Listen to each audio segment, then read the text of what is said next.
Well, hello everybody. Mark here. Sorry, I got found out. I went out and opened up the box, and I found out the instructions are actually on a computer. And so I had to go get my other computer. I've got so many different laptops, small ones, that I used to run the set, but I haven't used them in forever. And so I had to find the cables for them. I've got one computer that I probably keep set up here in the workshop for um, the computer as well as using the webcam because I think this will be kind of cool. Let me see if I don't mess this up this time so I can see the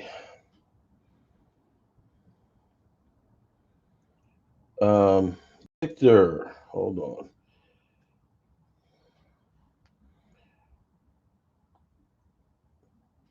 At least the machine won't be one and done. We got jokes. Where am I? I'm your biggest fan, but upsets me when you struggle to criticize. I did criticize Dak. Dak messed up along with the rest of the team.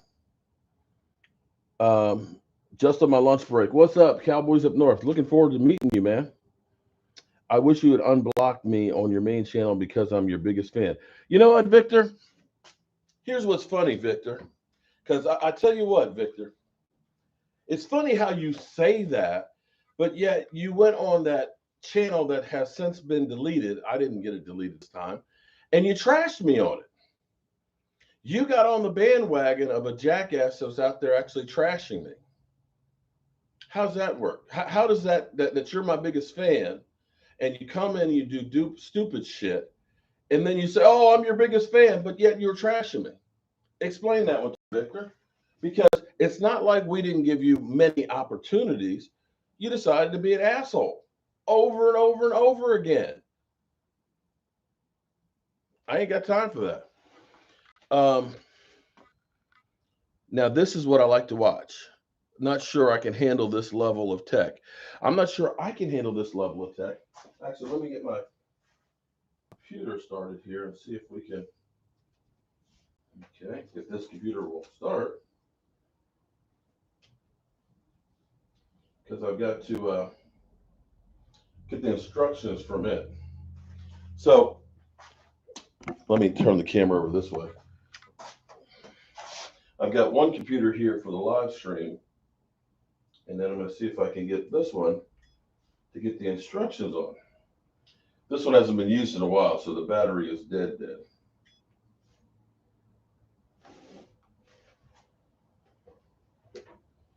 It is lit up. I might have to go get my gaming computer. Okay, here we go. Ah, good, it's warming up. All right, well, that's warming up. Tell you what I'm going to do. I'm going to start. Nick Caps, Broke Ass Media Workshop. Okay, well, you know what, Hello World? Okay, here's what we know. Hello World, for whatever reason, we know that you are the person behind Frank Joseph. I'm going to be cool. I'm going to let you hang in here. You know what? I'm going to put it out there like Neville Gallimore. Okay? I don't care if you criticize me. I don't care if you got a fetish for my booty, okay? Because you definitely like my crack, and you know what? You actually did wonders for me showing my crack. Because I said, hey, for a man that's 56 years old, that ain't so bad. But the problem is you take it beyond criticism of me. Just like Neville Gallimore's like, hey, I screwed up in the game. Take it out on me. Don't take it out on my family. When you post pictures of my daughter and you zoom in the camera on her and things, when you put my address and my phone number and you invite others to do me bodily harm, that crosses the line. And I don't know why you think that you have the right to do that. You just don't. You just don't. And I've given you too much. Actually, I'm going to go ahead. I'm just going to shut up because you feed on that.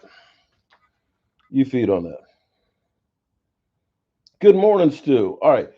While my computer is trying to warm up here, I'm going to start bringing in the pieces for the Inventables because there's a lot of pieces out there that have to come in.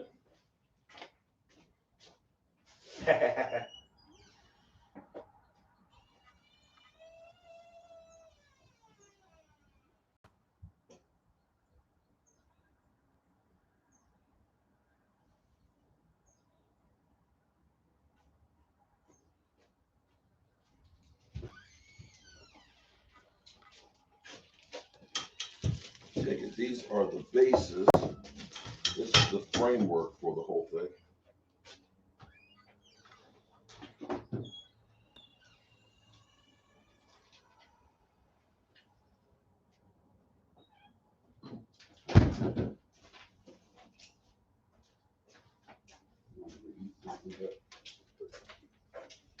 There he is.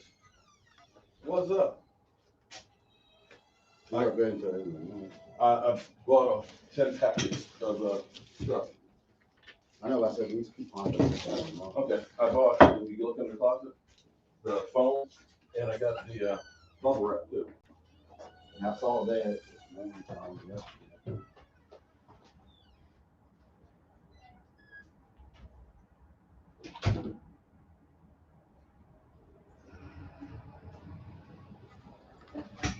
Wow. So, comes with a level here apparently. Comes with a little bit of everything. Comes with a micrometer, a level, the tools, a torque wrench, all kinds of stuff.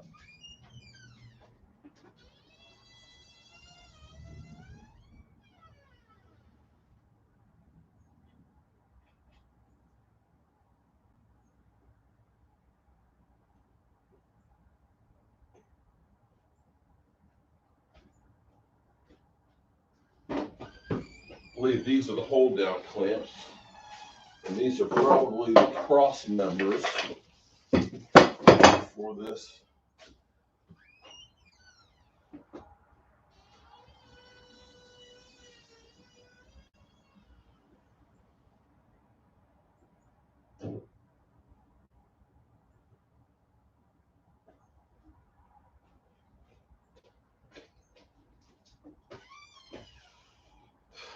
These are the side pieces, I assume, and this is the wiring track. So this way when it moves,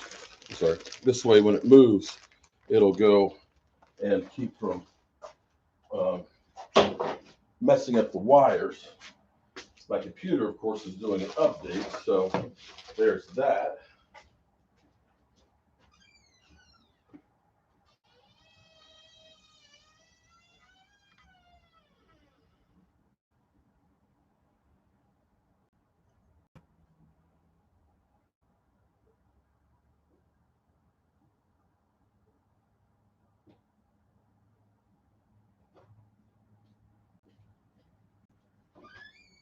Wow, you get a lot of stuff with it.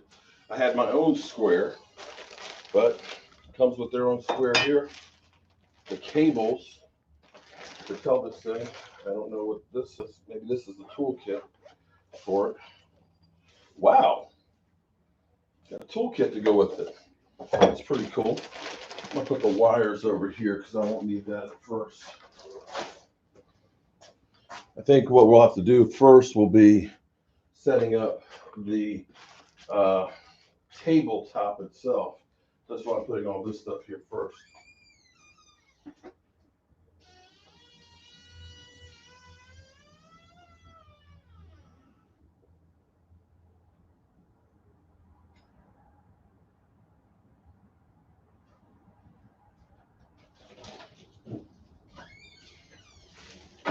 Power control.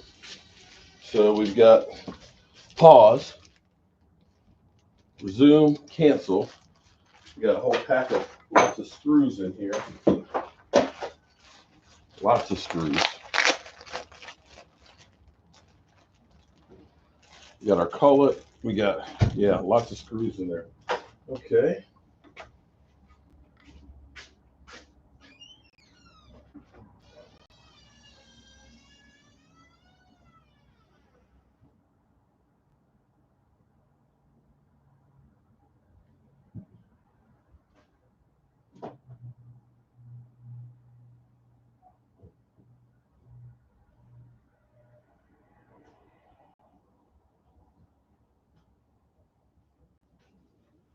So this, whoa, this must be the interface. Okay, let's try not to beat it up, Mark. Wow. This is the brains of the unit. And I tell you what, this sucker is heavy.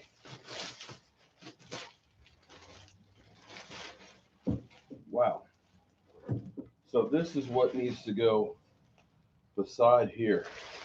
I might reconfigure. This thing's a lot bigger than I thought. I may make it so it's down here low on there. But then again, we'll see how it works. I could still put it up here high, so it'll be out of the way. But wow, this is, when they say hardware, this sucker is a piece of hardware. Good gosh. I'm going to put it over here on the shaper table.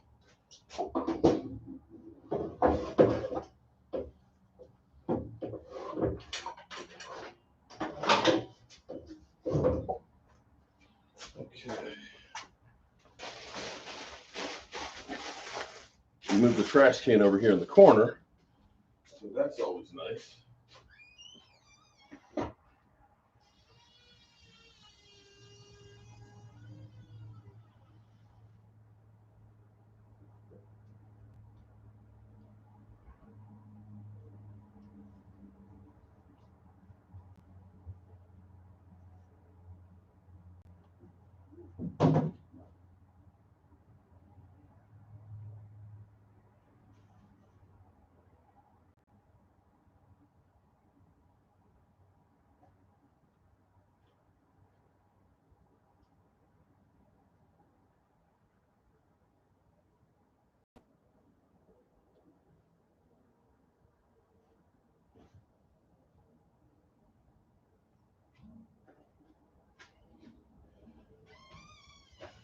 Wow. All I can say is, wow. Out there is the gantry, which is, if you've seen a crane, you know, where they've got the big containers, that thing that goes back, that's called a gantry.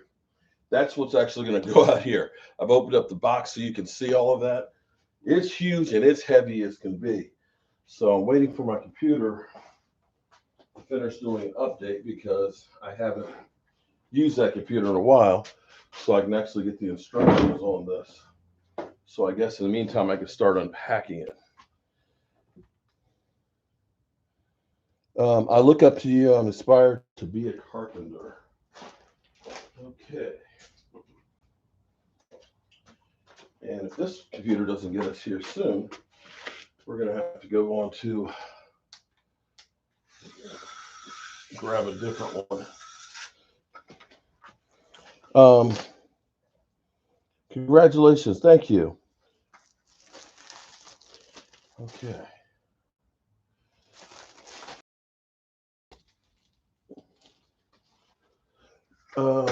Victor, here's the thing, Victor. Every time we've unblocked you, you've gone through and you end up doing the same stuff over and over again, man. It's not a matter.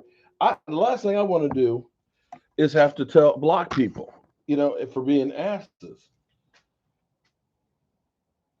But understand that this channel is mostly people my age that don't have time for stupid stuff.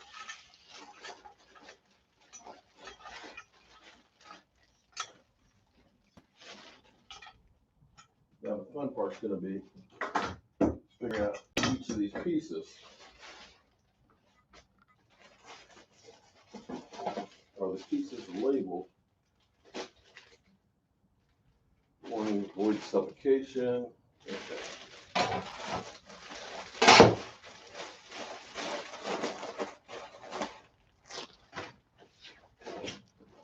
And my computer is only 48% updated.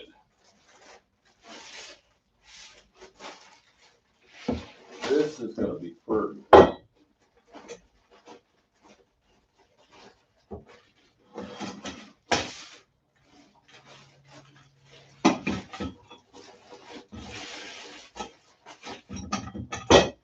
I literally cannot wait to start building stuff in here. Is that for your living room wall? we'll be able to make some stuff for your living room wall. Well, I'll tell you what, Victor. Here's what we can do for you, buddy. Victor, we can use this as a test. We'll see how you act on this channel, and if you're cool, then we'll let you graduate to the other one. How about that? Okay, how about that?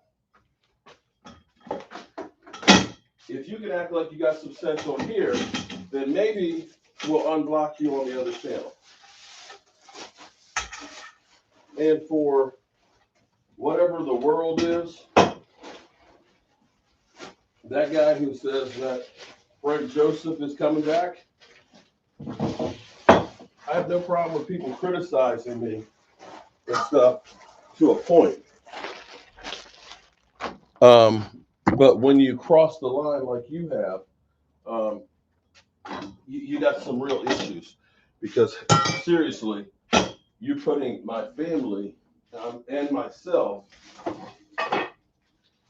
in jeopardy, especially when you try to stop my red brick house and my business. That's where you need to get a life.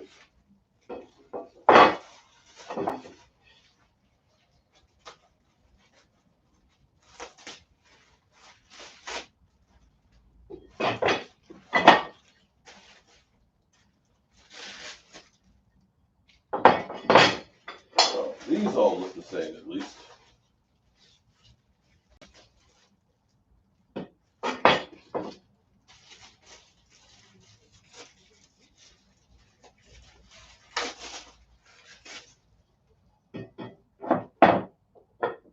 These are all the cross members, I would assume. What's up, good people? You stalked her there, buddy.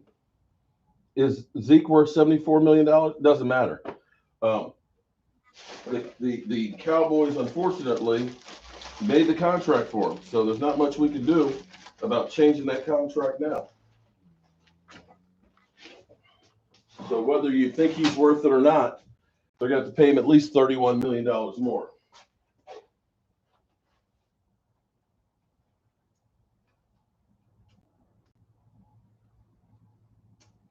Yay, I got the first step done. All right. Go in, get the computer up here running and hot. And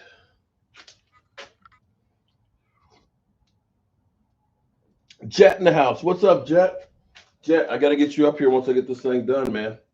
Or better yet, we find that land down in Central VA and we meet halfway. Okay.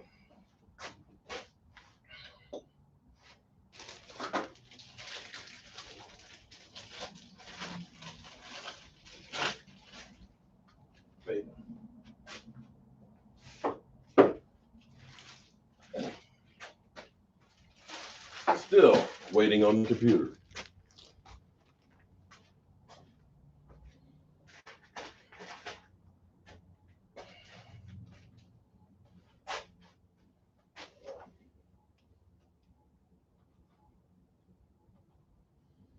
That'll teach me not to keep the computer up and running on a regular.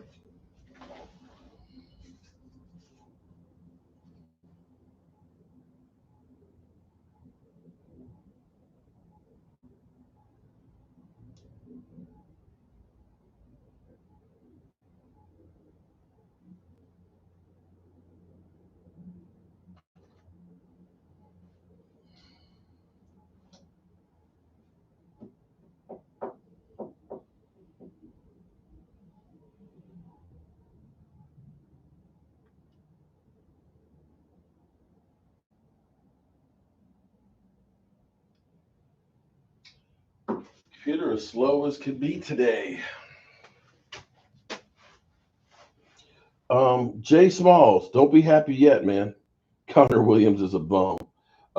We'll see after if we can put this thing together. It may be too complex. Just be respectful. You know, and like Victor, just drop, okay, nothing else needs to be said on that situation. If you have a comment that doesn't suck and you're not whining like a little biatch, then say something. Tell us what's going on. How you feel about the Cowboys? Bill Callahan had this offense rolling, but they got rid of him. Yeah, for Scott Linehan. Live in the workshop is right. Come on, computer.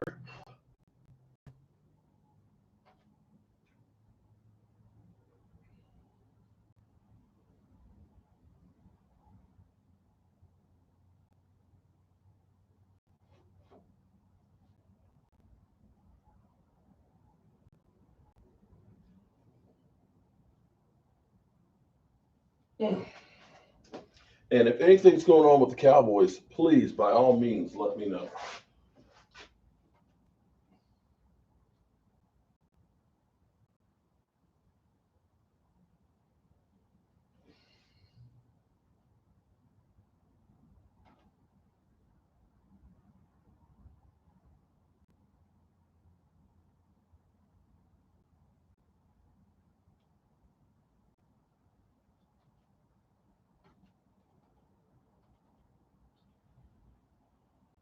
Still trying to load.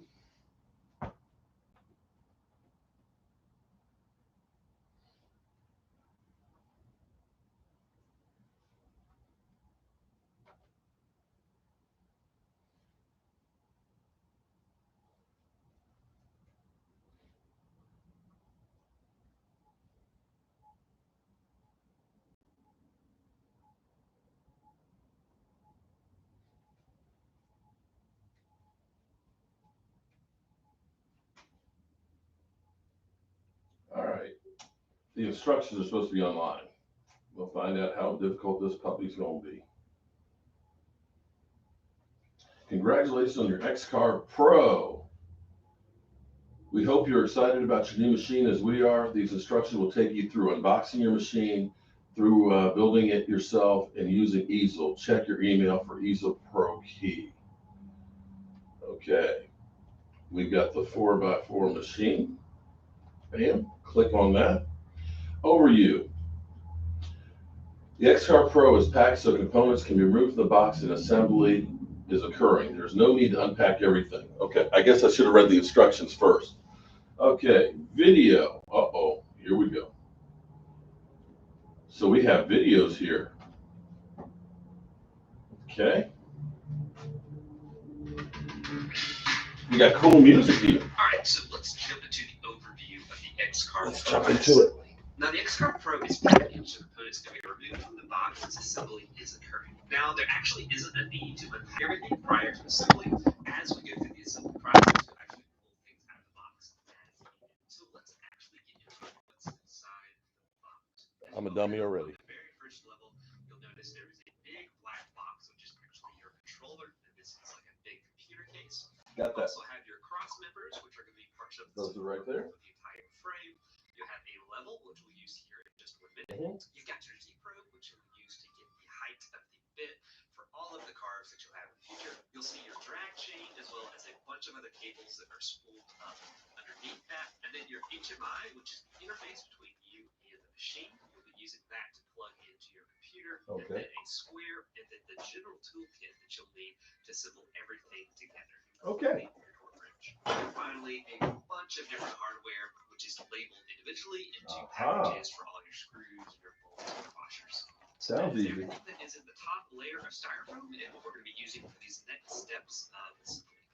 Now that we know everything that is inside of the box, let's actually get to assembling your X-Carve Pro. So before we get into the assembly, just make sure you've got the space for the machine, as you can see listed here.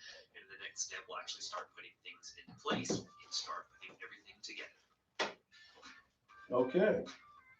All right, so that's the first step. Spring washers. Okay. Oh, look, check this out.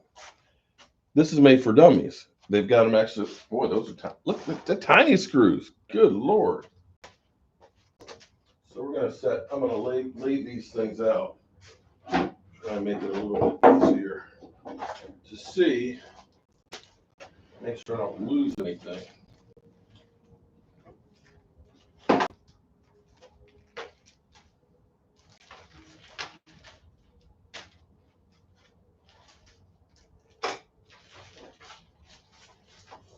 I like that they've got all the screws labeled. That's good for an old fart like me. Let's call it. Let's see. Okay. All right. So we got that out the way. Now, let's see the next thing. Components, the kits. We got that. Okay. Hardware bag. Okay.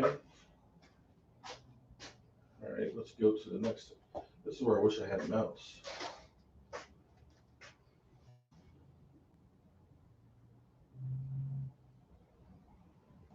Next step, prepare for the assembly. Preparing for the assembly. This next step, you will prepare for the workspace for assembling the X-Carve. Remember, the X-Carve is packaged so components can be removed from the box as assembly is occurring. No need to unpack everything all at once, which would have been good for me. Preparing the assembly. Here we go. Video. Step 2, prepare for assembly. So before we put anything on top of the X-Carve Pro, here are our recommended table sizes. And these weight limits aren't the actual weight of the X-Carve Pro, but we want to give you a lot of cushion for any material and anything else you might put on top of the table. And just in terms of your total area, we're looking at 8 feet by 14 feet, just so you have lots of room for those big 4x8 sheets of plywood, as well as being able to get around. We don't have quite that, so but let's start taking stuff out of the top layer of styrofoam. Remember, you don't have to unpack your entire box. We're just working with the top layer right now. All right, let's start with the controller first. You're going to want to position the controller at the end of the y-axis, so at the back of your machine, and make sure you have it sitting vertically. You don't want to put it on its side, just so it has the best thermal performance. So it actually needs to be over Lots here. of cases we see people put this on a shelf underneath their table. You just want to have it pretty close to the back end of your y-axis. And then everything else except for your cross members, like your hardware, your HMI, maybe I end up having cable harness, to build a space over there. I might need to move this over a little bit. So let's start laying out the cross members on your work area. These run the length of your x-axis. So if you're looking at the front of your machine, then you want them going from left to right. Now they're not identical to each other. So There's left to right. 3 of them that have leveling feet. So you want to make sure the outsides and the middle cross members are the ones that have the leveling feet. So in this diagram, that is Okay. So first thing, This way, this way. Yeah. right. So these are they're all going to be turned this way though. Okay. Well, this is look like I have a lot of space.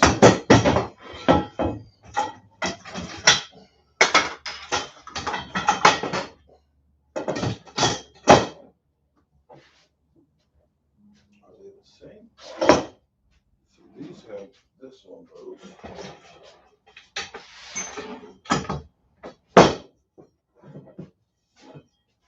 Okay. So they may need to be reversed because I'm seeing that this one, see, okay, so this one probably needs to go this way. So they're saying left to right. That looks like the short axis. Okay. All right, so we'll see the next thing here. Shout out to 65 people that have rumors are I'm moving to PA. No. So, huh? Okay, so 1, 2, 3, 4. So 1,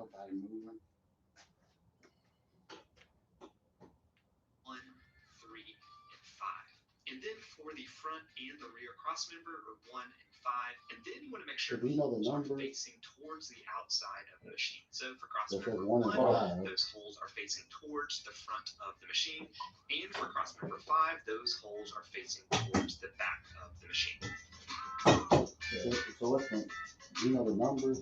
Oh, is there numbers on them? I don't Make know sure if you I'm have it asking sitting you. vertically. I You don't want to know put it on its anything side, about this. just so it has the best thermal performance. Lots of cases we see people put this on a shelf underneath their table. You just want to have it pretty close to the back end of your y-axis.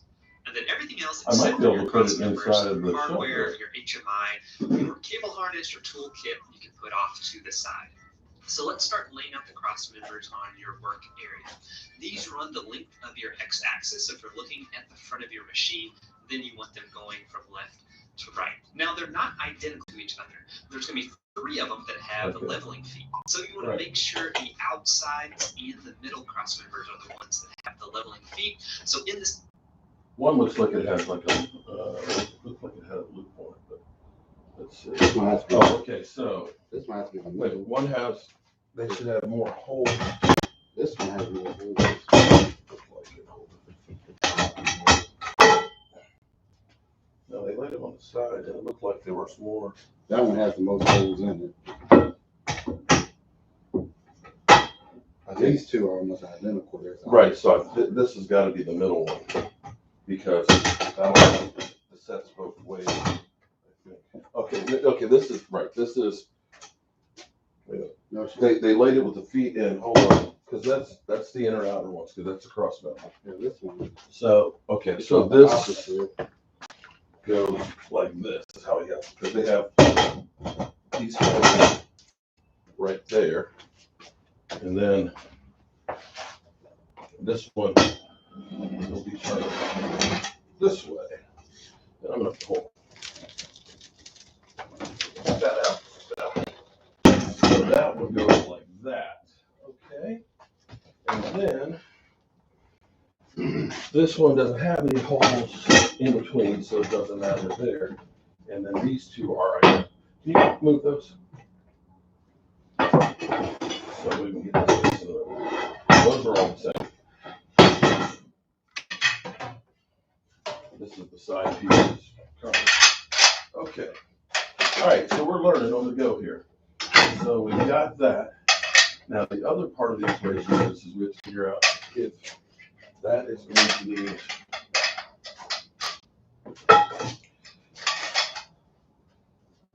well, I can move the planer over a little bit. It could go right beside the planer in the back. Could go right here if it's tall. It's not too. It's not yet. It might be able to go there. Or I cut the spacer out on the shelf, cut out a section in there and Maybe slide rather put it in there because then it's protected. yeah, it's more protected than putting it over here. All right, so we got to do a little modification there. I would do that because you know what can happen with that wood. When you play the wood, it might damage this it. diagram, that is 1, 3, and 5. And then for the front and the rear cross member are 1 and 5. And then you want to make sure the holes are facing towards the outside of the machine. So for cross member 1, those holes are facing towards the front of the machine. Yep. And for cross member 5, those holes are Just facing like that. towards the back of the Okay. machine.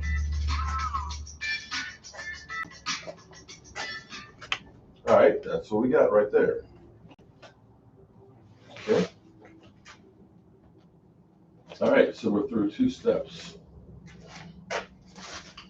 Arrange the Y-axis. Okay. Position the controller near. Okay.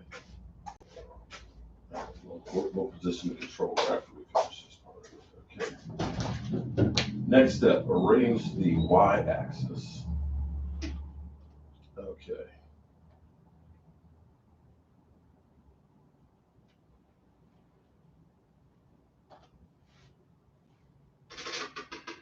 This music is so funky.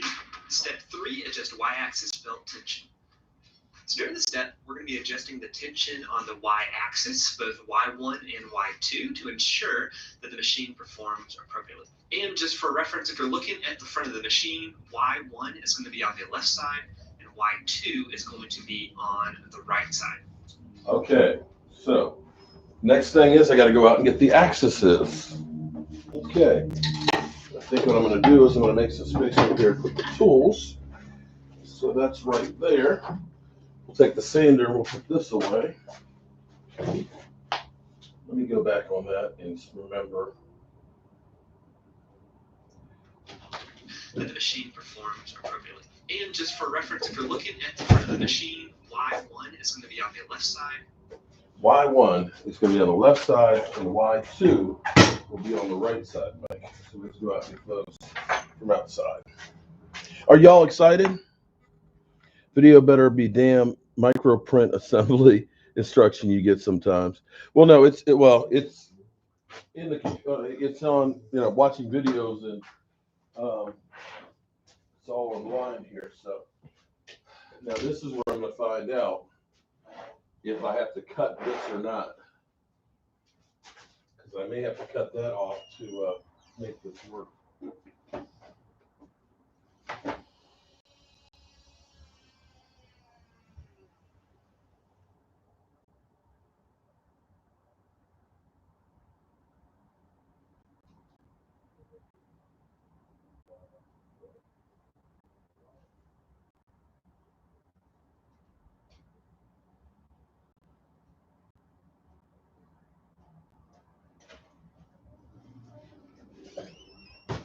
Yeah, they're nice to have this piece of labor. I think this is one, because it's got the control piece on there. And this is where that's going to be in the way.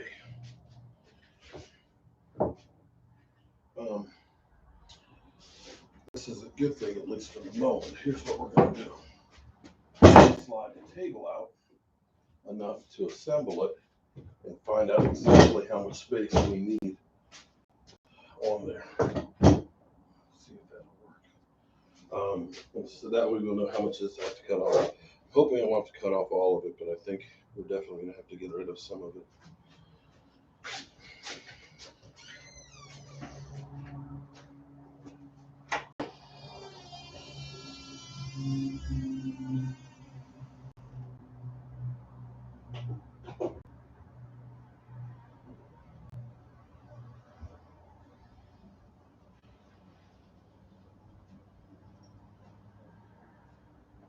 It's got control on it too.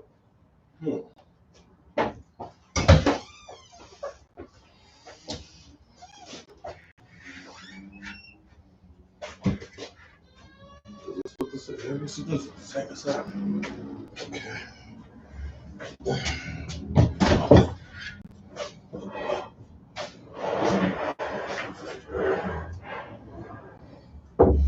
Tell you one thing, this sucker is not light. You might want to figure out if you cut some of them out. Well, I know I'm going to have to cut some, and I may want to go ahead and cut some of that now. Yeah, because this is heavy. Oh, I think does this have to be off the table? no. It's supposed to be on the table. Yeah, I would do that now because these pieces are not right. Okay. And I can move the whole thing. Okay. Let's see. I need the saw. This is what I didn't want to do, and I wanted to see how much space I needed. If I go exactly 24 inches, I can cut it flush. But I really wanted to, I'm going to go 26. I'm going to take off 2 inches of this.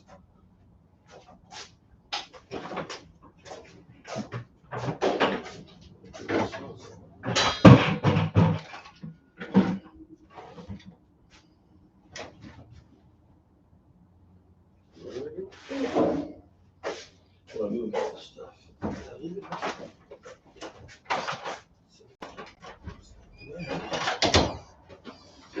Oh, it's in the car. But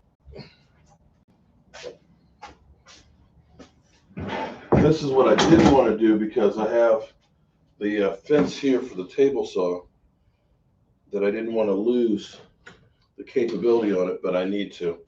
I'll keep it so I can rip up to 25 inches, which is more than enough. And then I can slide it back in.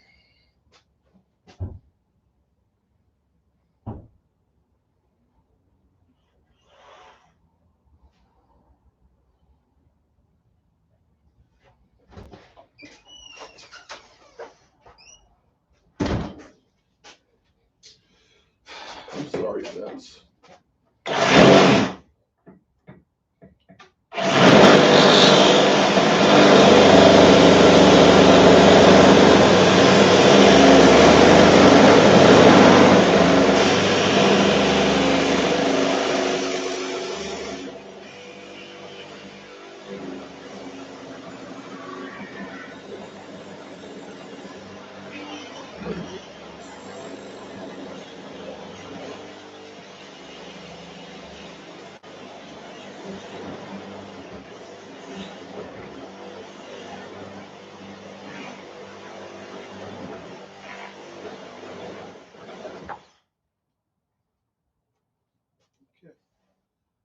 the end of that.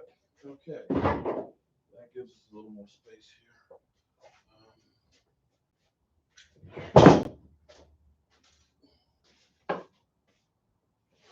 If we need to, we can always cut more off of it too. Okay.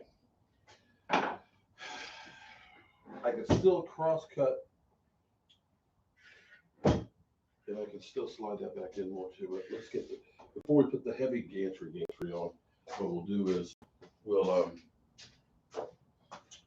get this squared in and level. Okay, so Know about the piece behind you?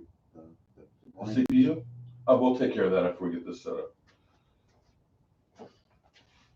Okay, so And Y2 is going to be on the right side. now how do we know which is which? All right, so let's arrange our Y-axis. Now, these are in the next layer inside of your box of styrofoam, and you are going to place those on the table. Oh, okay, damn, okay. So the one we got first was on the outside, right, of the box? That's the one we got first. Now, these are in the next layer inside of your box. So that one right there is axis 1, because that's the first one we took out, which is the far side of the box. This is axis 2, axis Y, which is right where styrofoam, and you are going to place those on the table outside of those cross members. Now, you want to keep at least 56 inches between the two Y-axes, and this is going to allow for adequate space so you can actually assemble the frame in a future step. All right, so when you put this on the table, you want to make sure you have both of the axes oriented the right way. So for the Y1 axis, that linear rail is going to be on the left, so on the outside of the machine. And for the Y2 axis, it's going to be on the right side, which will also be on the outside of the machine. And then the motors are going to be in the rear of the machine. So another quick note, when we put the gantry on later, and the gantry has the big spindle attached to it, the Y1 end of it, which is going to be the left side if you're looking at the machine straight on, this will actually go past the machine by 8 inches or 200 millimeters. So you want to make sure you have at least 12 inches of space at the back of the machine to allow your gantry to move safely. Okay. All right, so that's cool. We're learning. We are learning right now. So that goes like that. That goes like that. These are going to go in, support the body. Wow, this is a big piece of hardware. This ain't no joke. Okay. Part 2 of the step is to tension the Y1 and the Y2 axis belts. So you're basically going to do the same procedure, but just on both sides. Now, the belts are actually shipped to you in a non-tension state, and that's just due to the fluctuations in temperature during shipping, depending on the environment. They seem tight right now. So you want to actually make sure you have a proper tension on the belts so that your X-Carve Pro will perform appropriately, and this will also increase the life of your belts. First, we're going to pull the silver adapter plates away from the back of the Y-axis and towards the front to provide access to the motor. Now that the cover is off, we can loosen the belt. So we're going to need to hold this from the back side. We'll do that with a 7mm open-end wrench, and then you're going to take a 2.5mm Hold up, what? wrench and turn it until it's slightly loose. Now with the wrench still over the nut in the back, you're going to take a new wrench or plates away from the back of the Y-axis, Y1 and the Y2 axis belts. So Holy moly, what? Procedure, but just on both sides. Now the belts are actually shipped to you in a non-tension state, and that's just due to the fluctuations in temperature during shipping, depending on the environment that the machine is actually going to. So you want to actually make sure you have a proper tension on the belts so that your This is crazy. will perform appropriately, and this will also increase the life of your belts. First, we're going to pull the silver adapter plates away from the back of the Y-axis and towards the front to provide access to the motor. Now that the cover is off, we can loosen the belt. So we're going to hold this from the back side. We'll do that with a 7mm open-end wrench, and then you're going to take a 2.5mm Allen wrench and turn it until it's slightly loose. Now with the wrench still over the nut in the back, you're going to take a new wrench, this time an 11mm, Okay. and you're going to turn the nut counterclockwise. All right, so we're learning here. So I got to get 7mm wrench. I'm glad they gave me all these tools, because they'll go in the drawer here. And I'm sorry if this is boring. It's probably really, really boring. If you watch things, Mark, you remove from here, he's still that power. If you don't watch things, Mark, we'll remove you from here. He still has that power to do that. Well, yeah, you know what, Troy?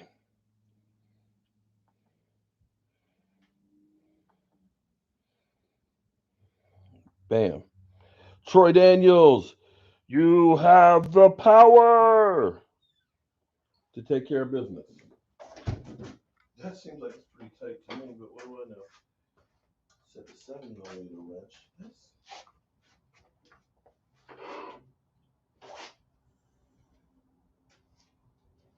Did he say 7mm or 17? Okay. Millimeter open-end wrench, and then you're going to take a 2.5mm Allen wrench and turn it until it's slightly loose. Oh, Now with the wrench still over the nut in the back, you're going to take a new wrench, this time an 11mm, and you're going to turn the nut counterclockwise until the belt is tight. And what you're going for here is the belt to be kind of like a guitar string. Now that you've got the belt tight, you're going to come back with a 2.5mm Allen wrench, and you're going to tighten. Now this can be a little bit tricky because you're going to need to hold the wrenches in one hand. And this is a really good example of how you can do it. You're kind of pulling those two wrenches together in one hand, and then you've got another one free. Now we're going to do the exact same thing on the other side, so the Y2 axis. That silver adapter plate, which is on the linear rails, we're going to move it out of the way. And it can be helpful to have an extra pair of hands to hold the Y axis as you move this plate back. And then with that 2.5mm Allen wrench and the 7mm side of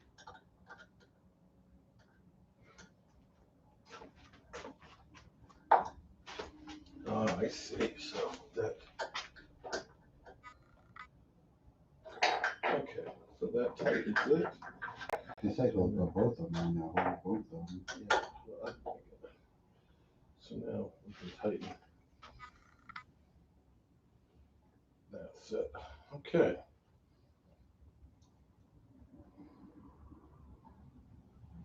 Okay. Okay. All right. So we do that on the other one too.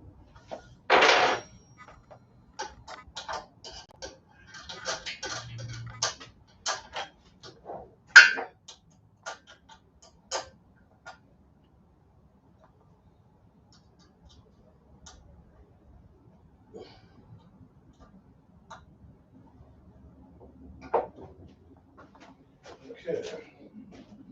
Okay.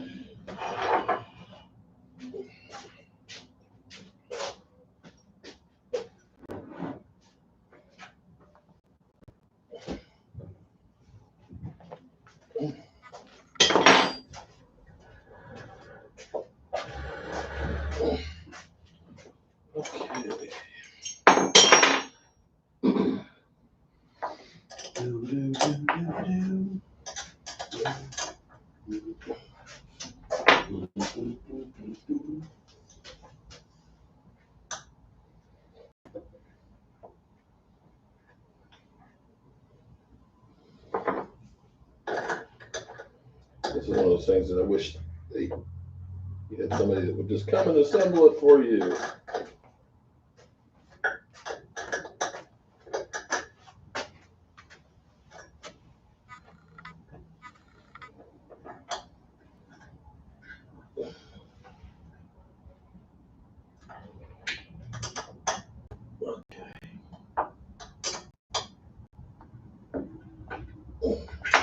Okay, all right, that's on.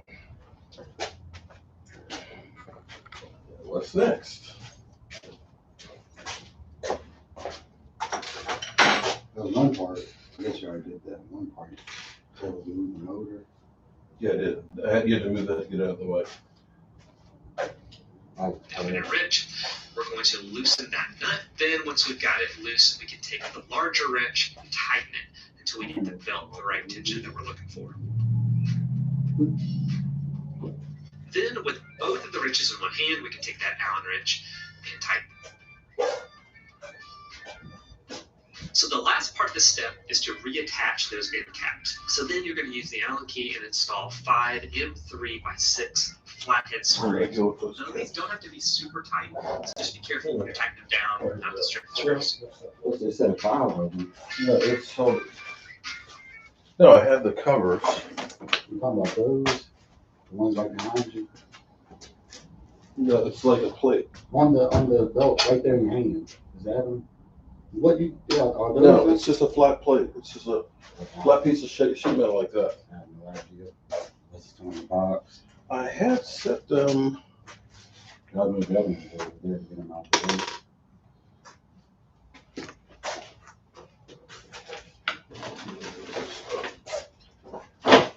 This is for the big one, but there are 2 plates like that. Uh-oh. What's the Yeah, other? our first, what did we do with it?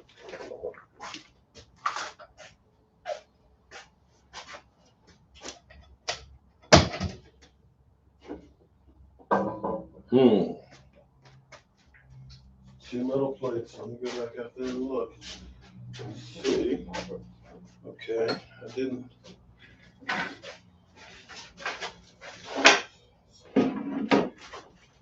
Didn't set it over there.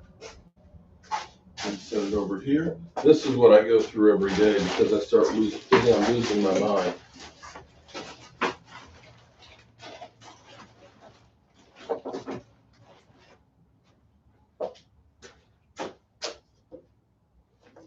That's what I left on my side when I was picking That's up. the only other place they would be is in the box. I remember me in the box. They were the last thing that was in the styrofoam.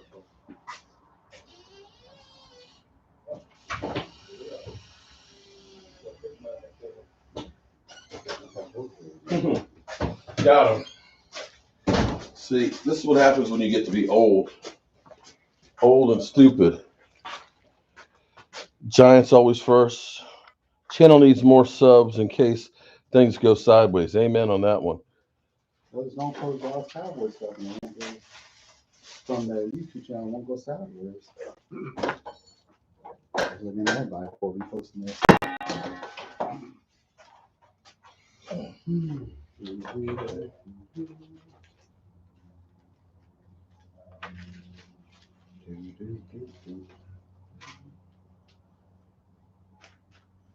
Wow. That is up tiny.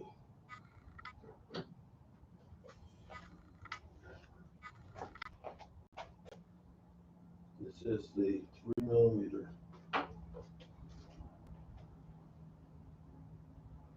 Okay.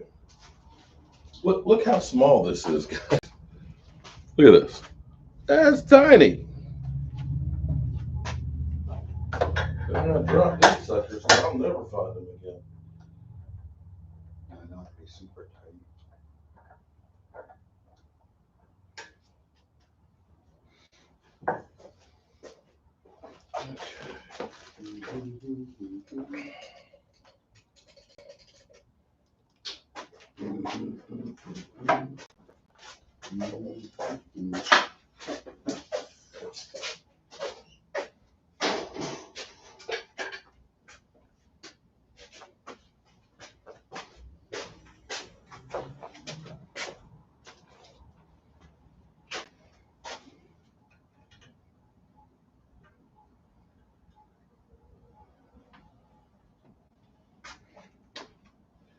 So they say 2 hours.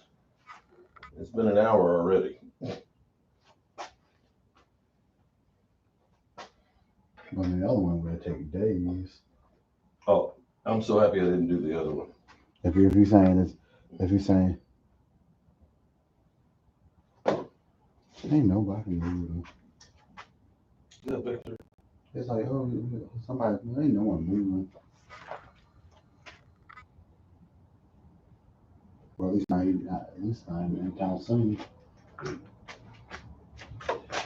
Ain't gonna hurt nobody. Get on down. Ain't gonna hurt nobody. Get on down.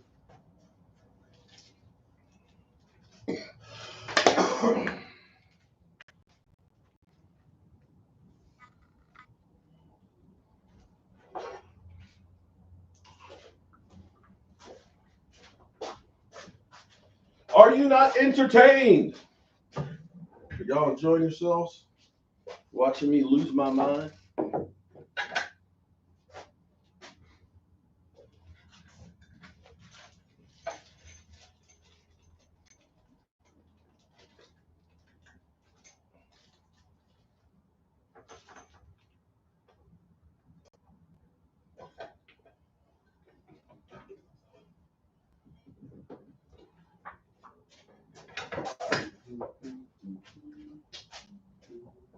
We dropped our first screw.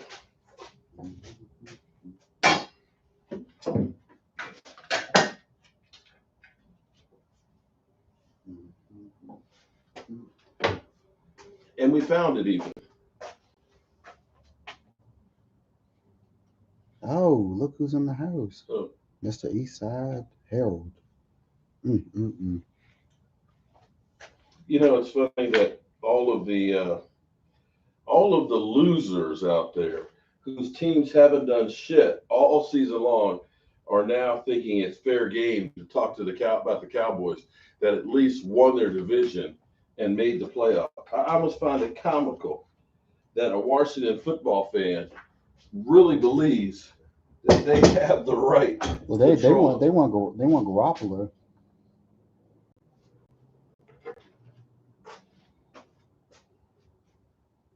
That's all the time. Well, they want whoever's on the market. And Garoppolo needs to stay away from Washington. It doesn't matter who Washington gets for a quarterback. I said Garoppolo needs to stay away from Washington.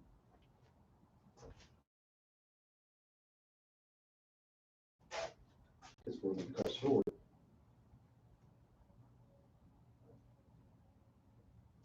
He's serviceable.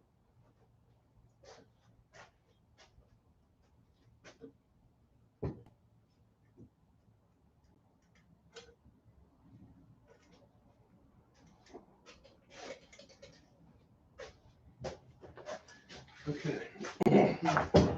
All right. We've tensioned the belts. We got that out of the way. Move it. Get out of the way. All right. Let's see. What's the next step?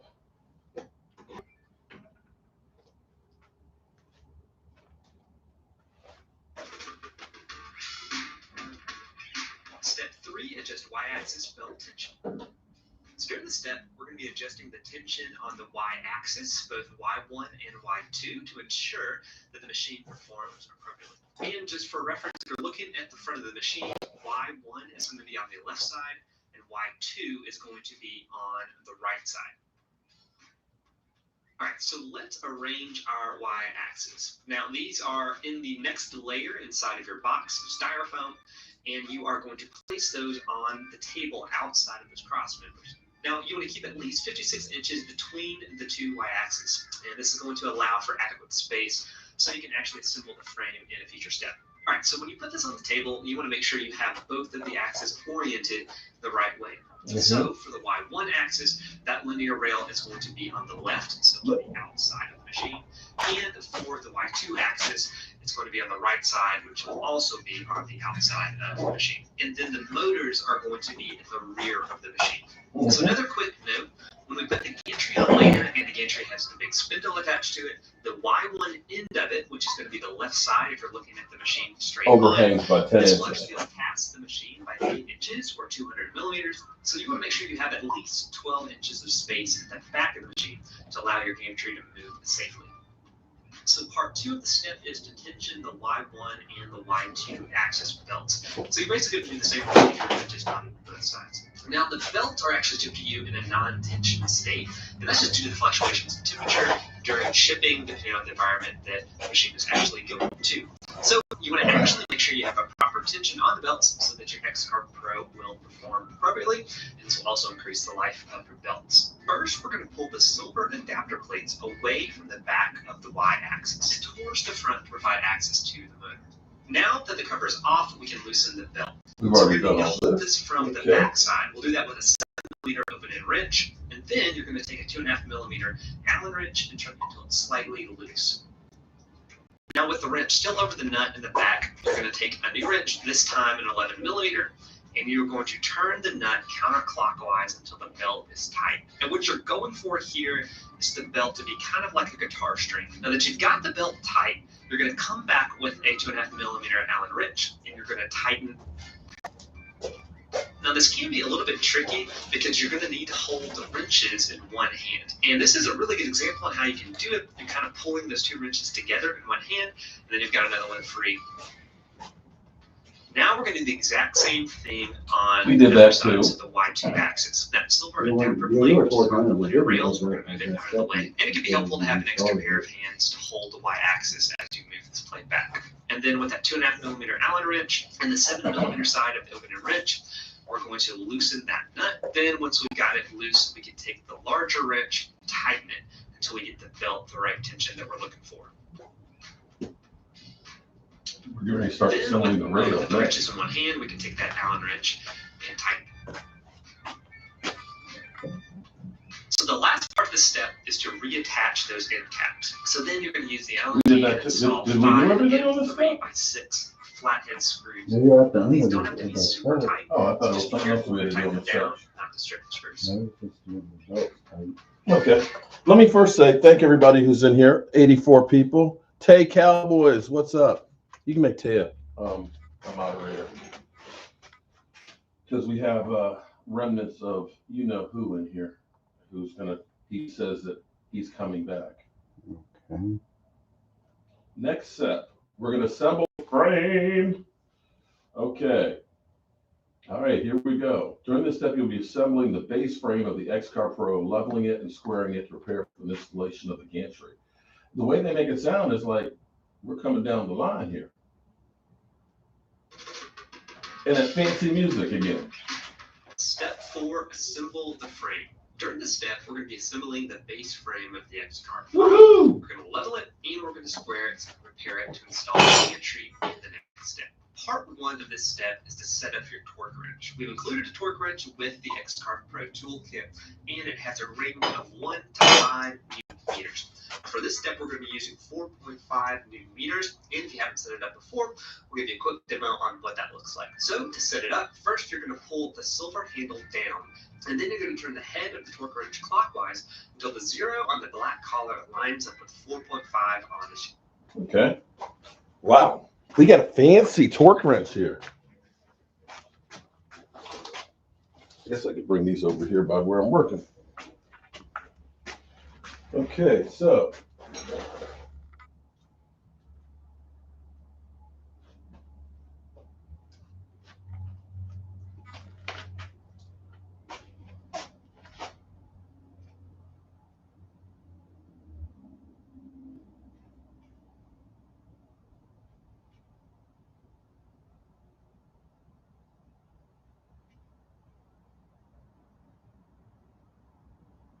Is that it? Or one more time? I have no idea. I think, I'm not sure which line to which. well, that's the 4.5, but it's like, that's a little bit under. That looks like a little bit over. I'm not sure.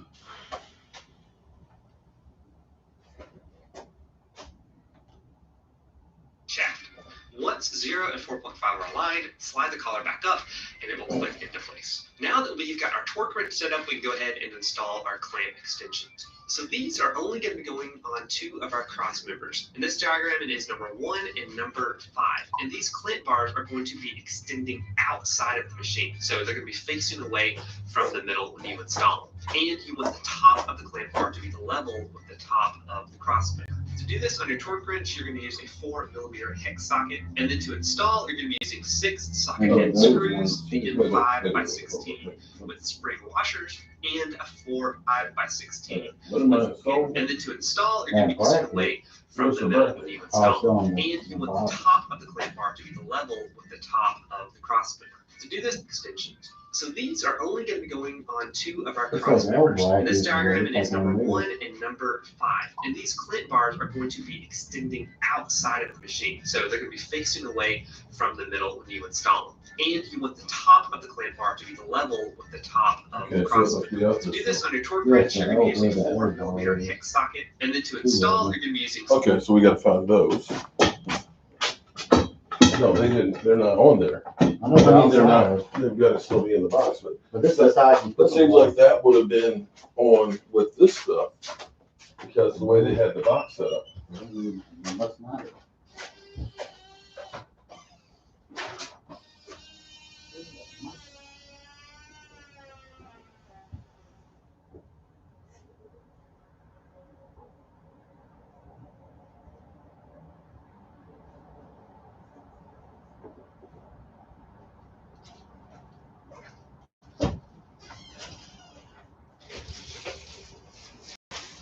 Ain't gonna hurt nobody to get on down. Ain't gonna hurt nobody. Get on down. So that's for the board to go on. Okay, that makes sense. They're on this side or on the other side? It goes like that. It goes. I'm talking about these. Are these on the It goes- side or this side? They go on the outside of it. They have to go on like that because that's the way they're gonna work. And so we need. Hex, there's a hex in my shape, man.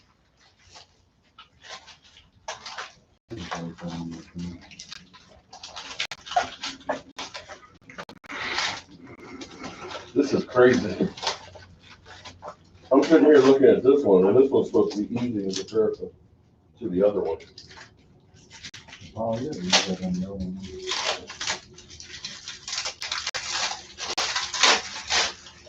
Okay, now what screws were they calling for? Yeah, the hex. I thought it was a hex. Well, it is hexagon, but we have 3 different sizes. The good thing is everything's labeled in here. Okay. 2 of our cross members. In this diagram, it is number 1 and number 5. And these clamp bars are going to be extending outside of the machine. So they're going to be facing away from the middle when you install them. And you want the top of the clamp bar to be level with the top of the cross member. To do this on your torque wrench, you're going to use a 4mm hex socket. And then to install, you're going to be using 6 socket head screws, the M5x16 with spring washers, and a 4mm Allen key. So you'll start out with a 4mm Allen key, and then you'll come back with the torque wrench and tighten them all the way down. And as you tighten it, you're going to feel the torque wrench click, as well as you can kind of see it click there, and then you'll know you're at the right tightness. Then you'll do the exact same thing for the other cross member. Okay. All right, so we've got these. We'll put these in place with a torque wrench. So what you can do is you can take the screws and just put them into holes, line it up. Now, what screws? They're the M5. They've got the washer on them.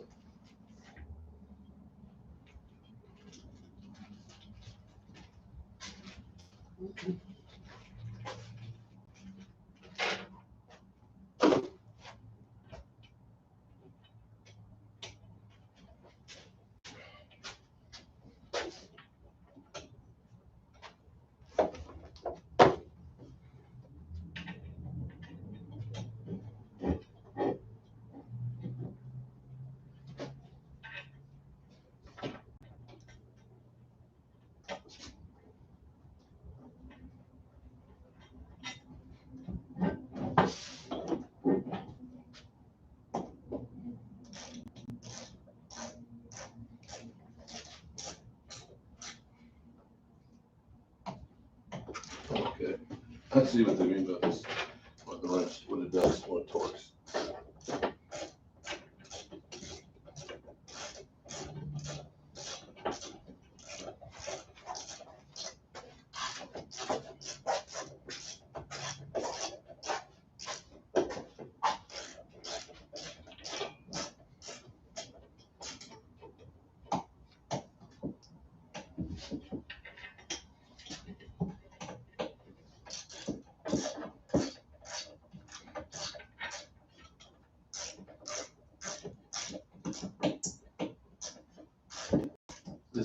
crazy to see this in action. Now the good news is I'm going to be able to push this back some too before we put the gantry on, so I can set it up to be exactly. Yeah, the other cut the thing out here too before you. Well, I got to make sure it's going to fit height wise there too. Well, it'll probably fit right here. You just have to cut the shelf to fit it. It looks like it's total enough under there. And then we're going to have to get the power. We're going to have to drill and cut into that for the wiring to go through too. Let's cut out the hole in the side. Not that down there before you put the main portion of it in.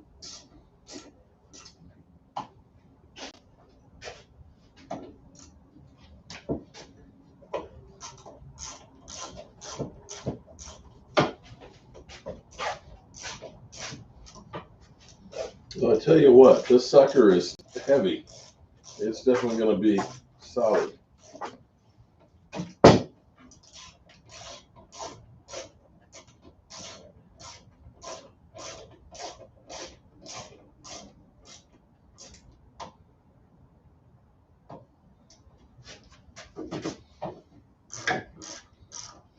Who we got in the house?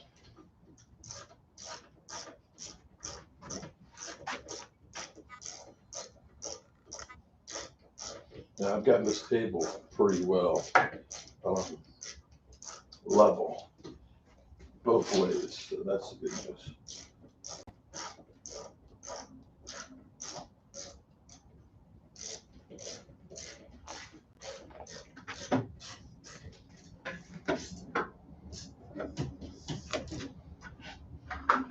Okay, that's one of them.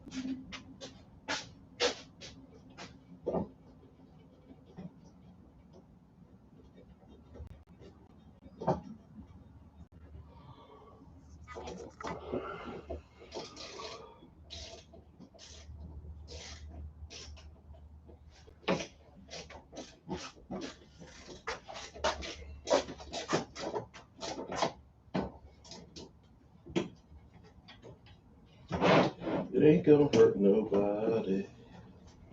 Get on down. Ain't gonna hurt nobody. Get on down.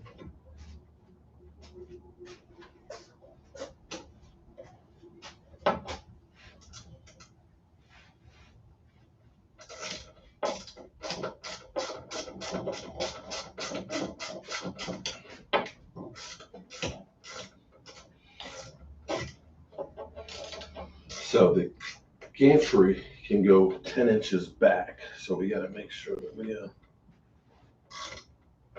that it don't have the fence in the way. 'Cause I don't know. No, it'll probably be higher than that. Hopefully go above it. We gotta move the fence if we're using it if it's too low. Right. Let's get that from the other side. Well, you also gonna move the fence to begin with if you have a bigger piece anywhere. Yeah, but you just got to remember that if you happen to have a fence sitting there, that You just take it up and use the machine and put it back in. Finish. That way it doesn't mess with the machine.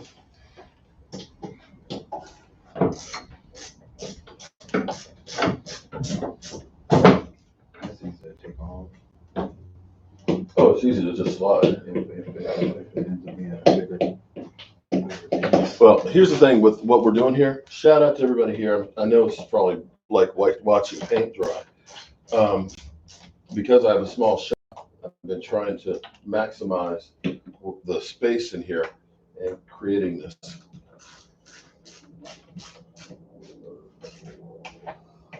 Okay.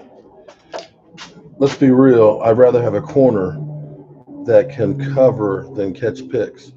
Digs would bite on the roots and get burned.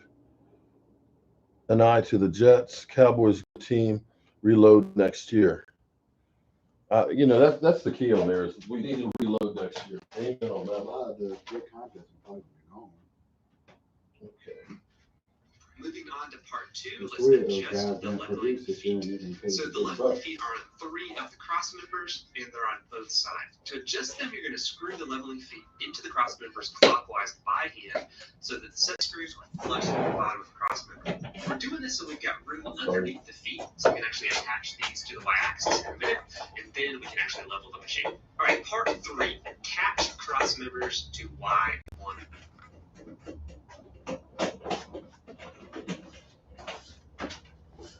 It ain't gonna hurt nobody. Get on down. Ain't gonna hurt nobody.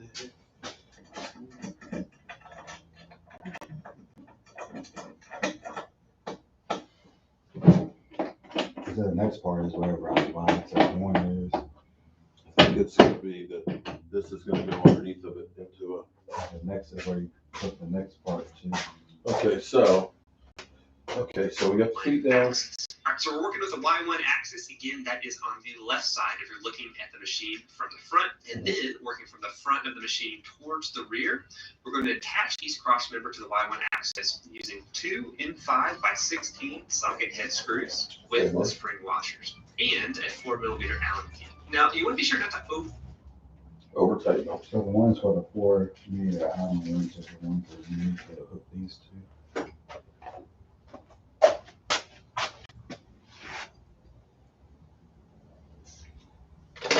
Okay. Tighten them. Just up to that side first. All right, so here's what we're gonna do. Turn that up.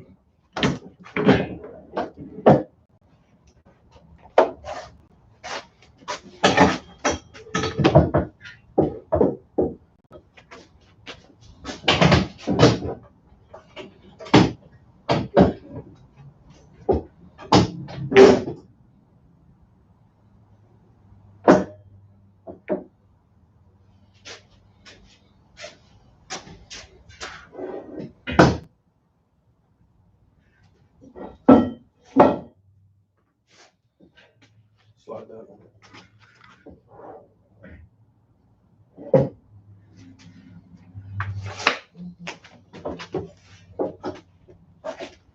Get on down.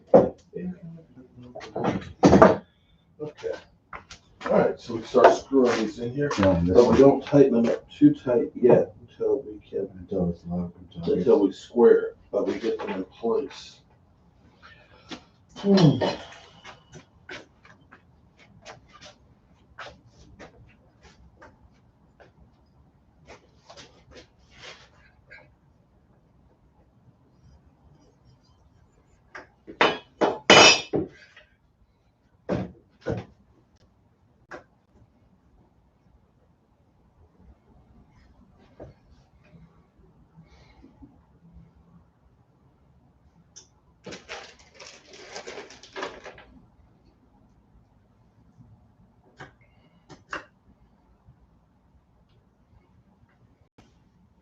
Ain't gonna hurt nobody.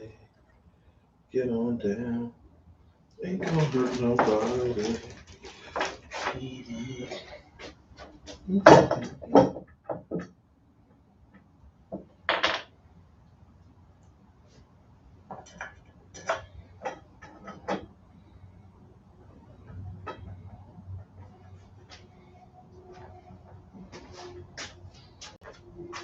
This part is pretty easy.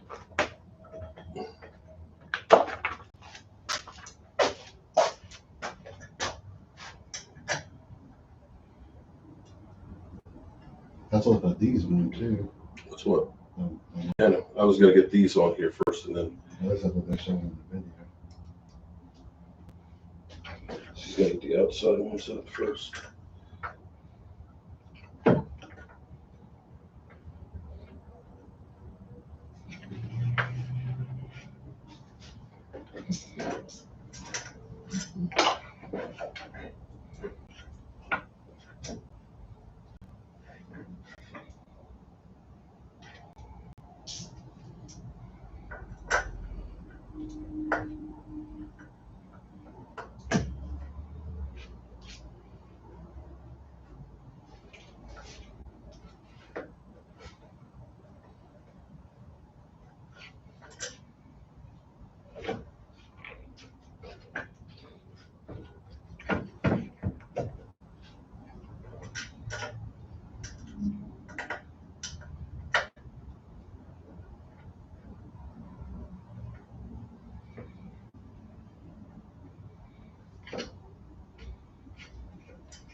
always one that's always a pain in the ass. This one's trying to be a pain in the ass. Okay.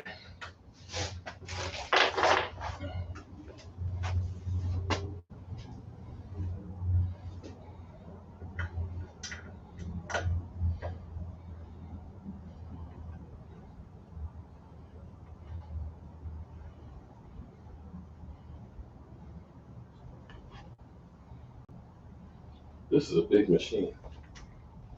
Good news is I think we'll be able to slide this back in a couple of inches.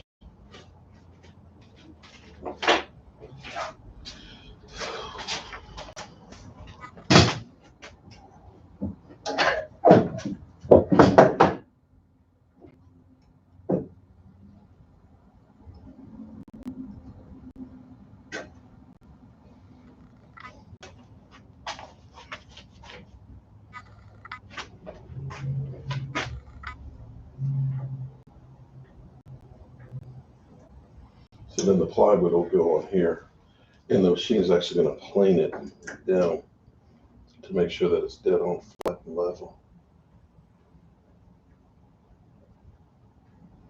Hopefully I ended up making this the right way. Let me move you guys this way a little bit so you can see a little bit more.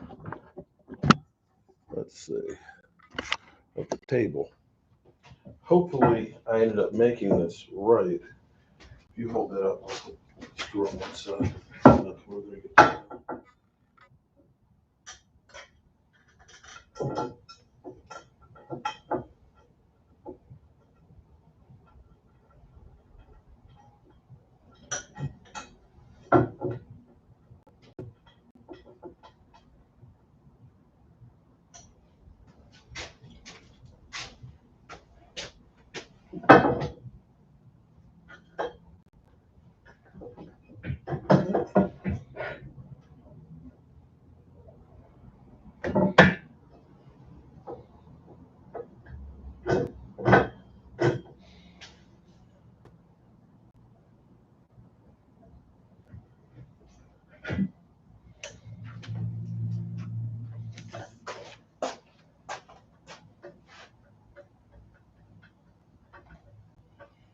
We're tightening the cross members to the Y1 axis at this time.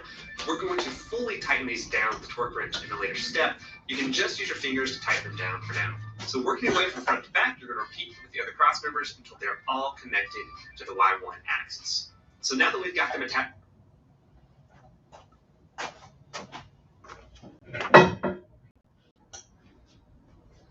Ain't gonna hurt nobody.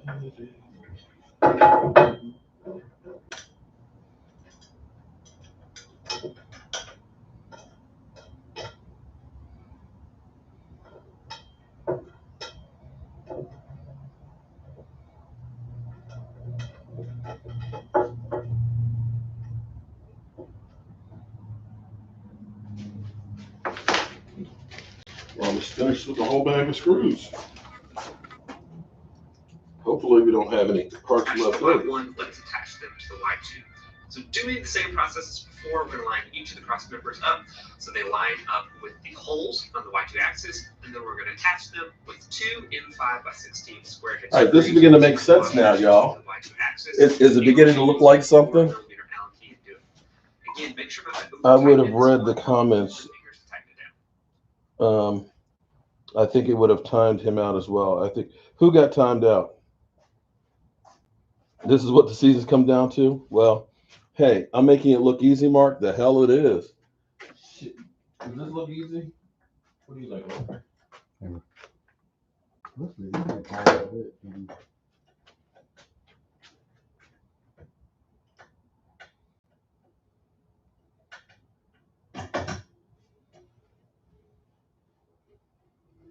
Maybe we're halfway there. Fun part's going to be is I'm going to have to redo for the. Well, I don't know. There's a lot of space still over here. It's probably better to put it inside the cabinet, but you know, knock it over or hit it. But I was thinking about putting it down here. I would have rather, if I could rather put it in the cabinet, that way it's out of the way. I mean, So you're saying move, I'm just get saying, out the because way, if you get got a out piece the of way, wood boy. And then you hit it or you kick it, you might damage the unit. Might damage the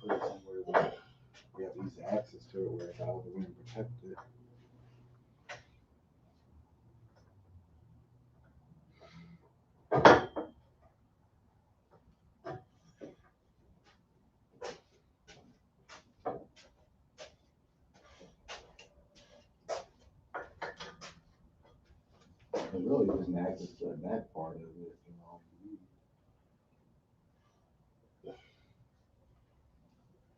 Yeah, is there, there's nothing on the front side?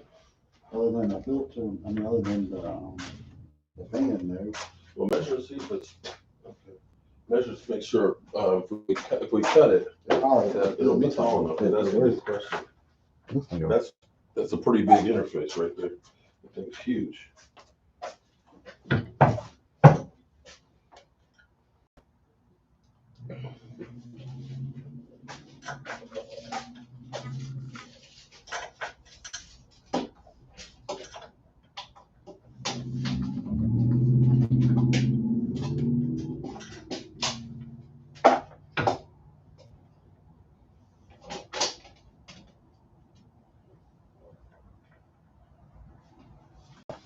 Dallas needs to get Jordan Davis. Y'all have an elite run stopper and a bunch of passes. That's what we need is an elite, huh? Little bit, okay.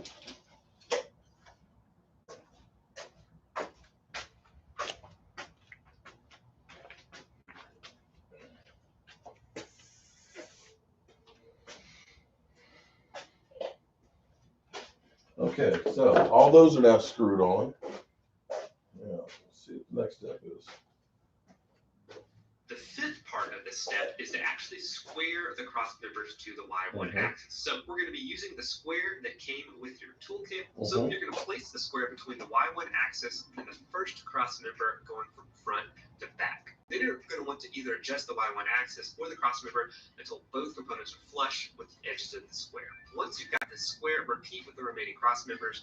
Work your way towards the rear of the machine. Again, this is just with the Y1 axis. Once we've got the Y1 axis squared, we're not going to square the Y2 axis. We're actually going to do this in the machine setup once we have everything assembled, and we're going to do this directly through easel. So don't worry about squaring the right side of the machine if you're looking at it from the front. Okay. The last part of step 4 is to torque the cross members to the Y1 axis. So, okay, is it the same torque? All right, so you're going to grab that same 4mm hex socket and put it into your torque wrench. With the torque wrench, again, set to 4.5. Yeah, okay. Take all the screws inserted through the Y-axis. The square is first, and then use the wrench.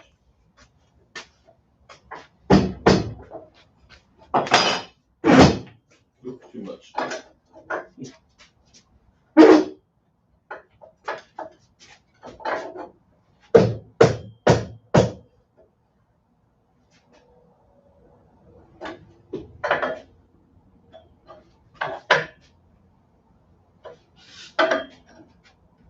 That's it.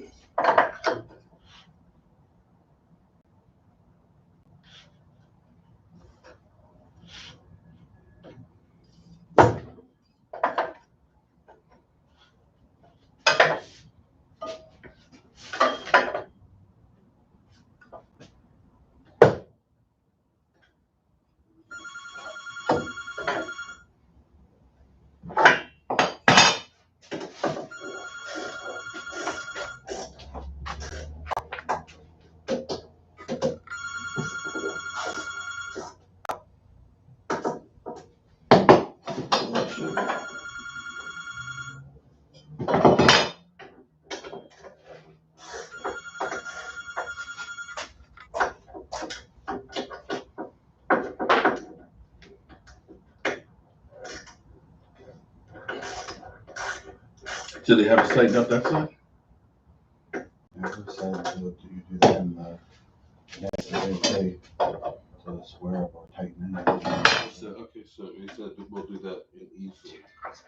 And just like before, you're going to tighten the torque wrench to So the square, this side work is your the way square from on the that front of side. the machine towards the rear, ensuring that you tighten both the torque wrench clips and the head pivots. And just like we didn't square the Y2 axis, there's no need to tighten down the screws on the Y2 axis this time. We'll do that in a later step. And just as a reminder, we are not going to tighten anything down on the Y2 axis. This is going to happen in a later step. Okay, that's that one. So we're not tightening those down. Okay, all right. Okay.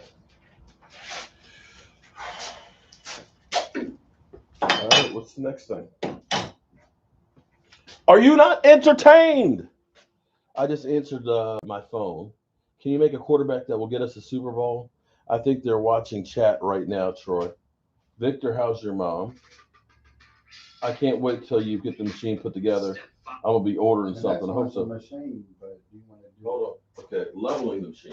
But do you want to put this in first? No, we can put that in. I mean, you don't need that until we're ready to wire it up, because you plug everything in. But we can get the machine set up, and then I can cut that stuff out. Leveling the machine. I've leveled the machine.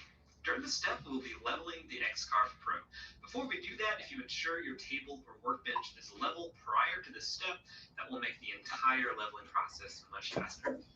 Part 1, lower leveling feet. Using both 17mm open end wrenches on the top and bottom nut of the leveling feet. Right now, we're just going to drop down the leveling feet. Well, I said check to make sure it's level. Doing exactly what it said in the video. Cross member, you can Read that on level. We're going to turn the nut closest to the leveling foot clockwise to raise the machine off the surface. The goal is to get the y-axis about 1/4 to 1/2 inch above the top of the table. This is going to give us enough room to make the leveling process easier. Give me room to raise the lower areas of the machine without the y-axis coming in contact with the table. Just hook it up if you're late. If it is level. But they have to put it up more because of the motors. Yeah. Okay, but let me get over here. Start here. Quarter-inch. This won't be easier to get to.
Oh, people always saying they want to order stuff once you get the machine together.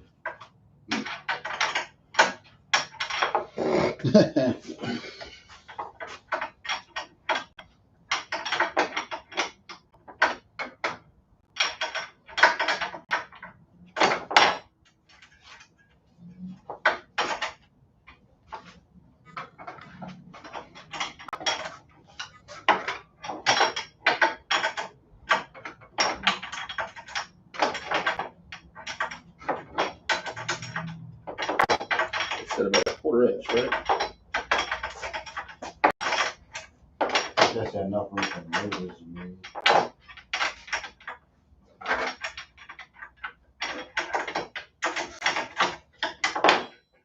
Okay. That's about 1/4 inch on that one.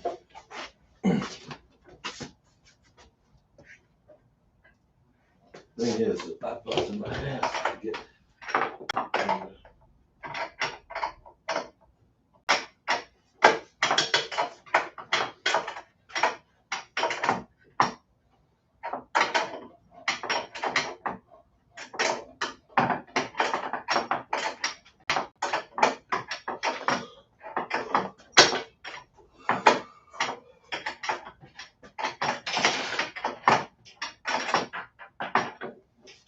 Okay.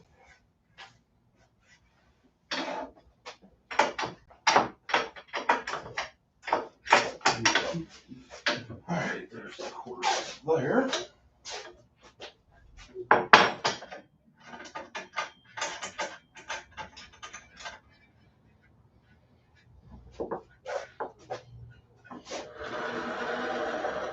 This is what we have to hook the gantry onto.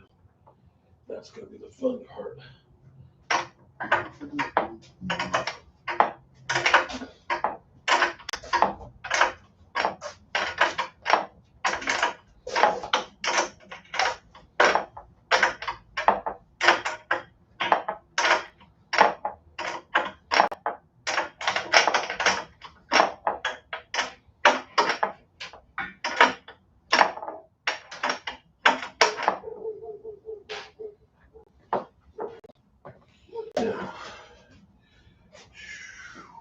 Looking from the top down, rotate clockwise will raise the machine away from the table, and counterclockwise will drop it back down. Part 2, level first cross member. All right, so now we're going to grab that 4-foot level came from the very top level of the styrofoam packaging, and we're going to level the first cross member. This is the cross member that is in the very front if you're looking at the front of the machine.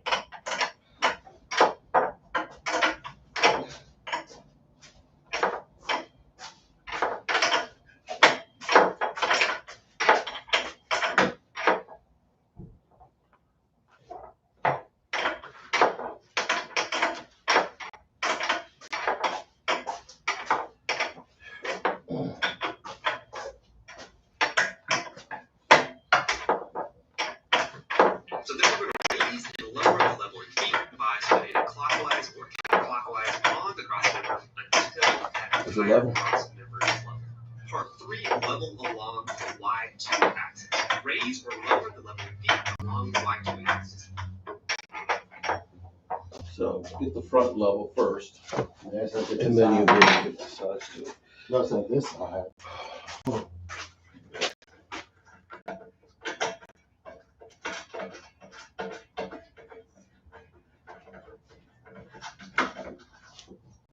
Level. It should be pretty close.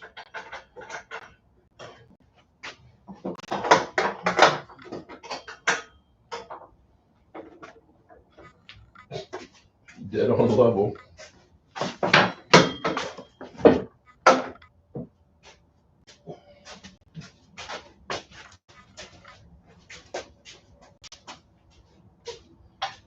Side until this is level. Part 4, we're going to keep moving around and level the rear It's front. level. So take the level, put it across the back cross member if you're looking at the machine from the front, and then do just like we Dead did on before, level, raise y'all. or lower Uh-oh, is the that a level super feet chat? on the rear cross member until You mean I got a super chat on this channel? Okay, Holy moly. we're going to take that. Shout out. David Wiley. What's up, man?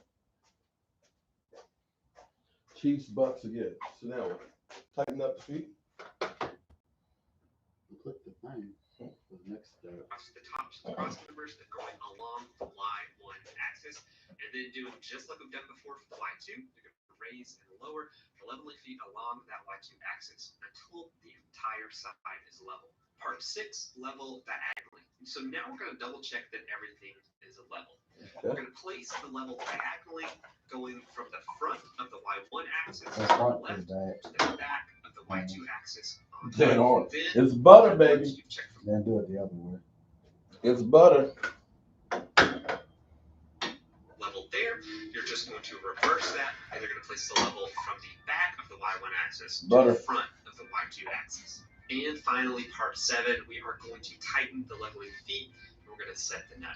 So now that we've got the entire frame level, we're going to tighten the leveling feet down. And again, these are just the leveling feet that are on the 4 corners of the frame.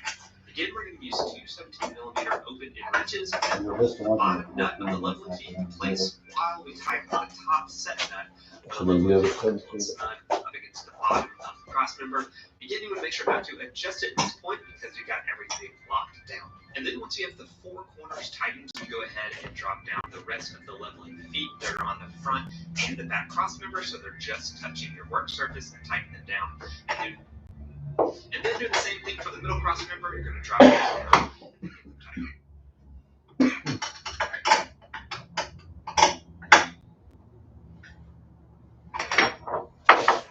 Ain't gonna hurt nobody. Warning, What? this step requires at least 2 individuals to complete.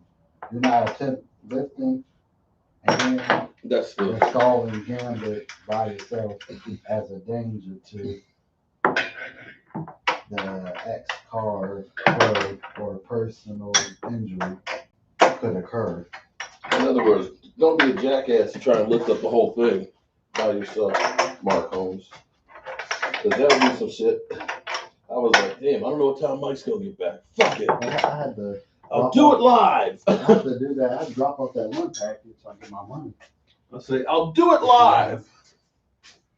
Luckily, they were there too. And I dropped those other packages off for the other brothers. Yeah, I dropped off yesterday. I was like, mad at you making that money, man. And I got a few groceries too when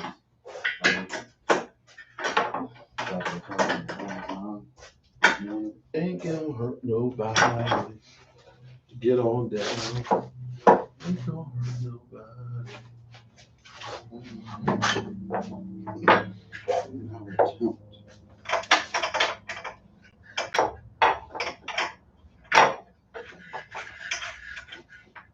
Check the level one more time.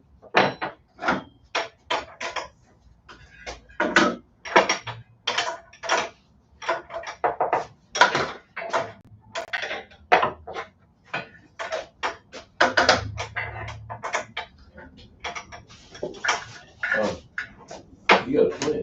Hmm? Plan. What? Plan. I ain't click on anything. It's all bullshit. I ain't click on anything. I see I'm waving. I ain't playing nothing. That's like a PNG. Oh. Let you know that, hey, you need two people. Okay. All right. So. That's that one thing having. There's waving, let you know, hey, you need two people. I'll attempt this by yourself.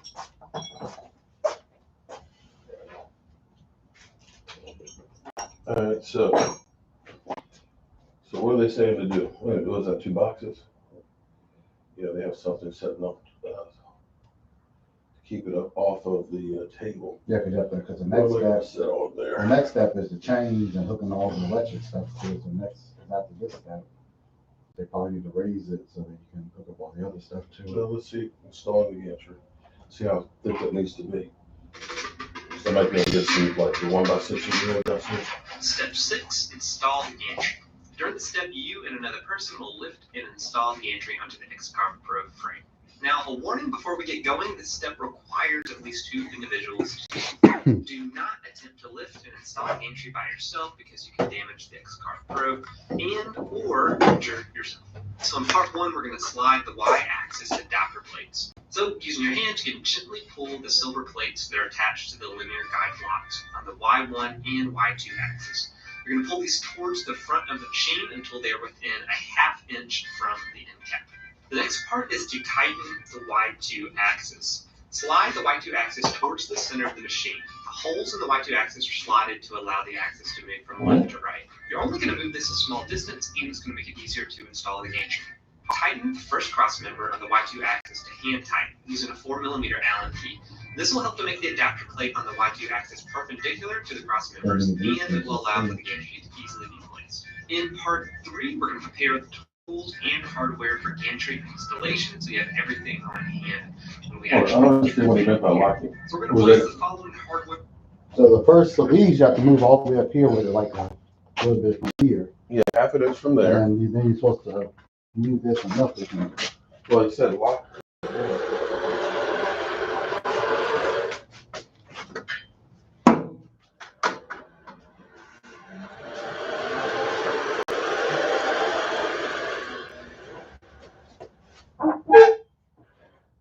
That's not all the way to He said a ½ inch. It's about a ½ inch. And you're supposed to move this. But they said tighten it. Yeah, this is the first one. To hand tight. It was hand tight. Yeah. You weren't supposed to make it that tight until this thing. I didn't know. I thought you were supposed to move the machine. Huh? I thought you said you're supposed to move the machine. Check the thing again. I thought you said something about moving the machine. I mean, this portion of it before you get the thing on top of it.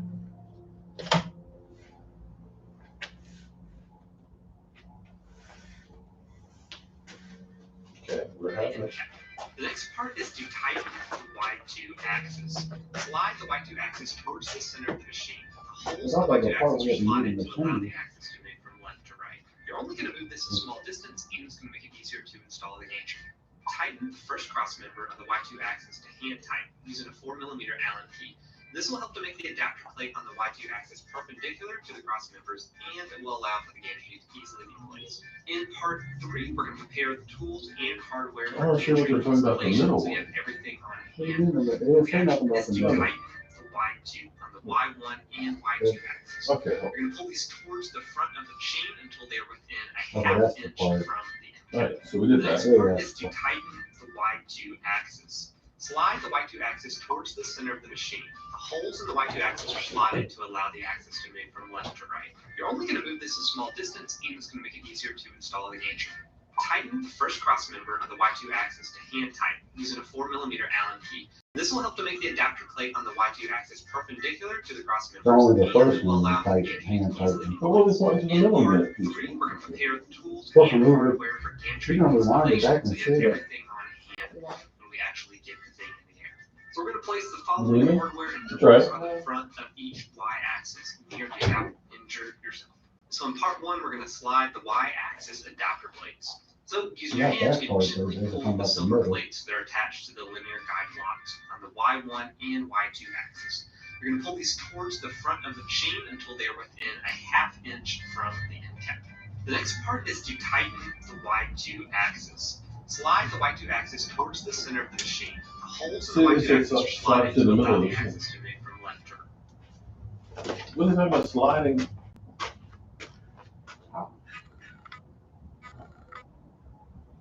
I guess to make sure that it's square, I don't know. Okay. I'm assuming that's what they're talking about. Right. You're only going to move this a small distance, and it's going to make it easier to install the gantry. Tighten the first cross member of the Y2 axis to hand tighten using a 4mm Allen key.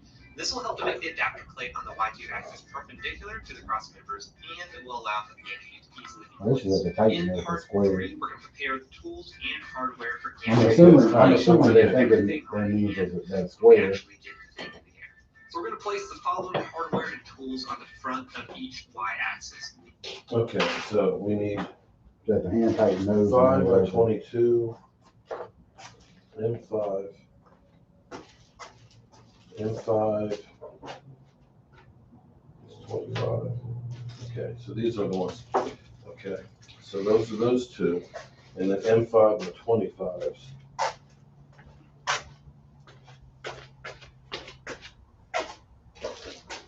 Three of those.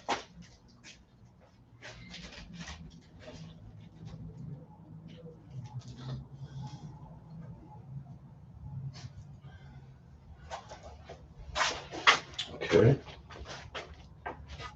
Three of those. Three of those.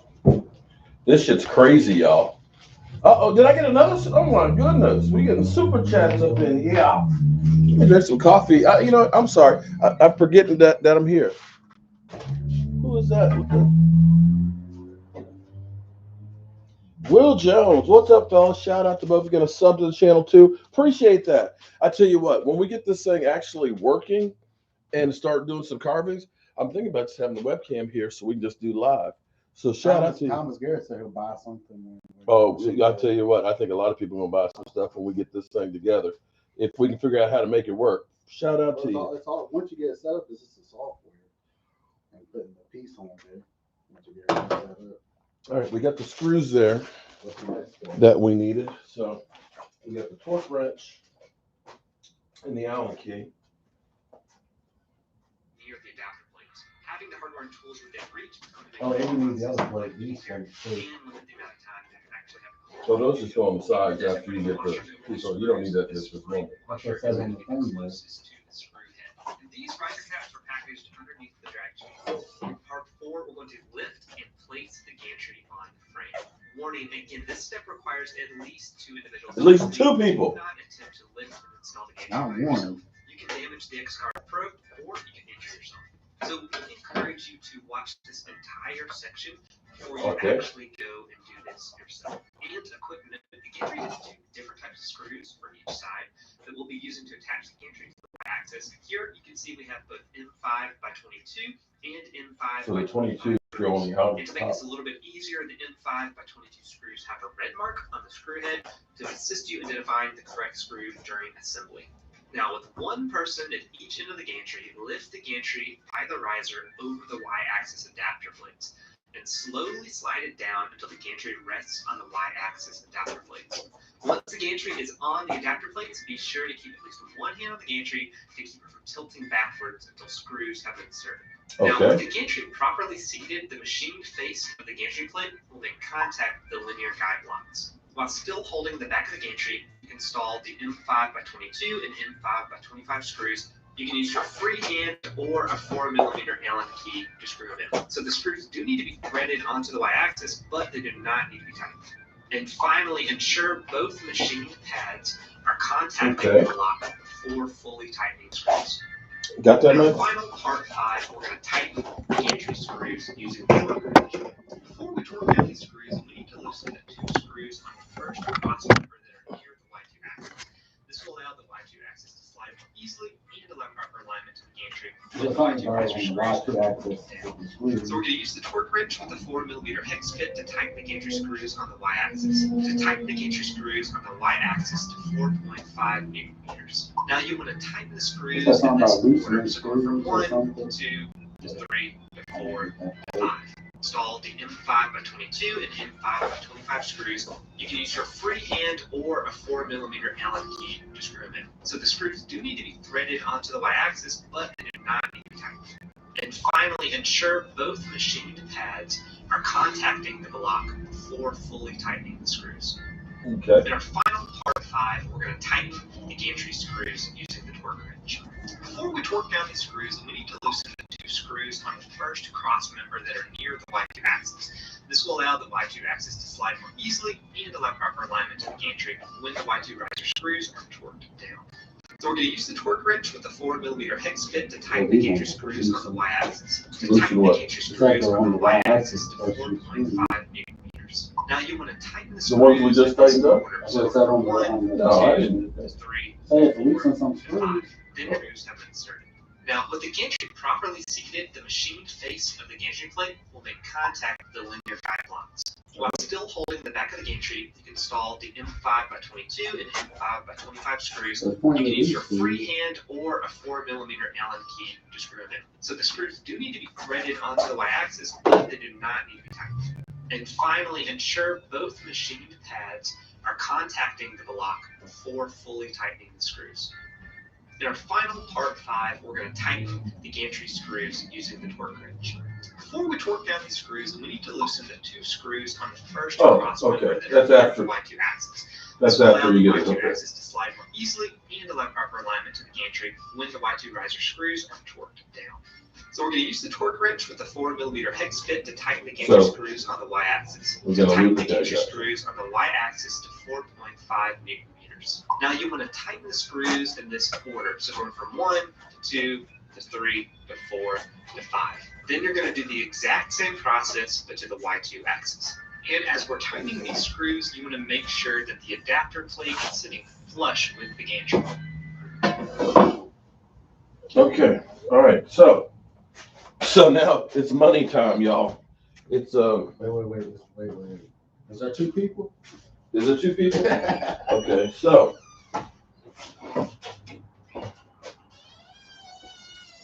all right. This is money time. This is bringing in, okay, let me say this. This is bringing in the head of the machine and putting it in here. This truly is money. This thing, you wouldn't believe how much this thing costs, but yeah. Okay, so I want to be.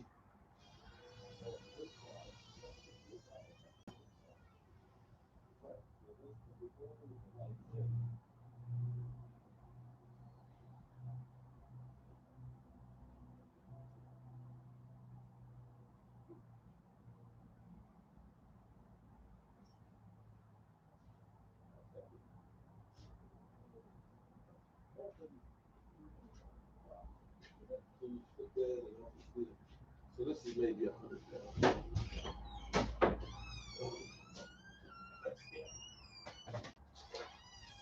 Whoa. Yeah, let's not drop them. You got 2 people?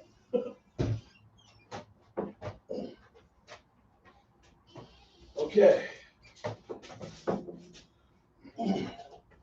She's heavy.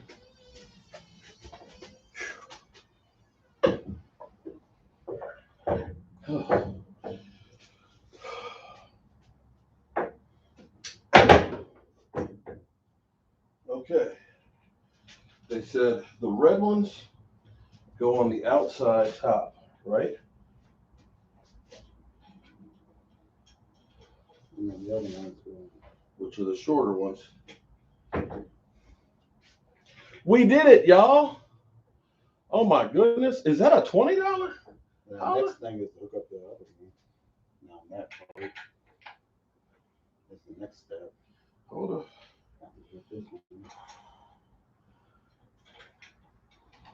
Okay. All right. So if you see this, this is the power head that the blades will go into. And those blades will cut out whatever you tell it to cut out. This is actually narrower than I thought. The table's a lot wider than it needed to be. I could have kept it the size it was. Not bad, make it bigger.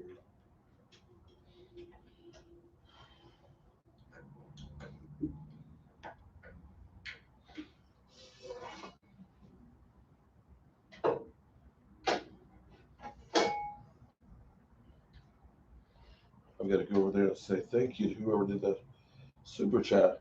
Apologize, kind of have my hands full at the moment. I think these are on later because it looks like something. That's the end caps, yeah. They just said that that's where they were located. It looks like it's something that hooks up to the motor. Okay. On the next step. This says the next step. It's beginning to look like something. But it's really now hooking up all the other All the wiring. wiring and stuff. Okay, This is so the next step. let's go back in here before I tighten this up. But did you loosen the other part? No, not yet. I haven't tightened those up yet, but I'm just trying to get these into where they belong. Sure.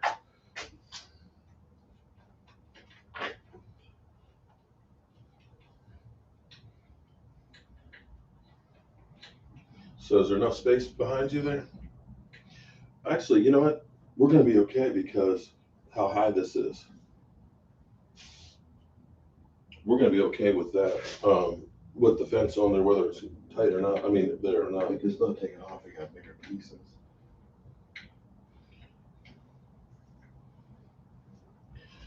Okay, so what we had tried to do here is, I have a small workshop here, so I wanted to be able to use the table saw table here, and hopefully this will line up. I can adjust the table saw and bring it up or down if I need to. I think now that this thing raised up some more, I think I might be a little bit off, but it would be better to be higher on here than lower. But the thing is I could take a whole sheet of plywood, flip it up here on the table, and we could slide it in here and let the machine do the work. So this is where this will end up being hopefully really good. So now it's a matter of us tightening this up, and then I think it's the boards. I think we're actually coming down the tail end. You said there is enough space in here for that, right? And it's supposed to be on this side, not the other side, right? I have no idea. See, it'd be better off if it was on. I think that was on the first part of the thing. It said behind the machine. Yeah, but I'm wondering if it needs to be left or right. I would rather it be on this side. All they said was behind the machine on the part that I saw because in there. I would rather make it so that it's here, and because the outlet's down there. Oh, Step 9, install drag chains. During the steps, Stephen Robinson, you got this. Oh man, thank you, Stephen Robinson, man. Appreciate that super chat. The first part of the step is to identify the drag chain position. So the drag chain consists I've been kind of scared of this. The next thing is the chains.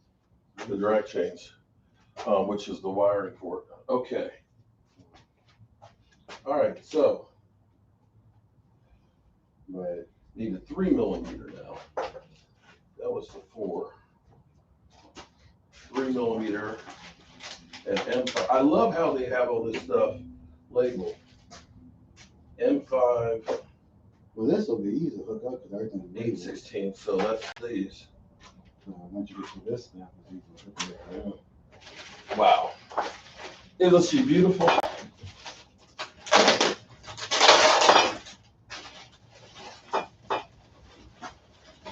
So we've been here for 2 hours.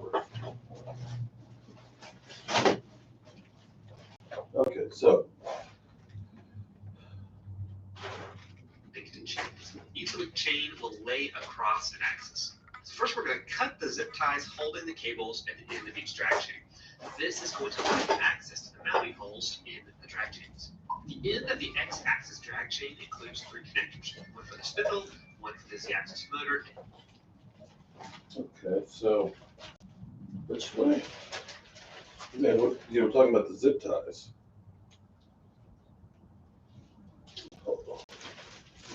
So this is one chain. Which one? Hold on, let's see this one. Let's blow it up. So one is the length of this. Okay. Paired drag chain That's the with installed cables to the X and Y axes. The first part of this step is to identify the drag chain position. So the drag chain consists of a bundle of cables with 2 separate length chains. Each link chain will lay across an axis. So first we're going to cut the zip ties holding the cables at the end of each drag chain. This is going to allow you access to the mounting holes in the drag chains. The end of the X-axis drag chain includes 3 connectors, one for the spindle, one for the Z-axis motor, and one for the Z-axis limit switch. So The end of the Y1 axis drag chain includes all cables that will terminate at the So rear that- of the machine. that's the end of that one. Controller. this is the one with The the 3. Y-axis drag chain is wider than the X-axis drag chain, so that's the easiest way to tell them apart. The next Okay. part is to lay out the drag chains. Lay the X-axis drag chain along the X-axis, looping it up to terminate at the top of the Z-axis. Lay the Y-axis drag chain across the top of the Y1 assembly, ensuring it loops across the front of the gantry and rests on top of the Y1 So the axis. machine's gonna need to be on In that side. part 3, we're going to Okay. attach the X-axis drag chain to the Z-axis. Okay, so let's do that. Okay, so here we go. You go going around. This one's the X. Yeah, no, go. Going around.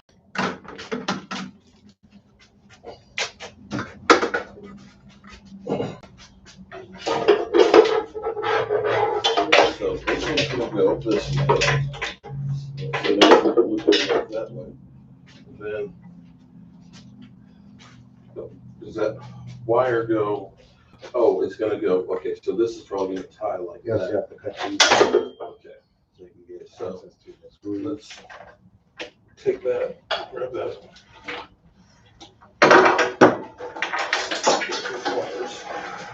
Okay. So that one's gonna go there. This one's gonna go right chain.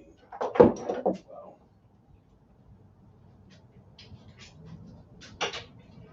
Okay, so that one doesn't need to be cut. So I can go ahead and put that one This in. one needs to be cut. I think I have some stuff that's more aggressive.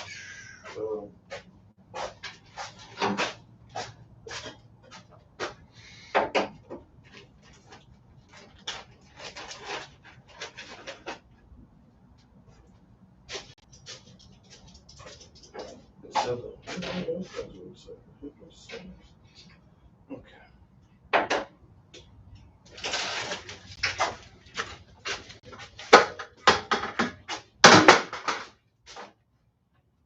Very careful of that.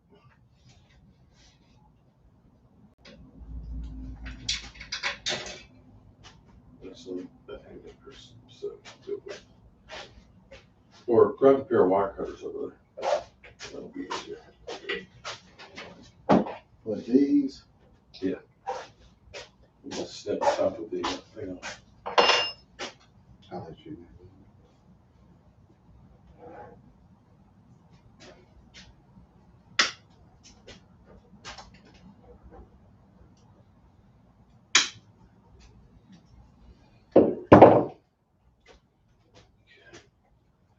So.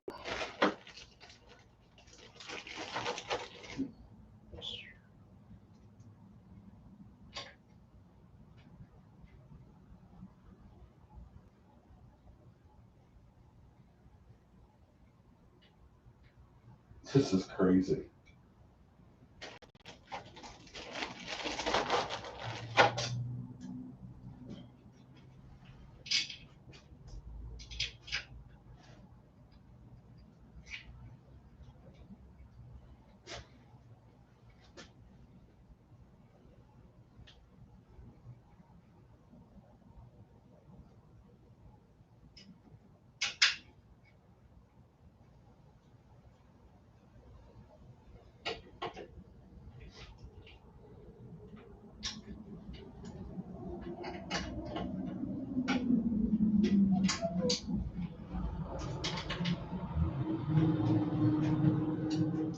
believe we've gotten this far.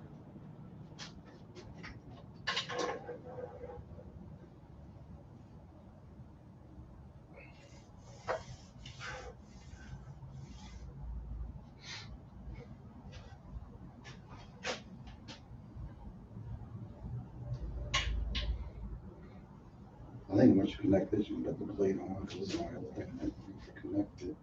Yeah, we're gonna go by exactly what they say. Okay, so you've got that connected. This obviously goes in here somehow, and to this. Okay, so those two drags are in there.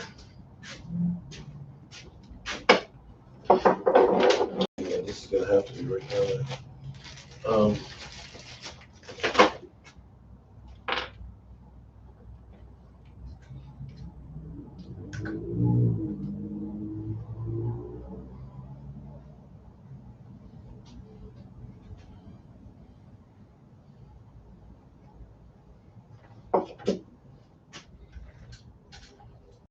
Looks like a tank tread.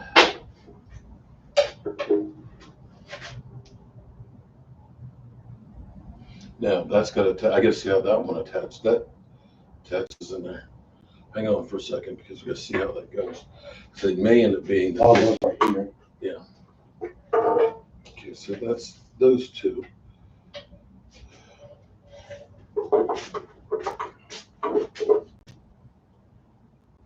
See, that's going to this side. Okay, let's go back over here. I know this goes here. Let's see this. I don't see where this attaches up. No. Where's the pliers? Wire cutters. Well, after this probably attached to the other motor.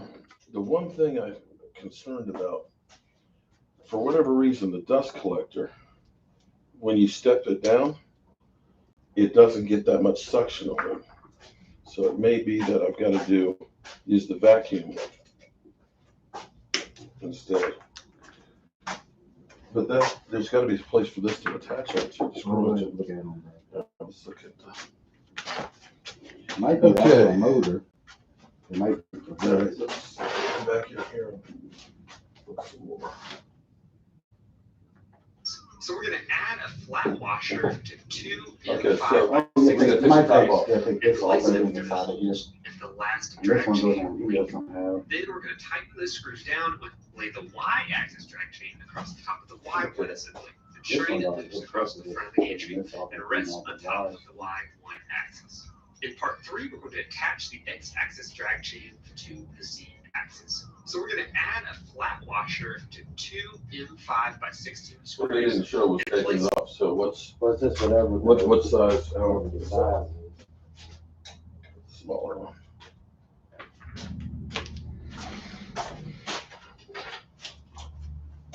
She's pretty, isn't she? She's sexy.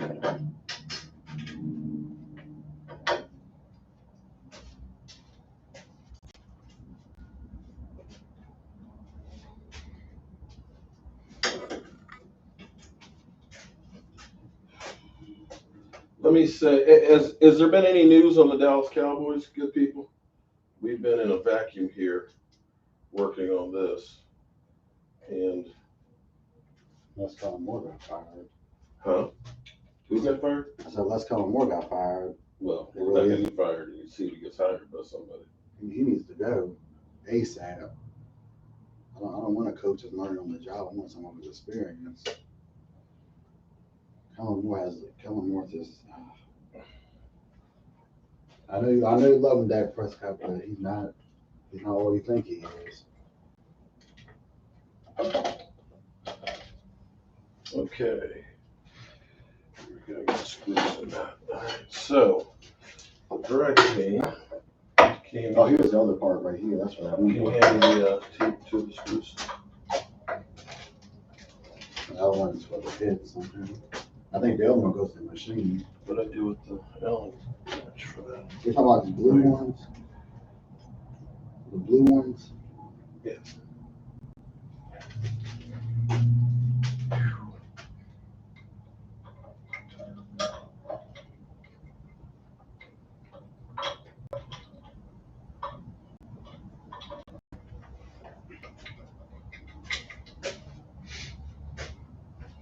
actually beginning to look like the machine.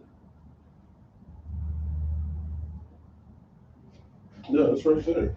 Yeah, that's where that one goes. I don't know how it goes in there. Because that's like the lever.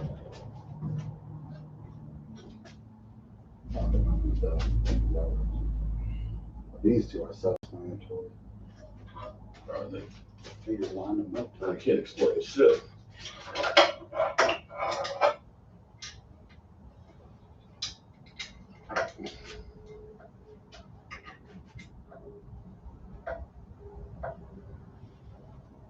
Where do you see that one? This one goes in the back. What, down here? Yeah, and that one goes in there. They don't give you much room to tighten it. Just, oh, that plate comes off. You can take that plate off because you need to tighten it up. Just hold up, Mike. This will take that plate off to put that in there.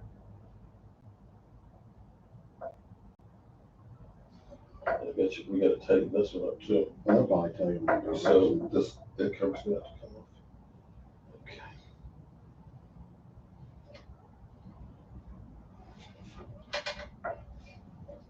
Okay. We got that. Okay, let's go back to when all is failed. Read the Oh, directions. this goes right here. And then this one goes right here somehow. Them through the holes in the last drag chain link. Then we're going to tighten the screws down with a 7mm Allen key.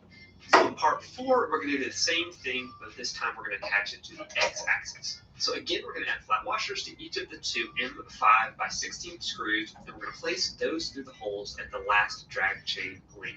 Then we're going to tighten those screws down onto the X-axis with a 3mm Allen key.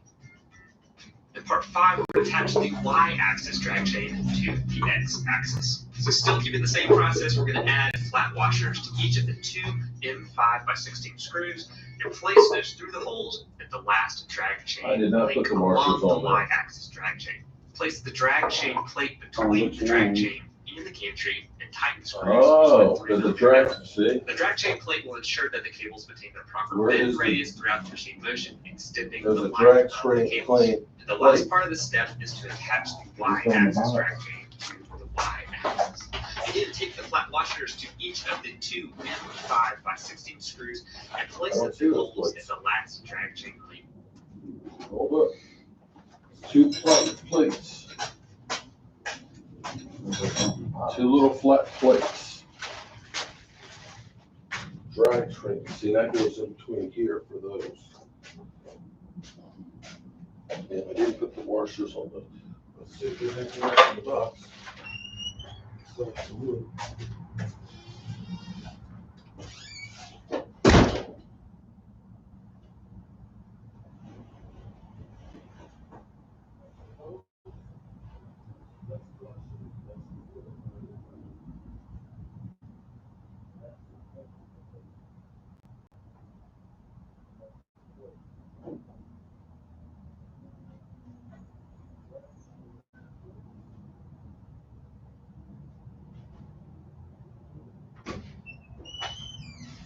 Okay. That I have not seen. Drag train plates. Now those are cross members. It's just a little plate. Little teeny plates.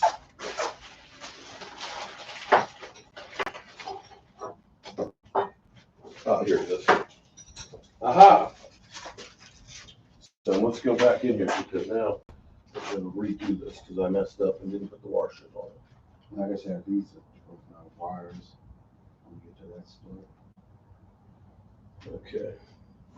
The last drag chain link along the Y-axis drag chain. Yeah. Place the drag chain plate between the drag chain and the gantry and tighten screws using a 3mm Allen key. The drag chain plate will ensure that the cables maintain their proper bend radius throughout the machine motion, Right. extending the life of the cables. So, And the last part of the step is to attach the Y-axis drag chain to the Y-axis.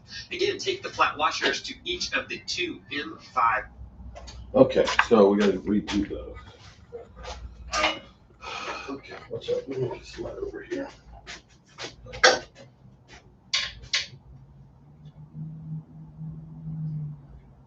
That makes sense. So this plate helps to keep it from pulling too tight.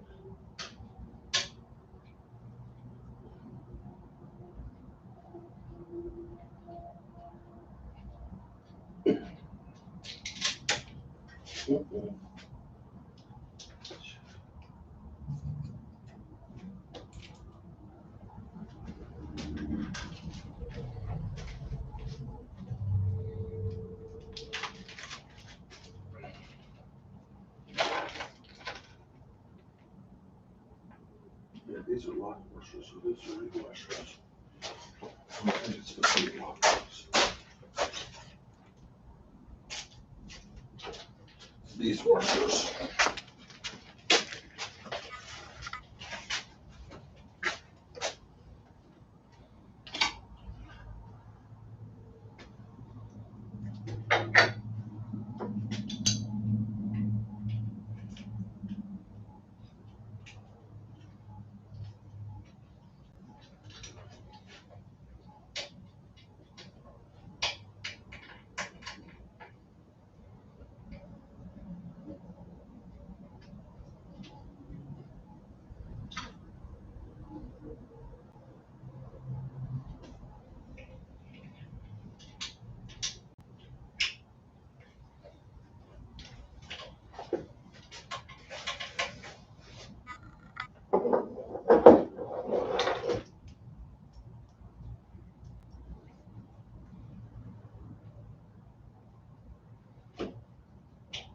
Plus, I think all these are the actual motherboard.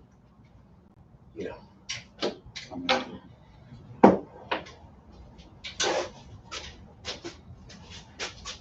the good thing is once you put this up, right, it's labeled. Here.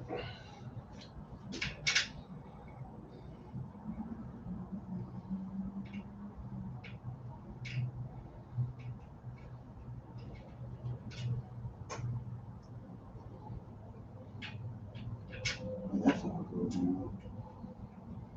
Because that is locked in there.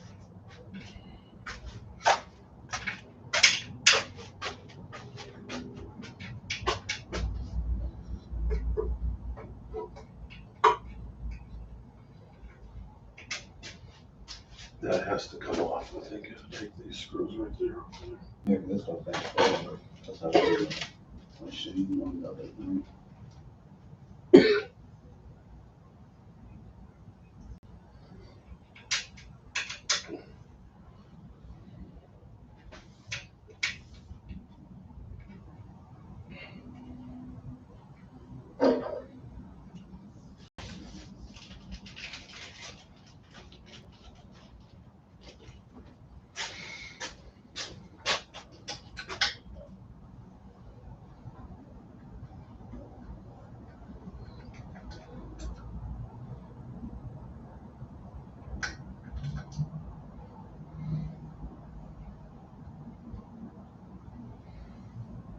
Oh, that's what The only thing is, it's not a lot of play.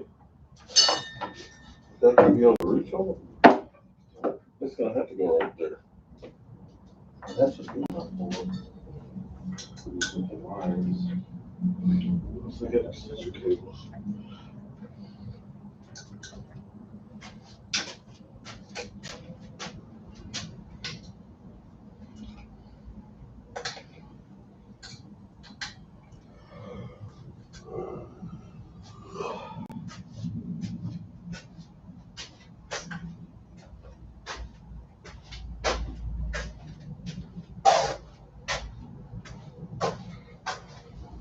Okay, all right, so we got that.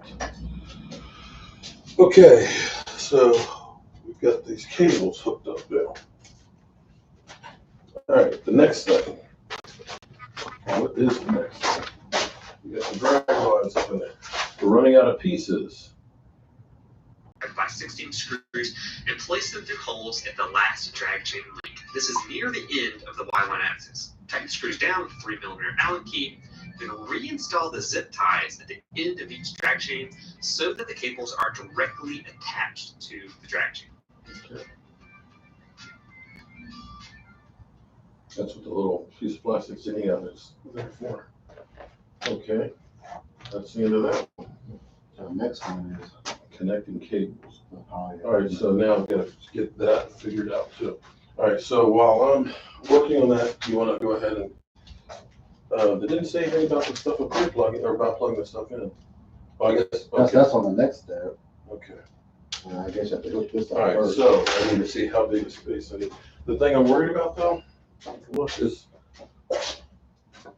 I don't know if it's gonna be It might be. Okay. I just have to modify it. All right. So how do I? I've got to cut.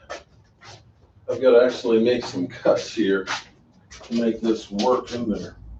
So I need 25 by 6. This is where we make shit up as we go along.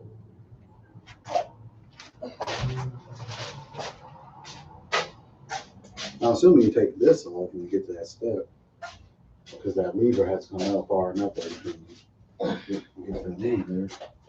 This is my nice storage space here. Losing this for the storage. So.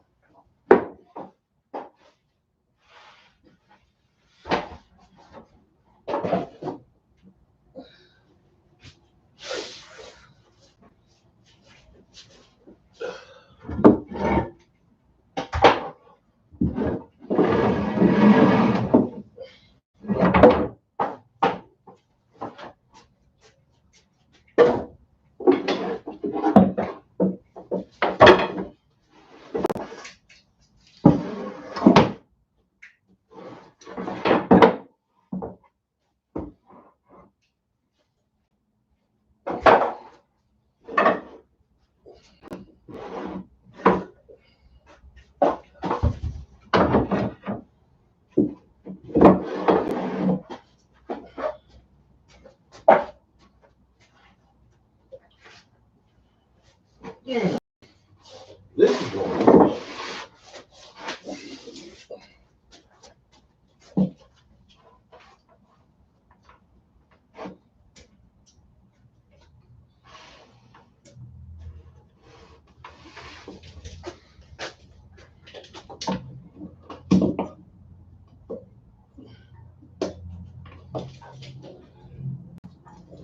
Six inches is what that needs to be.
Let me see a hammer or mallet. They're hanging up right there.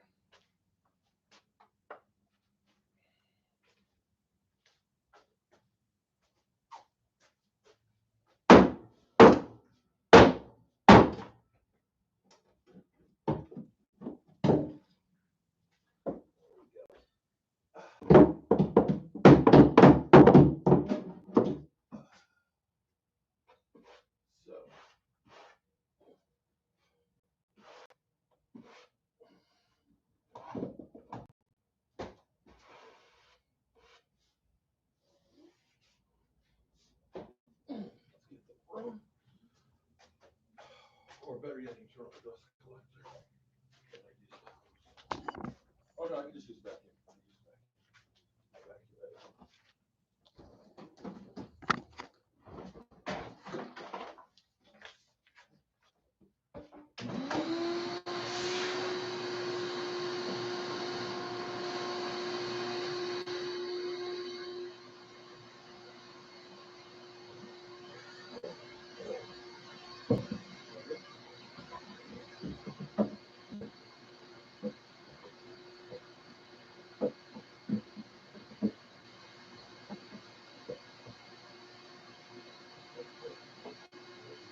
you have one for, you have components for this too.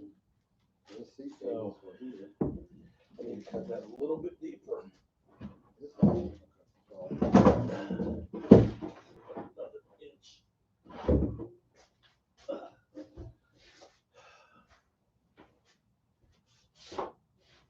Just to make sure it goes back far enough to.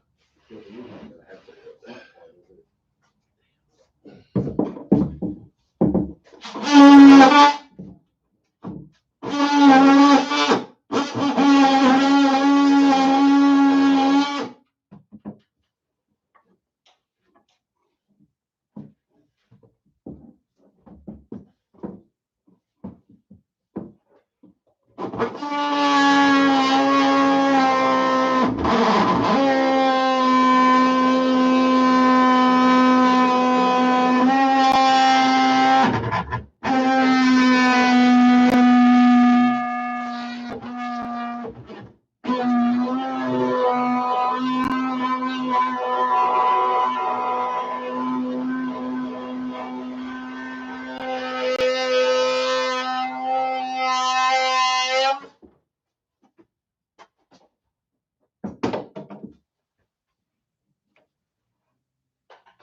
Well, I see there's plugs like here and there.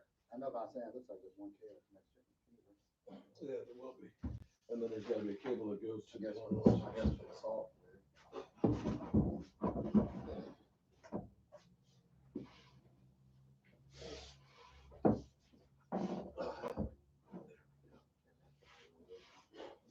What I can do is I can make a block to go over top of that to protect it. There, and put a piece there.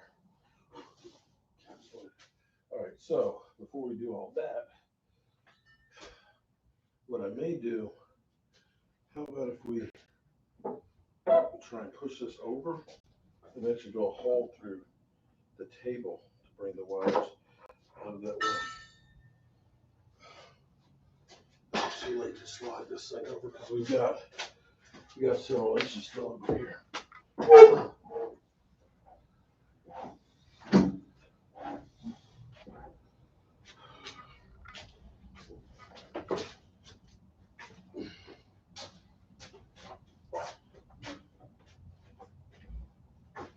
Actually, no, because the gantry's got to come right there. But we could probably go. No, that's not going to reach. That's not going to reach. We'll just cut that out for nothing.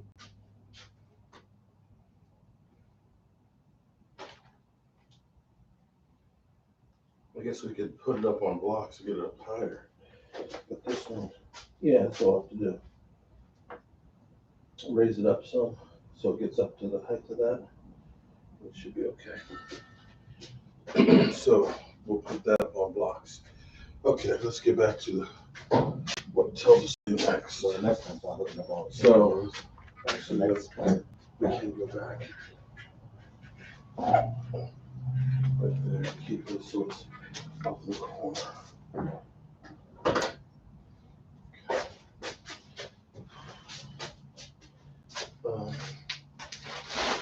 So I'll just build a base for this. It's like 6 inches. Okay. The machine Mark is installing can mill out. Yes, it could. Yes, Brian. It could even do Joe Theismann's leg being cracked. During this step, you'll be connecting the motor and limit switch cables to the machine, and then Okay, so now you're on the switch. all right, start out, we need to identify the motor and the limit switch cables that we are going to be using. The motor cable connector will only connect in a single orientation. The motor connectors are a feature right here that allows the connectors to securely attach together by threading a metal collar from the male end to the female end. Now we're going to connect the motor cables and limit switches to the Z-axis. So Okay, here's using what I a can get you 3 to do. millimeter Allen key, remove the You pay attention to this part. I'm going to go ahead and make the base to allow so that way I for can installation raise of up the Z-axis motor. piece. And then you'll want to remove the plastic cover that is on top of the Oh, that's, Z-axis. you're showing how to Insert the take that. Z-axis motor cable into the female connector and thread the collar onto the connector. Now connect the Z-axis limit switch and drag chain to the black and blue limit switch pigtail, which is at the front of the Z-axis. And then we're going to route. Route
the spindle cable through the notch on the left-hand side of the Z-axis. And then take a zip tie and thread it through the small plastic white piece. And then we're going to put the connection between the two cables underneath that zip tie just to keep this from coming loose when we're actually using the X-Carve Pro. Then we're going to slide the gasket installed on the spindle cable.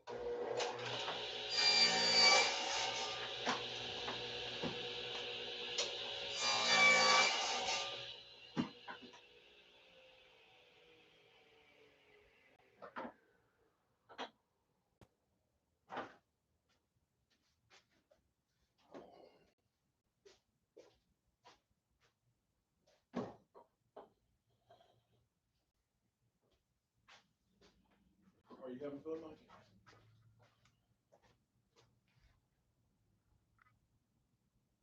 Plate using those same 4M4 screws, using a 3mm key, and then reinstall the plastic Z-axis cover using the 4 reserve screws and the 2.5mm Allen key.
3, we're going to connect the motor cables and limit switches to the X-axis.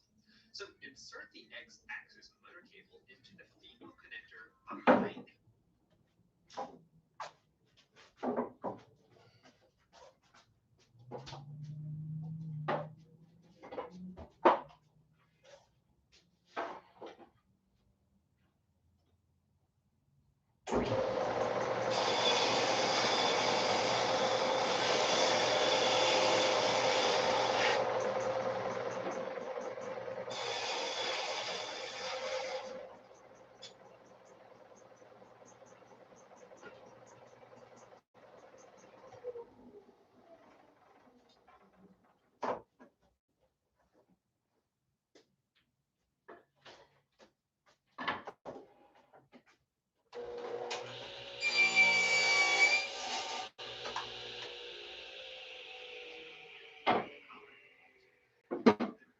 X-axis limit switch through the hole in the back of the Y1 the connector in place. Now we're going to attach the X-axis riser cover. So using a 2mm Allen key and 9 M3x6 flathead screws, we're going to attach the Y1 riser cover to the block.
Interface it up higher.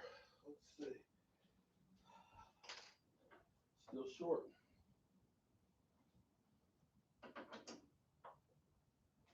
That one's not going to go. The other ones will. This one won't. And if that has to come all the way back, I mean, unless it's going to be able to go back that way. This is meant to go all the way to the end. What is? I'm just saying if this goes, see, That's supposed to be right towards the back of it. that's.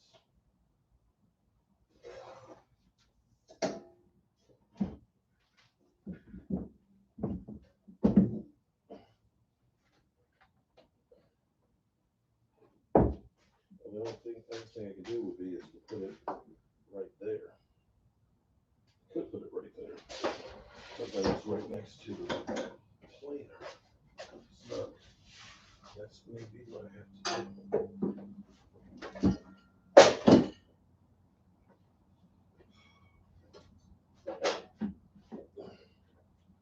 I don't want to do that because it's going to be in the way of the arm.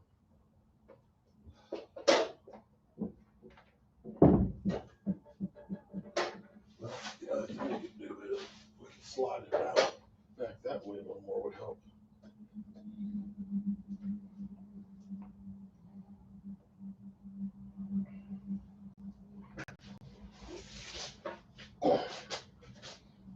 Pull it forward.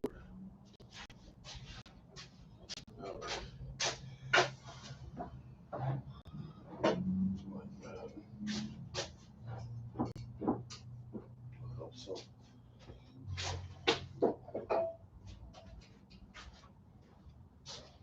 And if you pull it this way a little bit more too.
worry about right here because that's going to be hit.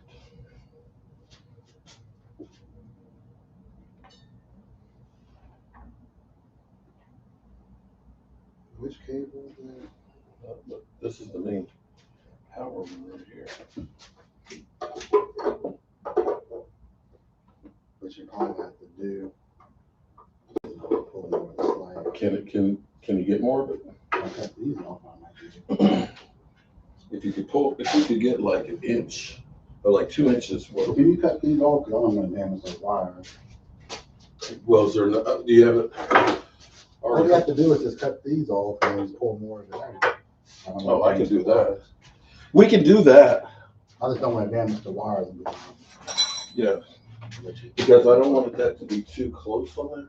That's probably more than what you need.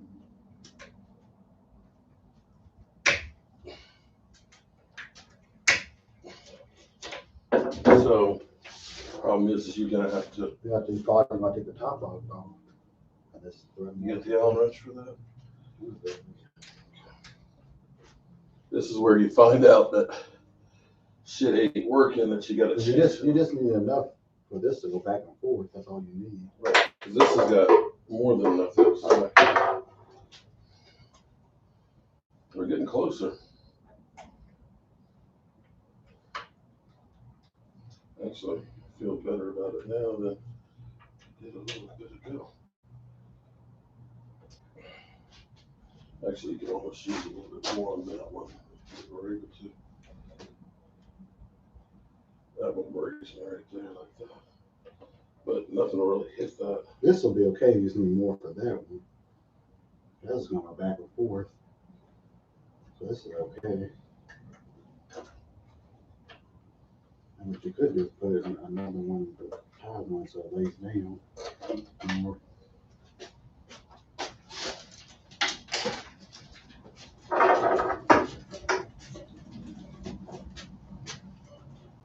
Oh, yeah, you got lots of stuff. Okay, so this just has to come in and go down like that. Yeah, I've got that's the part yet of how to attach that one.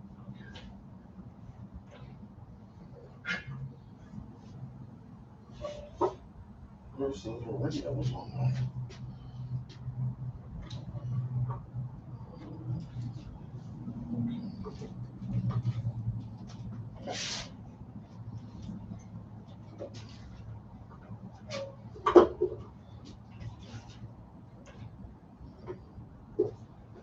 You the man, Mike. You the man.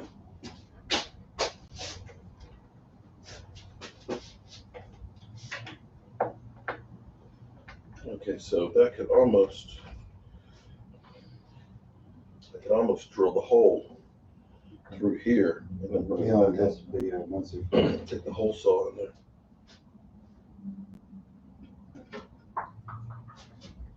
I don't do that now because most of it is What I may do too is what I think I might do is just cut this back further like I was doing. So that way this will slide back there further. So that way this is isn't. that now because we're gonna put all the wires up next. This is the next step. Yeah, because if I could take that back about another 2 inches, then this is in here protected. And then if I Whatever put- you do for the wires, it might be a good idea to do it now. one problem though, doing the hole saw.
can run the wires through there. Yes, that one fits. Okay, cool.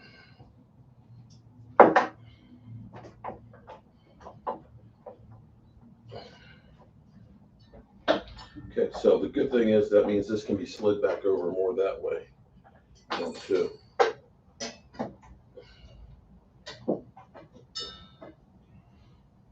And that's better because that's straight on the end of the wires.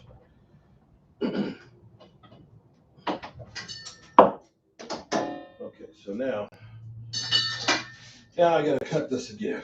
Okay. You are 100% right, son.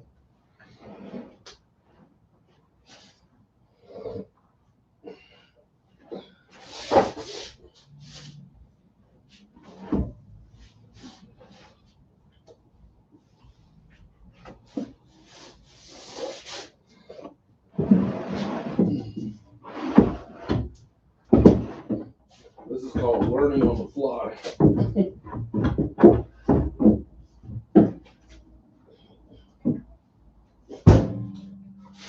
Tell you one thing, that case is a damn tank. Ugh.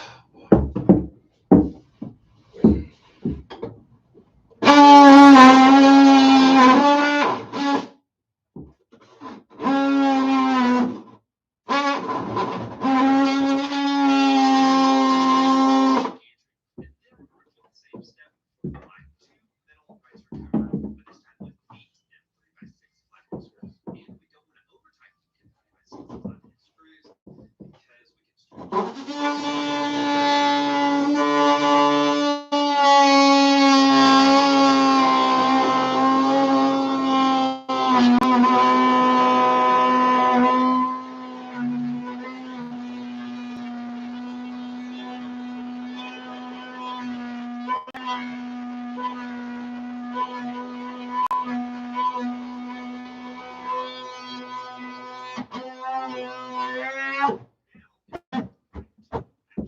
we can also packaged separately into the fuse connector on the Y2 motor.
There we go. All right, much better.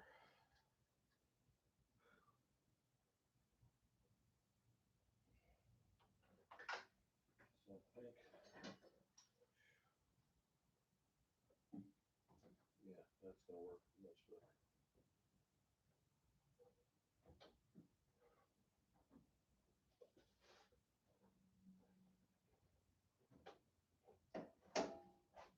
And that keeps it so we won't hit it.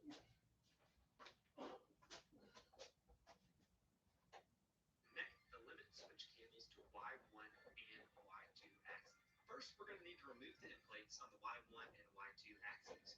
This will give us access to the limit switch pigtail on the inside.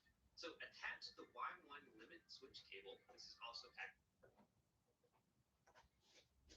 Okay. All right, so I can step back and let him continue to do the work I'm on gonna this. take these off. What's up? The covers? Yeah. Why? They told us to put them on there. Because you have to get the other wire in there, because the wire for this. There's a wire. There's a small one that was down at the bottom, That's what it said on the thing. but it was outside. It said take the thing off. Yeah, well, why the hell they put this on? That's what it said on the thing. Now that was stupid. Okay, where's the key? Yeah.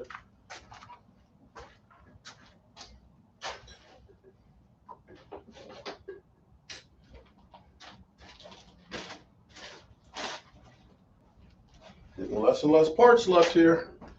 What's up, people? It's going on. This is 3 hours. How y'all doing? First order of business is to cut dead wood, free up cap room, and sign somebody who's worth a shit. Hey, Mark, Mike McCarthy is about to have a press conference. Uh-oh. Let's see if we can hear it.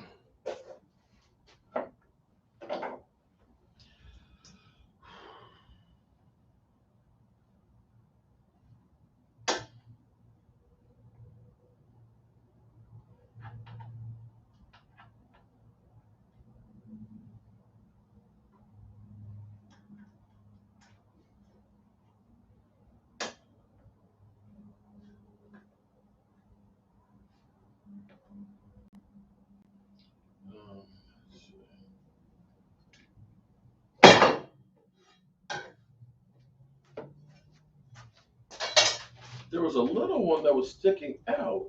Yeah, but that's not how it's supposed to be. Now it's those directions. Okay.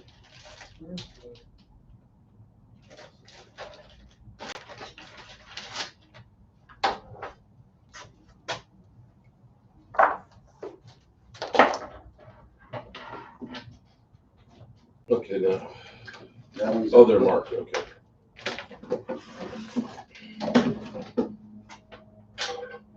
I'm glad we cut the hole here.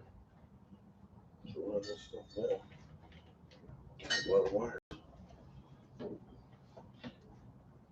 I could have sworn it was sticking out That's not what when I was tightening up the motor.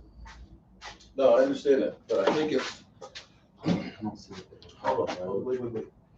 I remember seeing it when I was tightening this stuff up, I thought. Or maybe that was in the front. So this is supposed to. There's no, I think it's this one. I think it's up here. It's up to the front because it's right here. Here's a little wire right here. The plug. And why did they take the backing off? No, it's the front one because they're right here. Here's the coupling right there. They're one on each side. Why did they put the thing on? Well, that makes sense because Yeah, but they said those already had the covers on. These didn't. They said put the cover on. Okay. All right. Well, let me. So now I still have to take this off, right? It didn't say that part yet. And this is gonna have to be tightened up too. It didn't say how to take that. I didn't get that step yet. Okay.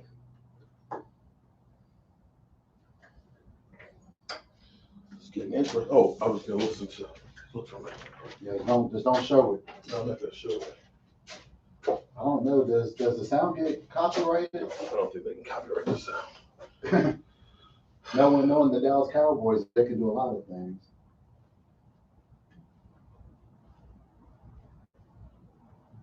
Because everybody gets copies out. Yeah, but I don't, to be honest. I just shut my channel down. Not for anything past those past Tom Landry.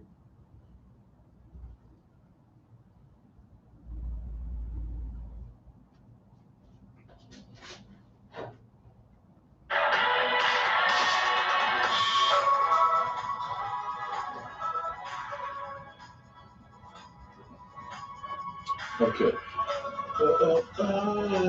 I'm gonna go ahead and get the wood out. I'm gonna go get some wood, y'all.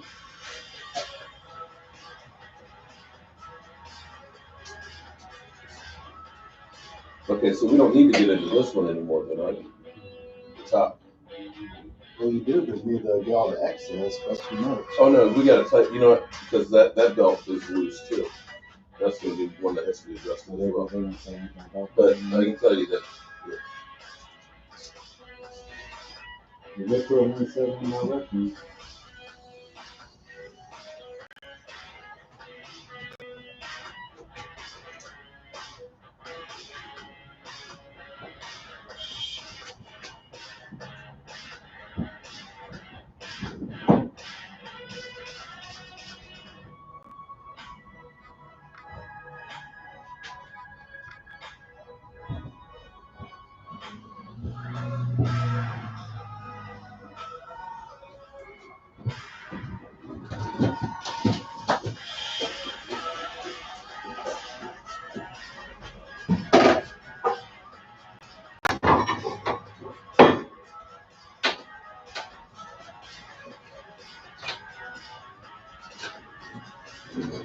There's more hose than we're going to need. So that's smaller hose. So it's got-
We're going to need to remove the end plates on the Y1 and Y2 axes.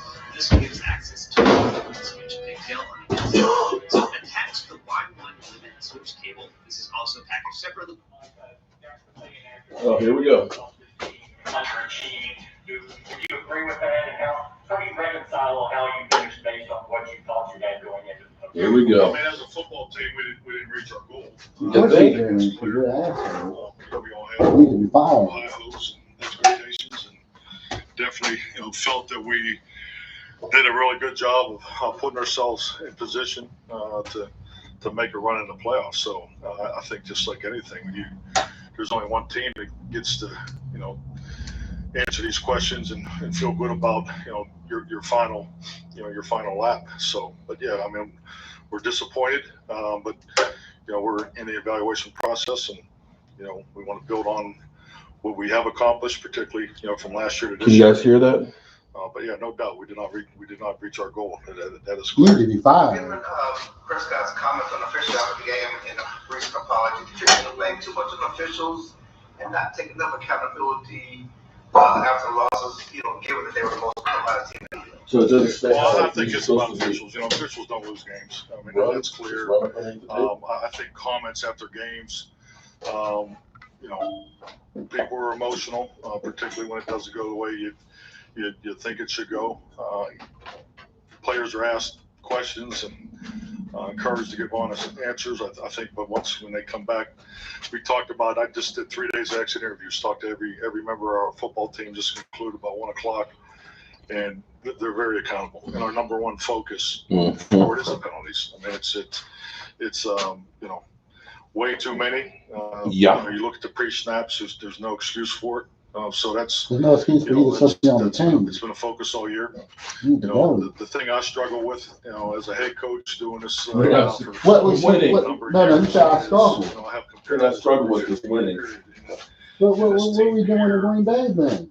Is clearly one of the better teams I've coached as far as their mental preparation and their mental execution. So our weekly grades and our totals for the season we break it up into mental errors and missed assignments. So our mental grades don't coincide with the penalties because they usually go together. And that's something that we'll obviously take a very, very hard look at. I think it's just like anything. It's the application of what you need to work on. The application is usually filed. When you look forward to from one year to the next, and when we all spend time, particularly the position coaches, on technique and how you build it into the individual drills, and penalty prevention. We have common philosophies and approaches. Do not hold on a run play. I mean, we all understand that. So don't hold on a run play. Wow. -2 versus -10.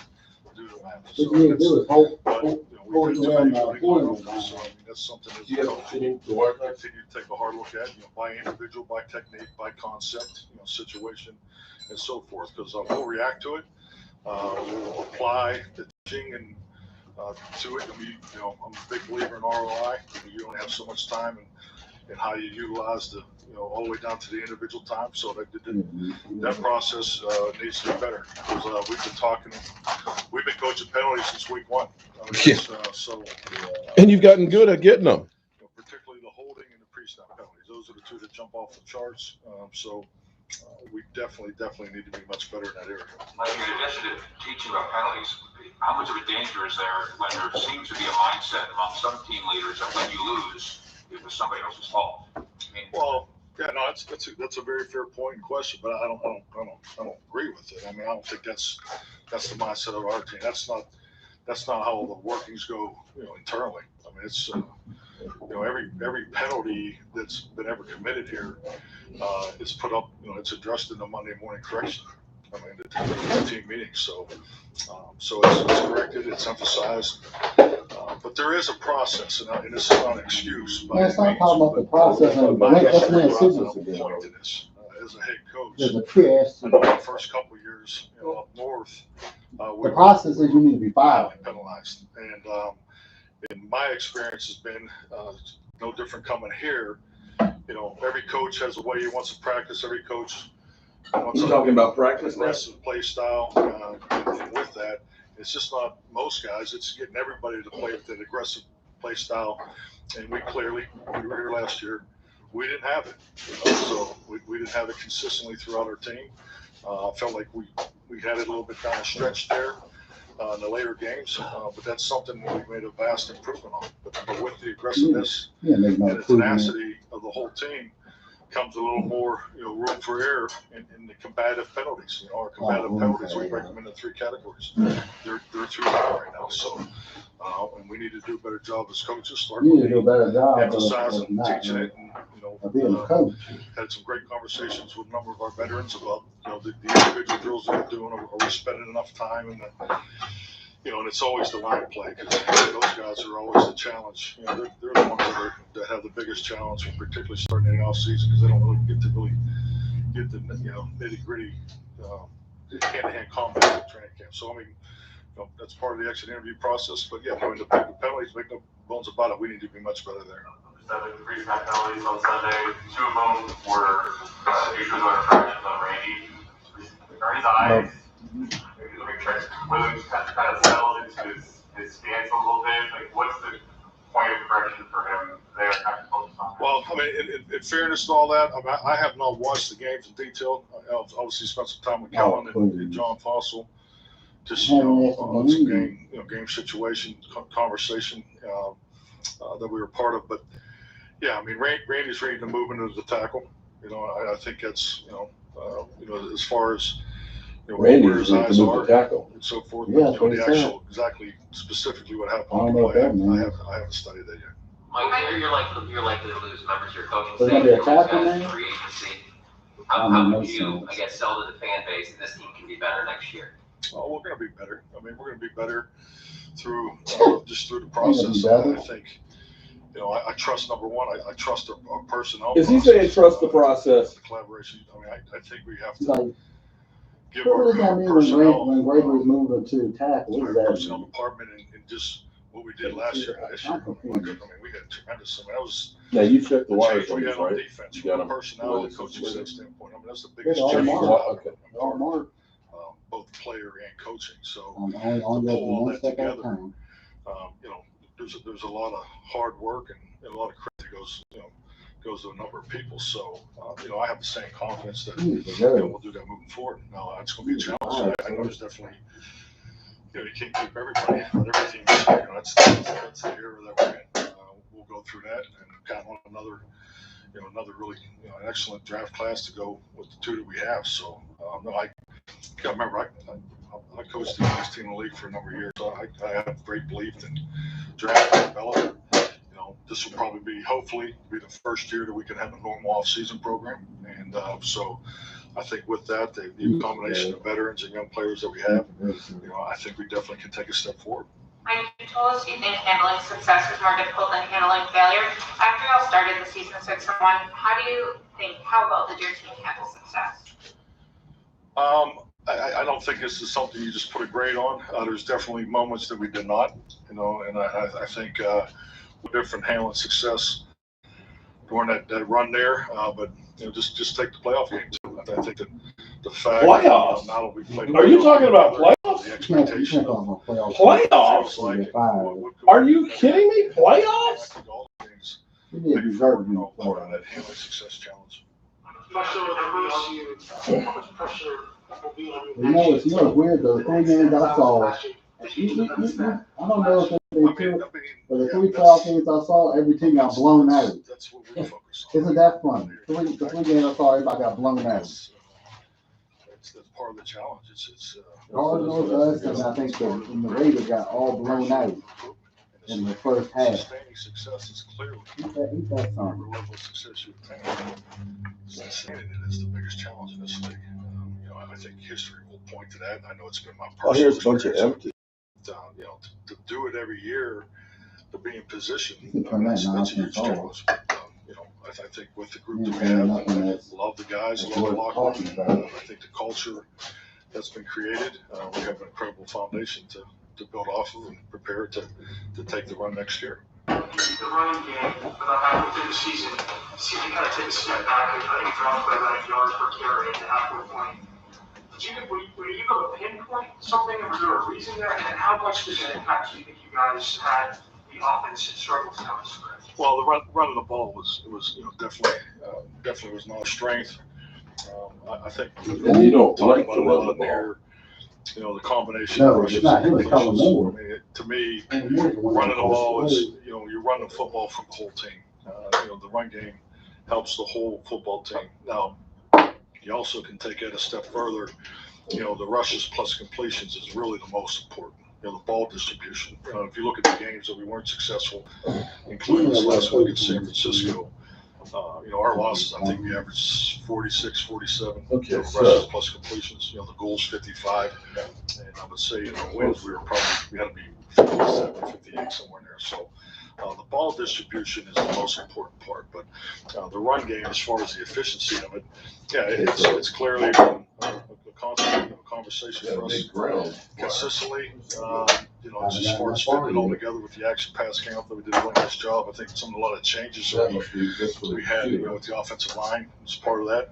That's always a challenge. You know, running backs fought through some injuries. So I think you have a lot of different factors. Okay, so we this, need to be better this because is the other thing. it's definitely a key Where's this roadblock gonna you know, for us to have success. I've got Like your meetings with the judges, have they given you clarity on your job security and amid all the rumors and the gossip? Can you share that Is that clarity what with I us? think it is? Yes, I've had a chance That's to what I thought. talk to Jerry. I didn't know they who were lived in the game for a long time. Also saw him Monday, so you know we had very positive conversation and just the focus on the evaluation process. So I don't see that way. I'm focused on the exit interview process. You said the team failed to achieve its goals. What do you think are the primary reasons for that? Primary reason we did not. Well, I think when I see in the game, I mean, playoff football is. What do you mean not seeing the game? Playoffs? I think What do you mean you're not seeing the game? historically, we'll tell you it's going to come down to a couple plays, and it definitely we came down to the sequence here at the end. But we're not getting into the specifics of the game, but I'm watching the tape. I know just, speaking with Kellen, I mean, I think he said we had Whoa. So you're not even eight watching the second and tape? 10s, and 4 second and 20s, so I mean, obviously first down was a huge issue for us offensively. I thought we were nervous to start the game. Felt it in the locker room at the team prayer.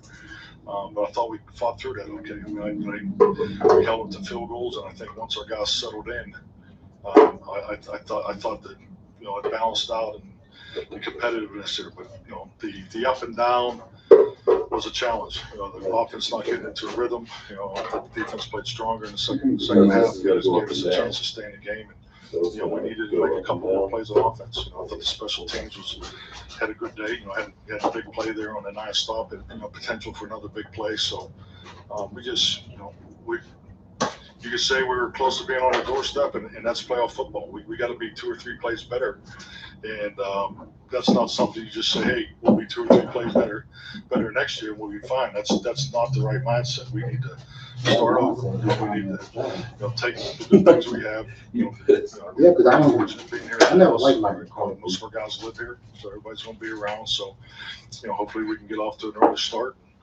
and build on, you know, what we've accomplished. Why would your team be nervous? Is that the pressure of needing to win, wanting to win, having to win? Well, let me take the word nervous back. I mean, it was a little angst, okay, which I think just like anything. I mean, it's just, I mean, they were excited. They had a great week of practice. I thought the pregame was good, but, you know, I just think that, you know, maybe it was the first time we were doing this as a whole. Maybe it was 2 guys, you know, but I just think that, you know, we weren't, you know, they were a little cleaner than we were at the beginning of the game. That's just the facts. Just how the game ended, do you go back and re-examine the play call, the decision making, and what would you have done? What's the teaching point to make sure that there's room for the part through the guys and things like that? That whole scenario. Well, I mean, yeah, I mean, it's really probably the only play I looked at. So, you know, talking with, you know, John Fossil is part of our, you know, game situation crew in Kellen. You know, if you look at the clock play situation, that's what we call it. Okay, the clock play situation. I mean, historically, I know when I first got in the league, you know, 17 seconds was the threshold where you would not attempt a normal 5-step time clock play. Okay, so I'm gonna say about 10 years ago, I just think it's through repetition, you know, quarterbacks and analytics. It moved down to 16 seconds. So when you're looking at a normal clock play, 16 seconds is the threshold. But then there's the tight clock play situation, which we were in, and when you're trying to go from a different, you know, the 45-yard throw for the final play, because we're in the last 2 play sequence. This is how we train it. This is how we rep it every Friday and Saturday. So our last 2 play sequences, you know, if you look at the plays leading up to it, we were in a sideline offense concept. The 2 plays prior to that, they were in a shell defense. Well, I can say this way. much. Went to sideline defense. So, and last but not least, part 6, we're going to route situation. And our threshold here is route 13 all seconds. of the cable ends that were That's our inserted training. during this entire step under the machine frame and towards the back of the machine near where the controller teaching is. tapes over a Now there are zip period. tie pads attached to the There's bottom one of from each crossmember. You can use Jacksonville and zip Minnesota ties to keep from your last cables year. It's off actually the the exact same workbench. situation. They run the draw and, you know, have a chance Zip to tie get cable. Yeah, so our threshold in that Well, why situation, Shit, based how on do you the get plays, into is that? 13 seconds. You know, so we were 14 seconds, so we're clearly within our range. Just And our thought process there There's is only 2. we have I 2 mean, that's all options. you You know, we do. have You to take have a the quick zip throw, tie and so run we it through and go to the other for side. a quick It's throw easier to or do the that check shit. to the draw. It's not as You soon know, as like in the Jacksonville game was a draw. Really not But that based on them being the sideline and with Armstead being I- at the, you know, the nose, he's playing the jumper spot position. We went from the 3-step to the draw. So it's the right call. Situations right off the call sheet, and so that part's right. You know, the part that we got to talk about, you know, as a staff, and, you know, I had a chance to visit with Dak about it. I love it. You know, briefly, It was the right call. Here we go. Officiating last night. It just didn't work. Is the mechanics, you know, our mechanics matching their mechanics, and, you know, I'm not going to get into their mechanics, So but don't as far take as it the down draw because one play, over here. the execution, I'm just trying to you know, get I think we talked about Dak and I was, you know, put a yard limit on it, you know, cut it to 10 yards. I mean, that's probably going to be the change adjustment that we make. But as far as Dak sliding, giving the ball in the center can spot the ball. The receiver can spot the ball. So the fact that Just another little opinions you can't spot the ball is not correct. So the center can spot the ball. Our guys are trained to spot the ball exactly how the referee spots the ball. You put the tip on the inside edge of the hash. And obviously the umpire has to come in. All he has to do is touch it. We're in a 3-2-1 situation. Just snap the ball. So obviously that didn't happen right there at that point. So, but as far as the training of Dak getting the ball to Tyler getting it down on the hash mark, that part was intact. So, because, obviously we got to factor in what happened there, at the end of that play. Well, I wish he would just do a rant like we've seen. Training that's gone into that We suck. situation. You guys Messed up. You guys mocked me on the Friday schedule, being fast start Friday, furious finish Friday. So, At least it's not a Jason Garrett. I'm proud of our guys. So I got to the way take we a competed. hard look at it, but we had great confidence in that situation. We were just We're getting closer, guys. The yard line for the change the play call for the final play. So it's the right call based on our preparation. I probably sure can, Biggie Johnson. You give me a picture of it, I can make it. That too. So, but yeah, it's a 13-second threshold. Is the call. So it's 14 seconds is my view the right call. Not hand the ball to the umpire. Well, that's an option. No, I don't know where that came from. I haven't tightened up in it. That's not the rule. We speak on these things all the time with the officials. I mean, it's look at tape of it. You'll see Larry Fitzgerald. He's on our training team. He's running there, putting the ball down, and it's really they're looking for an appropriate spot. It's not so that's why you go back to our fake on the punt when we were trying to go for the second play. Jake McQuaid, he's looking for the spot of the ball. You see Tyler when he gets the ball, he looks left for where the spot is. So lining up on the hash, just trying to save time. So. Mike, as Kellen and DQ go out and meet with these other teams about potential head coaching jobs, if Kellen were to leave offensively, you came in and you inherited his system, kept it in place, kept it as a play caller. Would there be any consideration in your mind that he gives to you with some of your offense? Well, I think with that, I mean, most of the things we do procedurally is what I've done in the past. As far as how you look at a game plan and so forth. I mean, it's definitely the language combination because at the end of the day, the goal is to keep not changes. Try to keep the foundation for Dak. Dak's success and keep accomplishing his original couple of years. So I mean, that was the goal. So I don't see that as a huge change. It's a language change. I just think like any time if you have coaches that change, everybody's gonna be a little different. The most important part, and even speaking with Dak this morning, the most important part is that we evolve off of what we did this year. We can't just line up and run the same plays. We just can't line up and run the same plays at the same situation. So, I mean, you're always evaluating your offense. So, I mean, that process, if Kellen's here or not, that won't change. So, we're always going to build the offense around the success of the quarterback. That's the whole philosophy. So, that's all intact. And we have that built over a 2-year period. So, Dak will always be the focal point.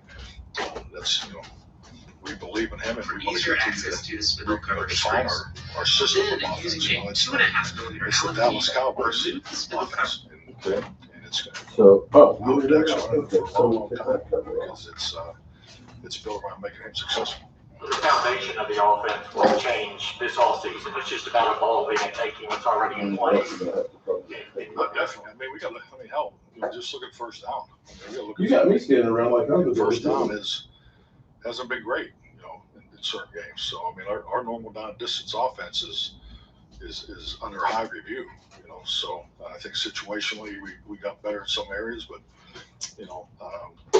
yeah, it's just like I think we've talked before about how the season goes and how the first third of the season, the challenges you have there, in the second third, and how the toughest is the final third. And so, and you break it down in all 3 phases, and specifically to the offense, you got to take a hard look at that. What made you successful early? How did you go through the adversity and the tribulations of injuries and changes in your lineups? Because that's have to play a little differently then. I mean, there's concepts and people you need to help. So, or do we have enough help in our protections? I mean, these are all questions that are very fair, and we're going to take a normal look at it. So it's not like He's definitely feeling the pressure. We definitely need to tweak some things because you being the play caller and being more hands-on in how that's run. I don't think that's the best way to run an offense. I've told you the first day I was standing there, whoever calls an offense will install it. You know, it's important for the player. It's the way I've always done it.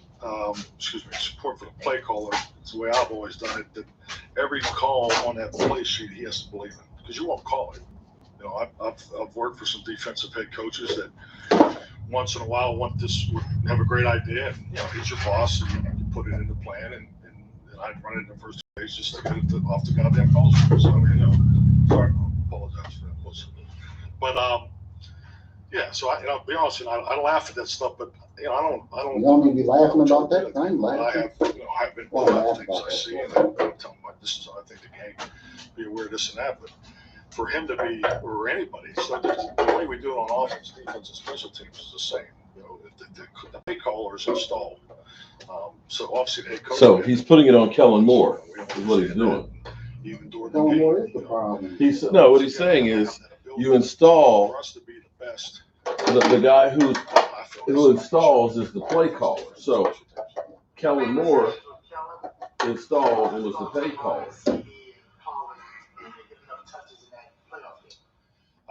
We really, just because everything he's got going on and Dan's got going on, we haven't really dove into it. I understand that, I'm trying to get the wire first. But I would just say. Oh, you mean oriented? I know just the first down was, and that's a challenge when you're calling plays. When you're second and long, you know, some of those down at distances, you're not into your normal flow of a play call. Well, I can pull some more back. I think that would definitely be part of it. Let's As if get a text. are going to be gone. I think you're always prepared for that, Todd. I mean, that's a part of working here. I mean, this is an attractive place. We're a very good football team, you know. So I think, you know, with that, you know, I think opportunity, you know, movement is higher than probably ever before. So I mean, you got to be fluid with your staff and just be ready to go. Like following up on that, you always think about building a staff with tiers of guys who can be the next guy. How solidified in your mind are you that you're going to do this, this, and this if there's changes? I think that's definitely your starting point, but I think I have a clear responsibility to the organization to make sure that, you know, I do the best I can in all aspects of the football team too. So I think this is premature. But yeah, I'm definitely cognizant of it. Much smaller, 6 touches against the Cardinals. He was healthy enough to return to the Bears to get on the trigger. They get 6 touches a game on Sunday. Is that too low for him in your view? If why only that number of touches per guy who's seemingly your most explosive option at that? No, I think that's very fair, but I think also it really just goes back to what I talked about before. I mean, our biggest challenge here was we didn't. Credit to Mike McCarthy. He's talking and he's not really saying anything. I think we had 45. Sure, I can make you one. That's not a biggie. We clearly were probably 10 short as far as rushes, combination of rushes and completions. So yeah, I mean, definitely when you're at that number, we could probably say that about a couple guys. Yeah. This sounds like a simplistic question, but going back to what you were talking about, sustaining success earlier. This franchise hadn't been in the postseason in back-to-back years in like 14 seasons. Is that a big part of being able to go deeper in the playoffs? That's scary. To put yourself in it year in and year out versus just once every 2 or 3 or 4 years? Definitely. I mean, I just know, being in the playoffs, for 8 years or so, there's definitely, it's just like anything. I mean, the second time around is easier. It's, I think clearly that the hard lessons that we, experienced on Sunday will definitely pay forward for us without doubt in my mind. Off my personal experience, the first time we were in the playoffs, it's an NFC Championship game, went to overtime. So, we had a new quarterback, and it took till the second year, and then we lost another heartbreaker in overtime. So, and and then the following year we won the Super Bowl. So I mean, I think guys, particularly coaches on the staff, talk about their experiences. It's tough to get it done the first time you're in there as a team. But we're obviously we're confident, we were healthy, so there was a lot of feel good around our football team. No doubt about it. I think it's important. I'm not second guessing that, but it's hard. It's hard to win a game in a regular season, let alone playoff games. So it's hard to win a game. They played better than we did. So it starts with me, and trust me, you always look at what can you do, what more can you do in any situation, whether it's how you practice, how you game plan, and things are going during the course of the game. So, but most importantly, I can't say enough about the players. I mean, gosh, the last 3 days, I mean, just their confidence and where they feel, where we are as a football program, just what we accomplished in 1 year, as far as just the energy, the attitude. I mean, the locker room is incredible. It was 100%. They're all 80 plus guys. It was the best locker room they've ever been a part of. So I mean, we have a tremendous amount to build off of. So, like anything, it starts with players. Mike, you were talking earlier about player personnel and the great job they did last year, and there's some hard decisions coming up in regards to some now free agents. Could you take us through the process and/or influence that the coaches have in talking about some of these guys? Well, yeah, I mean, just the way it was laid out with Jerry Stephen. There's a lot of collaboration. The coaches are very involved in the process. More here than any place I worked at. I have great appreciation for that. So, it's a lot of conversations between Jerry, Steve, and Will and I, and how we influx the coaches, into the draft process, into the process. So, I think we've done a good job with that. Particularly last year. First year was, kind of a blur there with the COVID and how, everything was moving so fast. So last year we worked out very well. So, and I have great confidence that we could have another excellent year. Would you say the window to win is a lot smaller now than it was when you first became a head coach? I don't think in my opinion, I don't think the window conversation applies as much in today's NFL as it did in the 90s, for the amount of movement that you have. I think, I remember the Chiefs, you work with the same players 4, 5, 6 years in a row. So I think that the ability in this state of the NFL is obviously, make sure you have your core players, and that's the business aspect of it.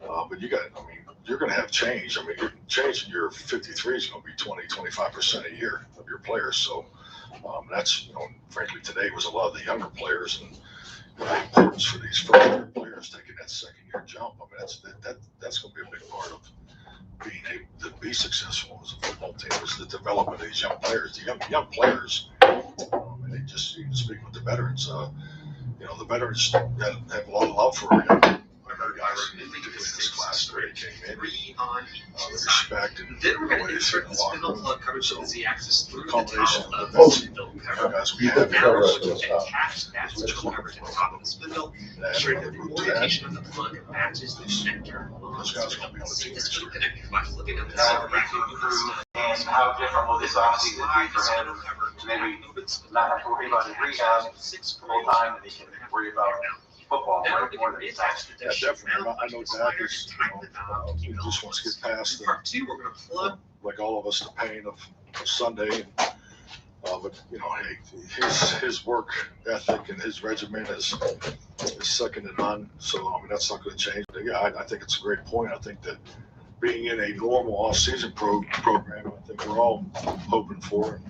looking forward to, because, we really haven't had that yet. So, So ensure that the that motor benefit all limit of us. is within So work, you don't want to lack in any manner in your eyes as you look and examine his motor cables fundamentals. I would say it's a blatant statement. I don't think, it's fix that. No, that's not the case. I think just like anything, you understand here, he'll tell you there's some throws or some things maybe need more reps at or more timing. And, I think with, the challenge of having multiple perimeter options, getting in tune with every guy, on every particular route, working through the wrong tree, we definitely need to continue to work on the details of that. So I think that'll be part of moving forward. They said you play for the torn PCL, you expect to be 100% next year.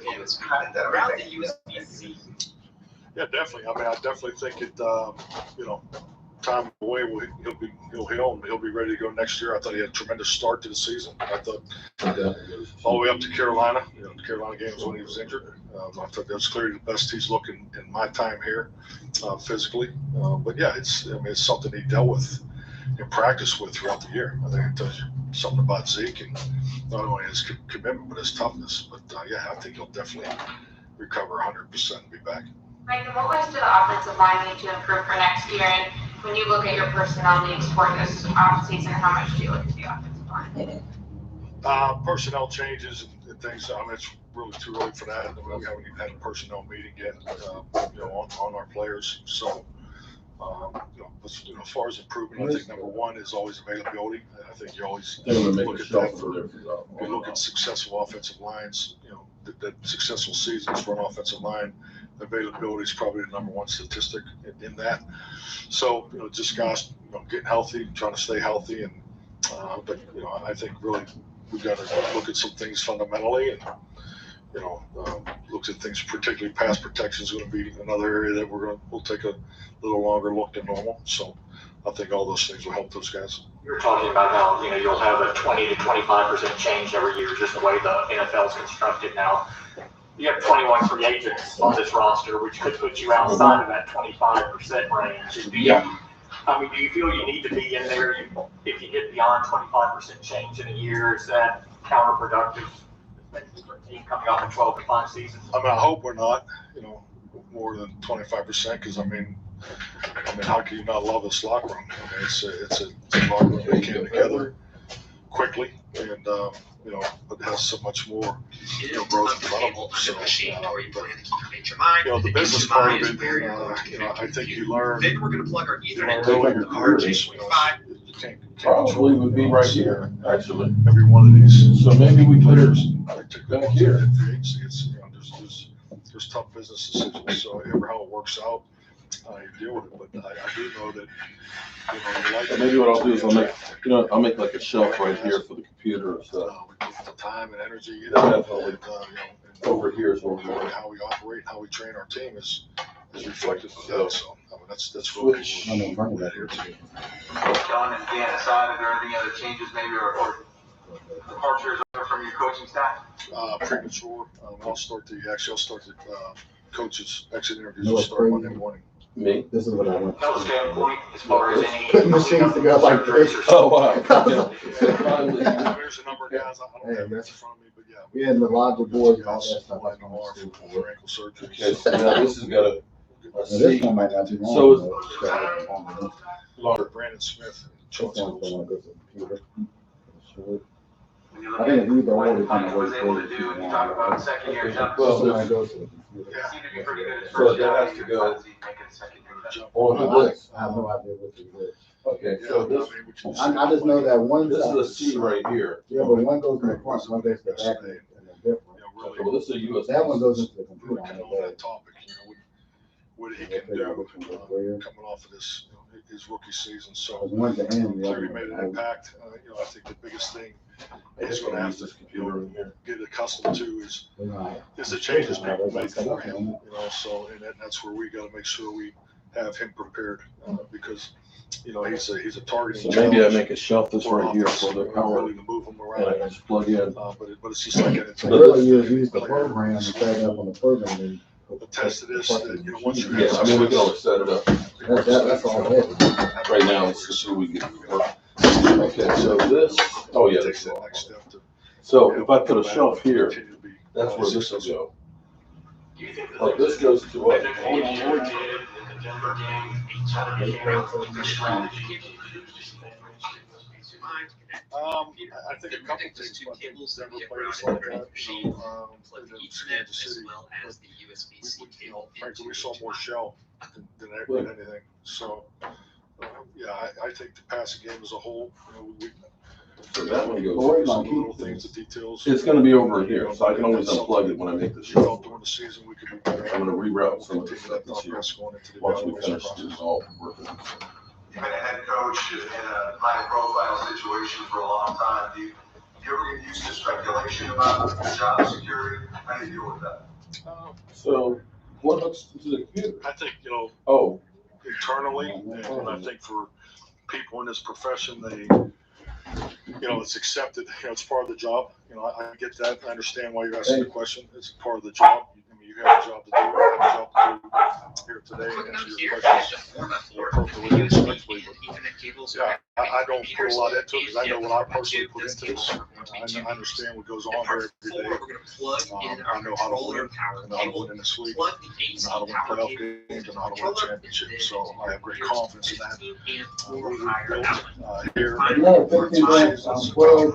and plug. I think with that, you just stay true to that. The hard part is the personal. So That's a we 20 all have kids. That's a split that I don't like. And then plug that in. Okay, so we're ready to plug it in? I just hope people will Plug respect it right on here. All right. On Z, you mentioned, he's gonna get healthy. He said he didn't think he needed it for security. General manager understands he's got arrested. I agree. Okay. ACL injury was something that. You turn it on? Turn it on. Rest. He's not up for surgery right now. There's no discussing him having a Just procedure. tripped the breaker.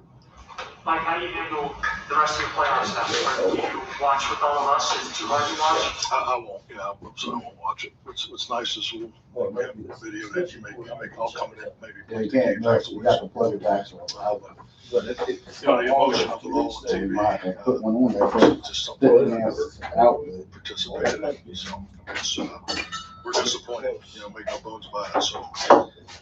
But yeah, obviously, great games, but, I'll watch the coaches coaching, tapes at some point just to see what teams are You don't going even against each have other, wire, particularly you in the have another playoffs. plug.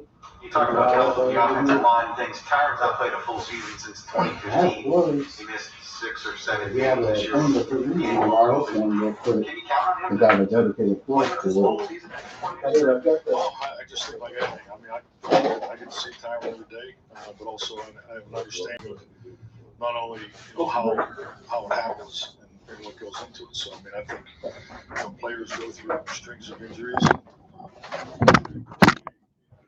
position, he's a cornerstone position, plays in a high stress position. So, I just have confidence in him and our process. So, yeah, I don't see any reason why we can't, see him bounce back and have a full It's season. in the other panel. The amount of interviews that Dan and Kellen are scheduled for the next few days, The one, not the one about it. just kind of wait to see what happens. So which one is it?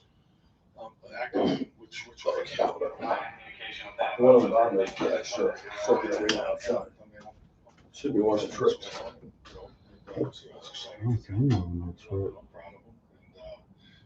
Dan's been through before. I heard something tripped. I haven't seen anything that's tripped. I know I'm the head coach, but also have personal relationships too. So even Dan, Dan and I talk a lot about past So experiences. something that's not wired. So Kellen's going through it the first time. But yeah, I'm not too much. This was true. You You see something there, Trent? Both get the head coaching job, what will they bring your team, I guess? Well, number one, I think just like anything. Or is it not enough power? Oh, you know what? Bet you it's because it's a GFI circuit, isn't it?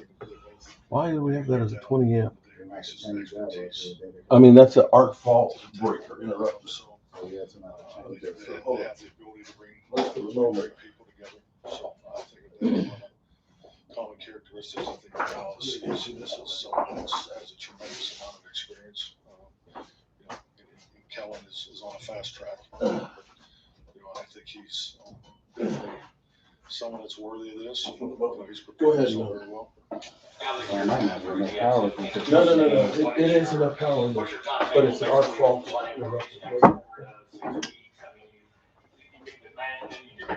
Time off, come back and focus on different things with stuff. I mean, we're just throwing players. So we'll start the coaching staff and support staff next week, so that they'll probably take that off. Okay. It's on. So after that, start some time off. I think traditionally, there'll be other meetings that you go through.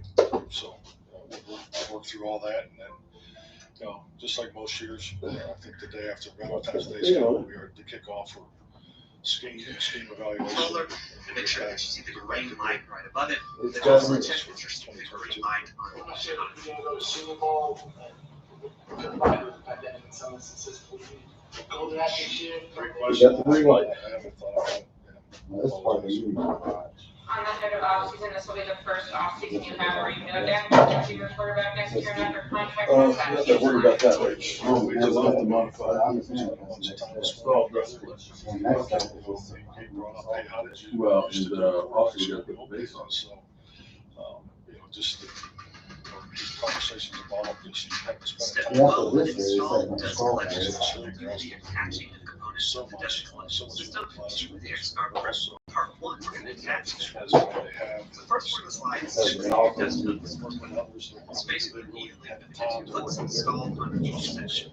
Tighten them up to the bolt using a 5mm I nut. think will help us. Slide the bolt into the bracket in the front Going of back the upwards, But make sure you go all the way into the mount that spins his right. teammates. Then we're going to place the dust hose into the hose mounted to the bolt, leaving 54 inches of the whole dust chute. Then we're going to place the dust hose to the hooks I'm mounted. sure that'll start at some point, and he'll be ready to go. I have a question, sorry, I think ball spot again, if the center places it on top of the turf, and the umpire just touched it, if the ball is adjusted for this placement, does that cost more time, and would it be short? Right, my hoses are here, as opposed to them. Umpire, so we don't lose that readjustment period. Well, I mean, I think in this particular instance, I think we see Oh, Tyler this get is- the ball, he looks at the umpire. He turns and looks at the umpire. So I think it's only a natural reaction to, if the umpire's not there, we're taught to put the ball in the proper space. And I think not only, the distance that the umpire had to come from, and the collision that he was part of, I can't speak on his behalf, what he saw, actually what the spot was. It's basically on the way it all happened. So, usually, the training tapes will show you 9 out of 10 were tapped. We call it a 3-2-1. The clock's going down 3-2-1. You want to snap that ball right at 2 seconds. So, yeah, I don't have any problem with our mechanics. Doing, If the umpire's right there, their hose we is talk about way 2 too minutes. long. Everybody's got to get set. And this is It's supposed to be long, so you never. Yeah, I understand that. But see, it doesn't need to be this long, because it's only gonna be traveling so far. And the other problem with that is, when you reduce it, it's gonna reduce the flow. So what I'm gonna probably modify the hose setup, It's really, so my that when I understanding is, go with the as long as they larger have hose, what they feel is an appropriate spot. end up cutting this and using the Usually in that reducer. instance, So that way I use the heavier hose, or end up cutting this hose down something that doesn't need to be as full. Guaranteed 20 million on the 15th league year. Gallup's hurt, but a free agent. Cedric's a free agent. How much changeovers in there, and how do you keep all of it if you want? Now, this is 42 inches, Great yeah, question. 4 by That's 2. the business part of it. Part I'm to not ready for attach dust chute to questions here. spindle plate. So you can attach the dust chute to the chute mount the slider, and tilting the top of the dust chute towards the machine, such that the will slide the end of the hose machine. And in part 3, we're going to attach the ground wire. Place it by storage through the eye in the ground wire. Then through I think it's really too early to get into that. So, This, and then there's the 2. Thank you. Thank you. what are those? That's what mine on. No, but what is that thing attached to? Two bucks. Places the washer on the other side of the customs 0.5. You Oh, must be.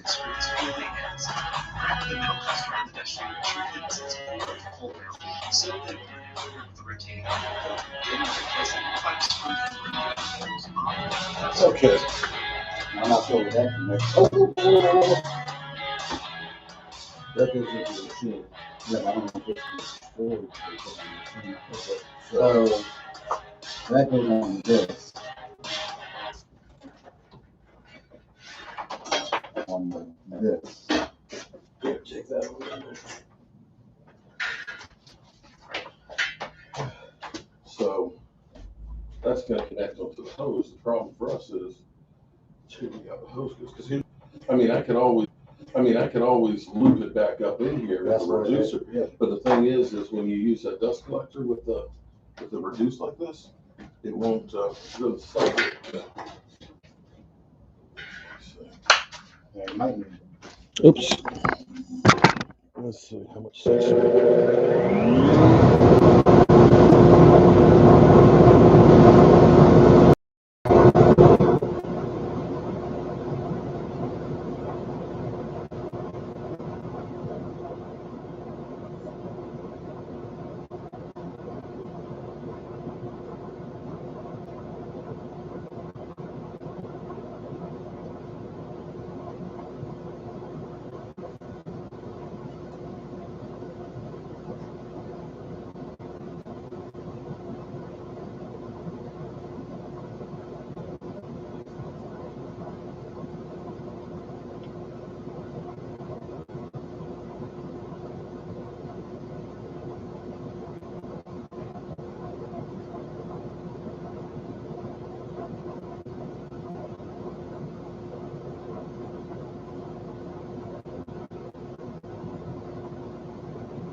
No, but see, actually the way it should be with the one I have for it, because it's shorter, which actually works better. And I think I'll need to get a reducer, because that could be wide now. I get a reducer for it, from 1.25 to 2 inch. I get that, but we're gonna put the ground wire.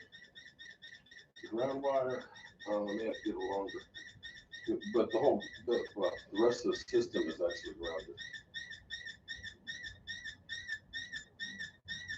What I can do is, we'll just get a longer, how much is left of this? Oh, okay, you know what we can do? That could be looped up in here and connected onto it. When I put the other hose Don't on. worry about the machine, you have to have clearance on the machine. No, look, you can go to the pipe like this, and connect his hose right up there. Yeah, but that have clearance from the machine. Yeah, you just go like that, and they can go right onto the pipe. Up there, that's how it can go. But at the moment, we don't have to have that on to go ahead and get the machine set up, to get it started. And then we can go and plan, and I can go to the woodworker store and get what I need fitting was. Shout out to the 79 people that have been hanging in here. We need the ground wire hooked to it. Okay, we'll put it on there for now. And what we just put it on there for now. And what we can do is we'll use the vacuum for the moment, and then we'll make the adjustments on there to make it work. Okay. So Might rather, well, I know you have at the moment, let's just finish getting the machine set up, and then we'll go from there on. well, the next step is all the safety stuff. Okay. Well, and also the face.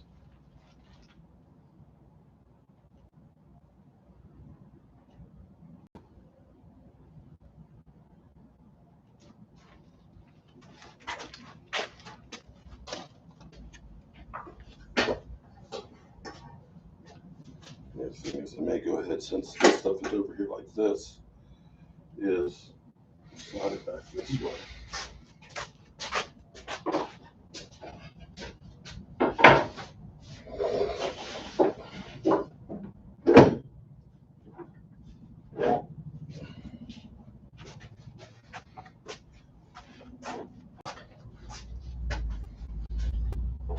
Some more clearance.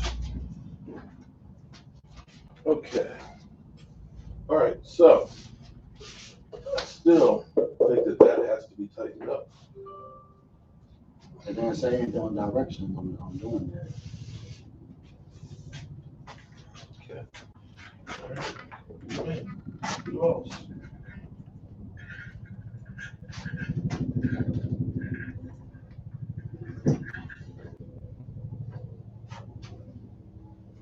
I might trim this more so it's easier to get up underneath of it. So you're running all the software.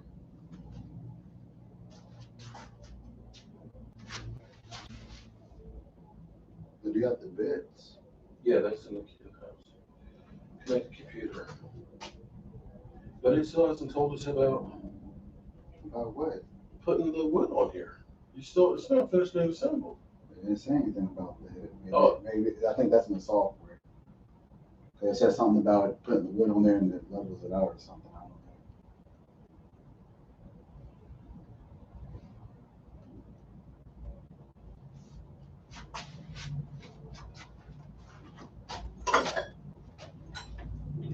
This is the Z Pro.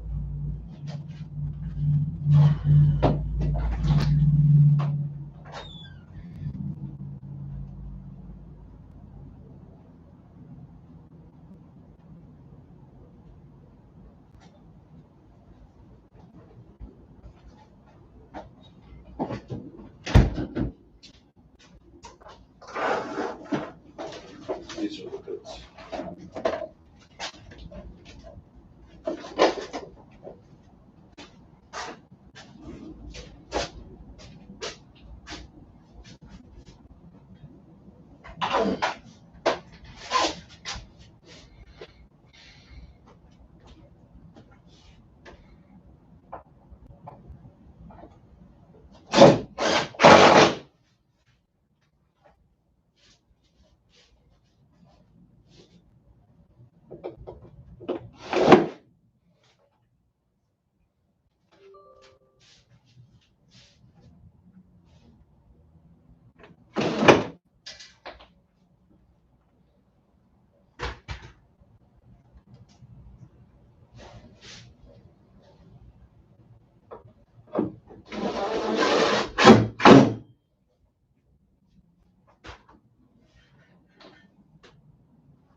I make lots of money from something. Okay. I can see no mods again in here. Oh, Angelica. Angelica Barone. What's up, Angelica? Bam. There you go, Angelica.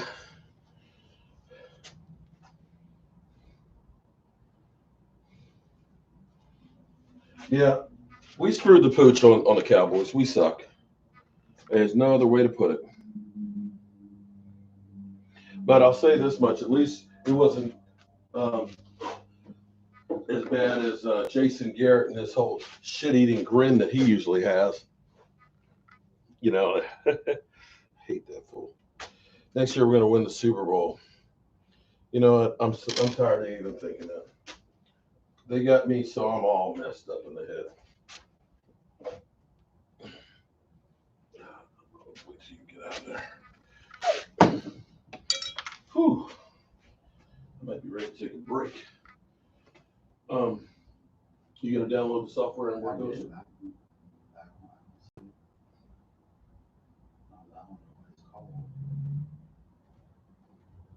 Easel. Yeah, but I don't see that program on here. I downloaded it twice.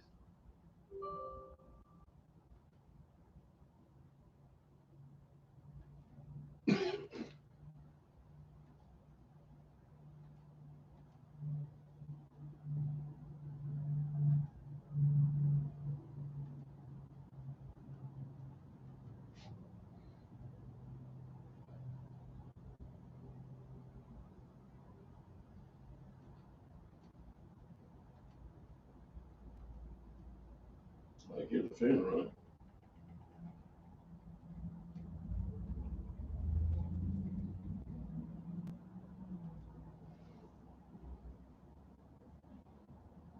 Okay, you need to make an account. Can I count? Put that on there.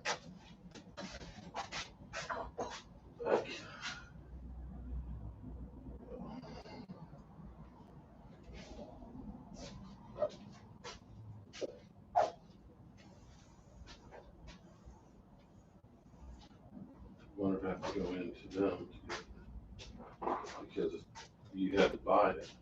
You have to make an account I understand. for the software. That's something totally different. It's the software.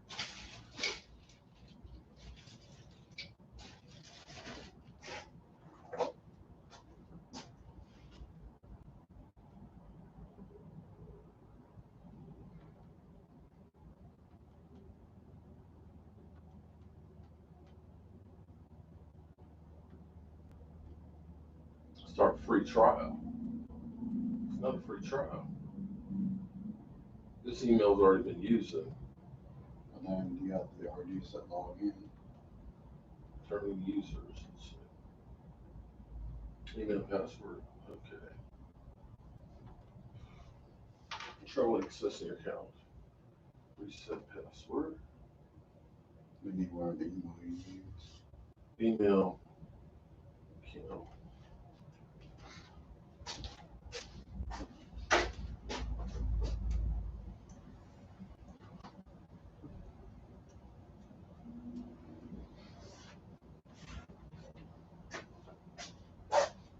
An email with the link to reset. Okay. I never set up one though. It must have, because it's already one. One's already been used.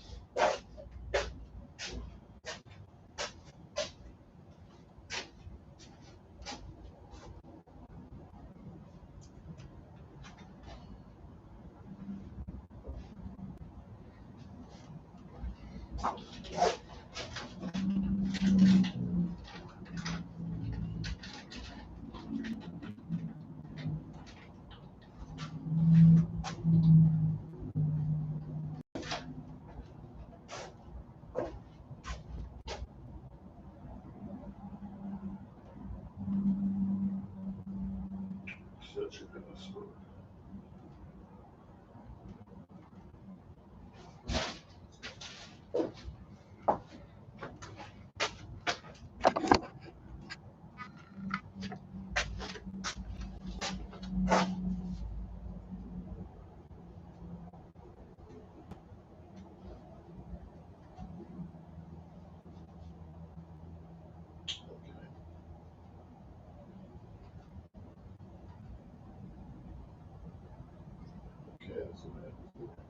saw it and it followed along with the same login, I guess. Or Save.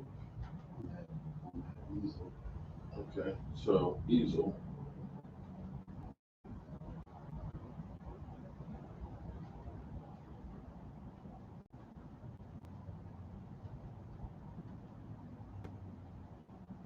It's gonna show me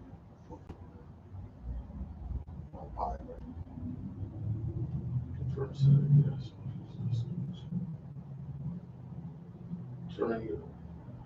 Turn on your machine to via the USB cable. It's on now, isn't it? Yeah. It's configured. Oh wow, it's configuring it, y'all. Oh, And now you need to, it says something about the wood. what? It shows a picture of a graph thing on there. That's the I don't know what that if is. your X-Carve Pro isn't moving the same direction as blue arrows, click here. Move the machine. Be careful, but we don't have the. Why aren't we installing the base? It didn't say that on the directions. I don't, you can go back and look at it, but it's working. What is it doing? Okay, Click something to move it. it only moved a little. Yes, if it's configuring it. Okay, congratulations. Your X-Carve isn't moving the same direction as the blue arrows. It moved. Click here to troubleshoot. Only thing that did. No, hold on. That's up. Click. This is to see if it's moving in the direction it's moving. Okay. Oh, this is up and down. Up and down is the, So this is the is actual down. cutter. Up and down is the actual cutter. It's the Yeah, cutter. okay, all right. So you only go but so far up or so All far right, down. so continue. That's just configuring it. Helm the machine. Now the machine is moving in the correct direction. Let's do spindle up. But are we sure? Hold on. Let's go back to the. Where's the installation?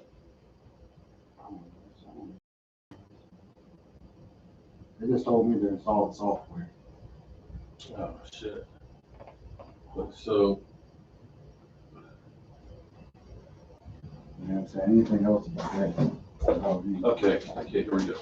Finish setup with easel. Yeah, that's what we're doing now, is just setting up the easel. So now confirm settings. And it's working like it's supposed to. Okay.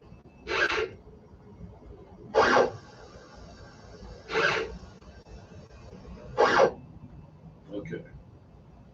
But I still don't understand.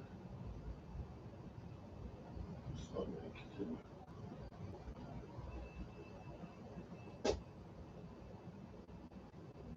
Are we sure we didn't skip a step? No, we didn't.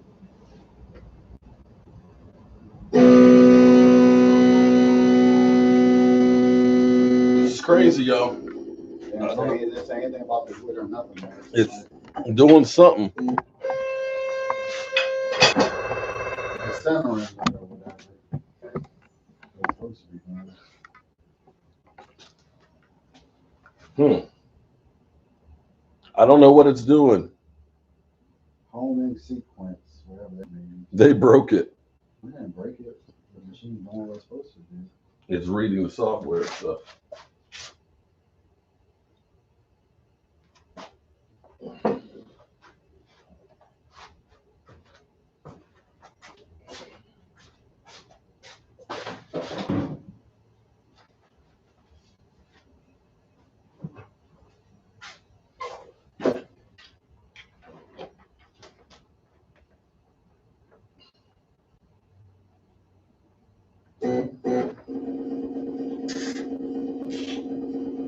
Damn, it sounds like an MRI. It sounds like an MRI.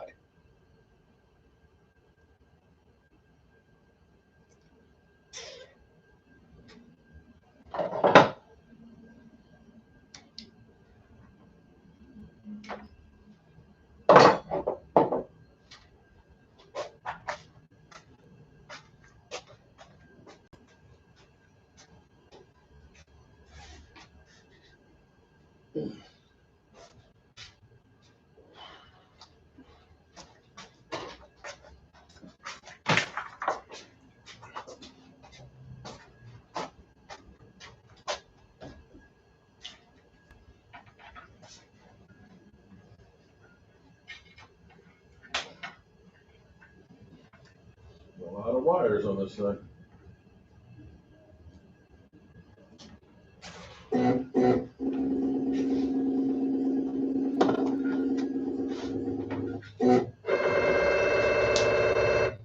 Y'all hear that?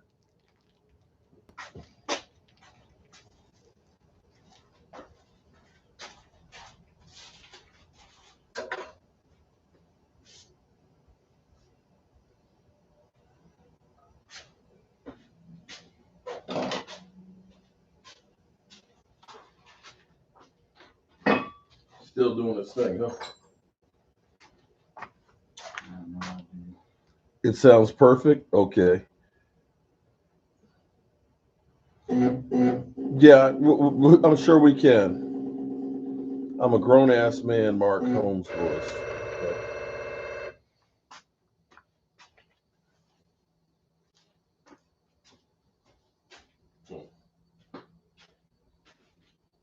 It's alive.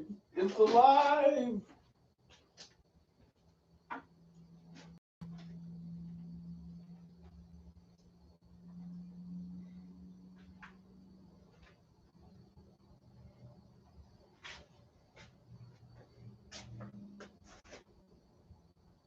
It's thinking. You're watching live the first starting up of our machine.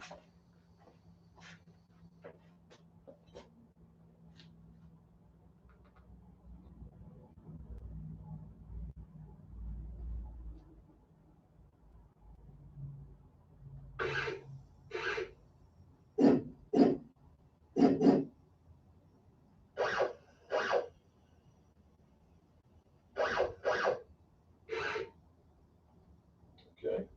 He's having the home again.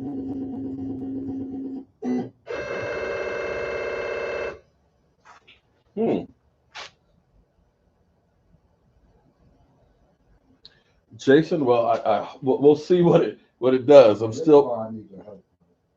Mark, what's the best thing you like about my letter? That it was really. This is the part that we have to. Okay. Tighten first cross member. Okay, that's this one up here. Okay, so I think we have to do it and move the machine. With the gantry in home position, we will start squaring the machine by tightening the cross members. Yeah, that's what it said. Okay. And so this is the part where it's telling you how to do it. So it's this side right here is the part that we have to tighten up. Okay, so tighten first cross member. Okay. And then we have to move the thing on the next part. This part I need your help with. Okay. So it's telling us what to do. Okay, that's.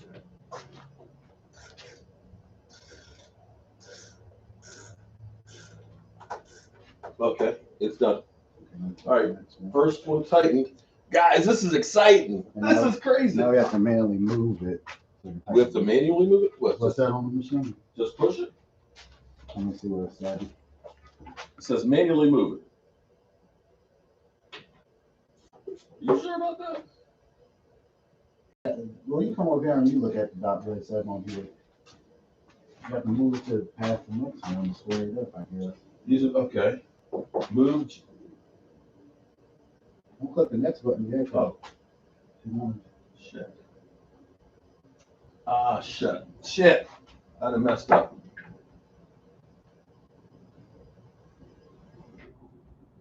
Damn, I messed that up. Damn, I messed it up, guys.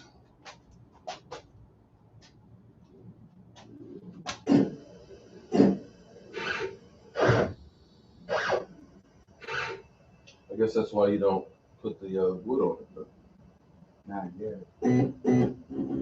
Okay, so we're doing the homing sequence where it's squaring itself up. And so. Okay, so don't click too fast. All right, so we have to square the unit up. Just go over here and see the direction. Okay, we got the first one tight. With gantry in home position, we will start to square the machine by tightening the cross members. Use a torque wrench to tighten 2 screws. After, move the gantry back. Move gantry back. Continue squaring the machine. Okay, we got the first one squared.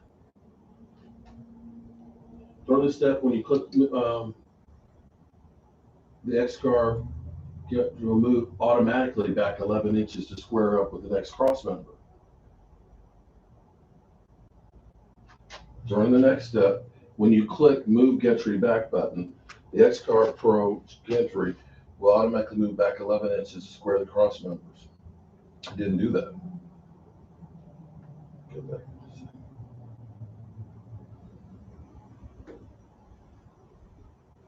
Unless it takes a moment to go. It's not take that long. So it's automatically move.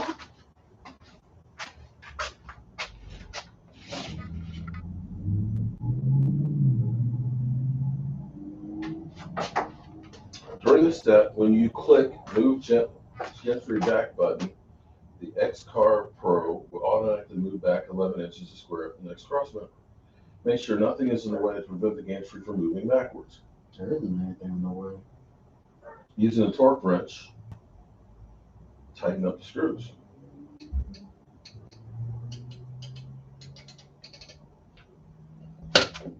That's the stuff. That's to turn the machine off.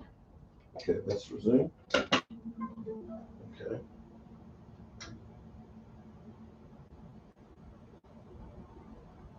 Well, it didn't do it.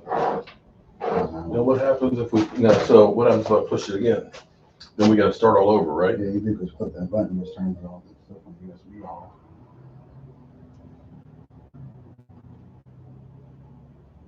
Yeah, this was automatically moved, but I have no idea.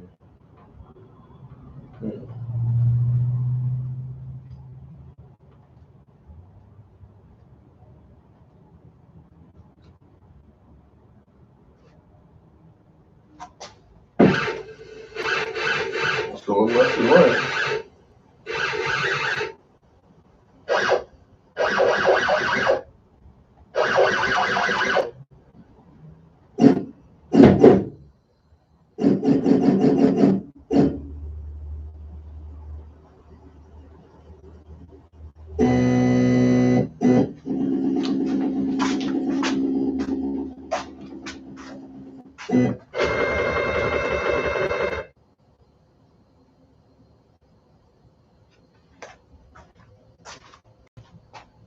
We don't know.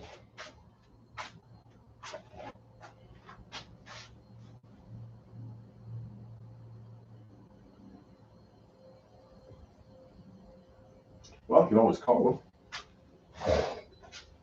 That's what you're gonna have to do, because I have no idea what the software. Hey, let's try again. I mean, look, wait and see what happens.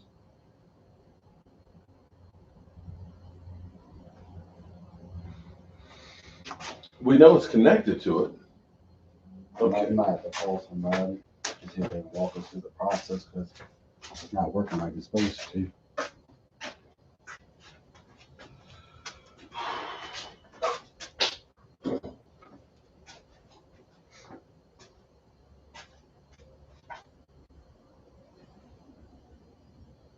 It moves like it's supposed to, but not.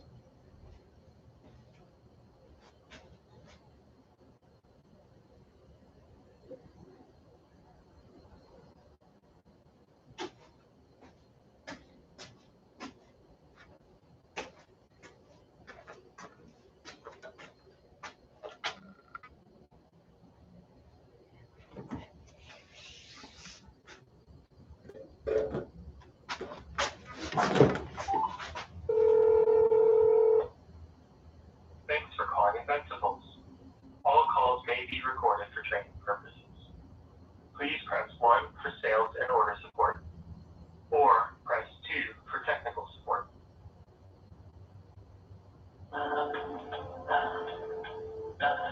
There's a thing for an hour to do the home. Mm-hmm. You're supposed to do this part, and then you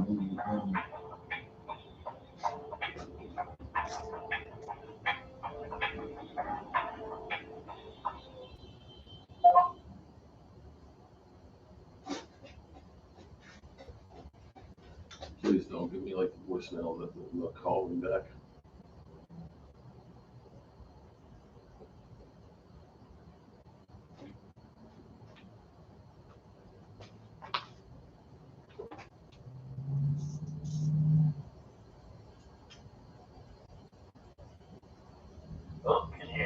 Yes, I can. Wow.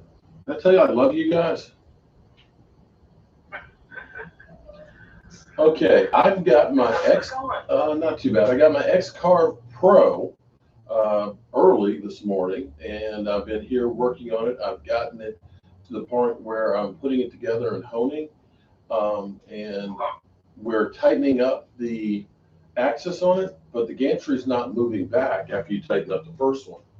Well, no, it's not even, no, the homing sequence takes forever. Well, we've started the homing sequence, and it goes through it, moves. We've turned up, moved all the different axes and stuff, and it does that, and it says start doing the tightening up of the first one. No, it hasn't even passed this one. It's a start homing sequence. Okay, so we're starting over again. So we're at the start homing sequence menu. Is where we are on the machine. Yeah, we started over on it, and it's kind of like it's stuck.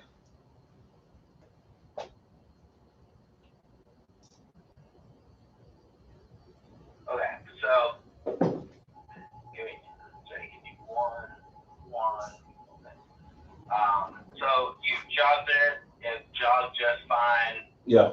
You Left, went to right, home up, the down. machine, and it's the homing sequence isn't finishing, or it's finishing. It started and then it stopped. Right, and so it got to the point where it says tighten up the first. No, we're not even at that point. No, we were. No. We were at the start of homing sequence. The machine moved for like a couple of seconds and then it just stopped. Like it stopped doing whatever. Yeah, right now it's not homing at all. Did it come to the front left corner? No, it did not. It moved like maybe it didn't. It's a little bit off center towards the left right now. And on the computer, is it still saying that it's homing? Or Yes. Is it saying that it was Yes. finished? It's saying starting homing sequence. But that's been quite a while, because that's been before I called you guys. At least 5 minutes. It's been on that screen. Okay. Can you hit stop and then cancel for me? And it should ask you to go through it again. Okay.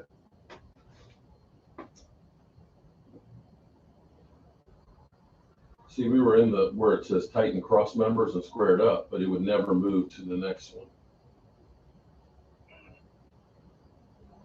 And so when we cancel that, we're back at tighten cross members. But the gantry never moved. I'm seeing actually the position of the gantry never moved back. So we're still here saying, but. No, you're fine. I was on the So where do I go from here? I'm sorry, can you repeat that one more time for me? I have two different voices that I was focusing on. Okay. Both that I think I lost. All right, so we canceled, and we stopped and canceled, like you said. We can still hear the motor kind of humming a little bit. And it went back to the page of tightening up the first two sets of screws, and it says move gantry back. But when you do that, of course, it does not move the gantry. And I'm looking and seeing that the cutting head itself is not actually all the way to the left like it's showing in the drawing. Okay. Can you open up a new tab? Okay. And I want you to go to easel and just open up a new project.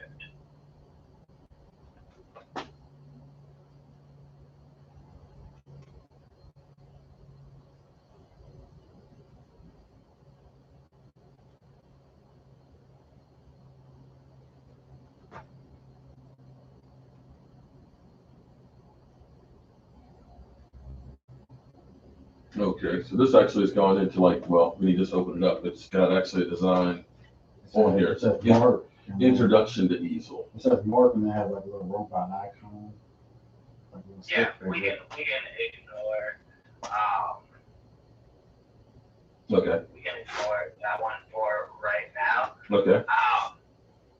Is the carb light green? Carb lights. Carb light. Yes, the power button is, and the interface is both green. They're both green. Okay. Right there above the pause is If green. you go right next to carve, there's 4 arrows for jogging. It would jog. It does jog right now? Well, it did. Okay, now when it's opened up easel again, it's an introduction to easel. So project, edit, machine. I guess we didn't click on machine. Home machine. So right now, if your carve button's green, right next to carve are 4 arrows there, and if you click on it, Okay. Oh, well, actually, all of a sudden. Okay. That's what I did before. All of a sudden. That's what I did before. Just started making some noise again. That's what I did before. And it moved over slightly. okay, so when you jogged it, it moved over slightly. I didn't jump. No, it just did it on its own. I just went over and. Oh. Okay, I'm actually in introduction to easel. I'm going to click on home machine, and it's now. It sounds like it's stuck. Yeah, so actually now it's like it's moving a little bit more to the left. Home machine. But this is a totally different screen than what we were on before when we were originally Yeah, trying to set it up. I'm sorry, I hate to waste your time. But you're dealing with an old fart. Why are you wasting time? That's his job. No, That's that's his not job. a time waste. It's his job that was good at work. Just making sure that it is actually going through. So when you hit home machine a moment ago, did it raise your Z-axis all the way up and then retract it a little bit and then move it forward and to the left? It went a little bit to the left, but not all the way over to the left. And then did it just stop it? It's just stopping. Yeah. It sounds like it's stuck. It's moving more. It only when you hit the It's moving more to the it left. moves only about 2 inches over. To the left. So if I hit home again, it'll move over about 2 more inches to the left. So then what I would want you to do is if you go right next to carve, you go to that jog screen, I would just move your X and your Y till it's like All the way over? 2 foot to the a foot or 2 back and a foot or 2 to the right, like closer to center, and then do homing. So it's far enough away that it's not like accidentally triggering anything. It's not thinking that it triggered something where it is. Mm-hmm. And that way we can check and make sure there's not like a homing switch that's giving up like a false home sign. Okay. We can go. It says run the test carve. Don't run the test carve. Don't worry about running the test carve at all. All right, so we try that. It says that's it. You're ready to carve. Okay. Hooray! You finished setting up your machine. So we didn't finish setting it up. But we're not finished setting. Did you go to machine, set up new machine X-Carve? Yes.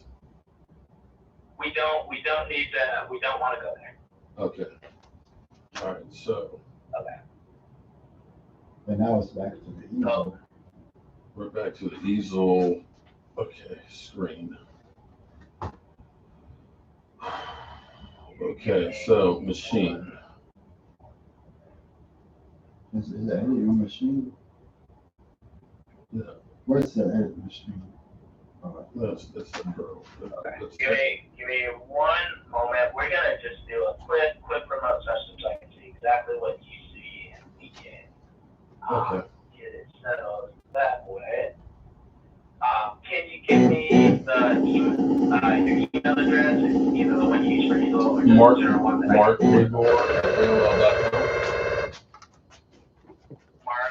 Woodbore at AOL.com.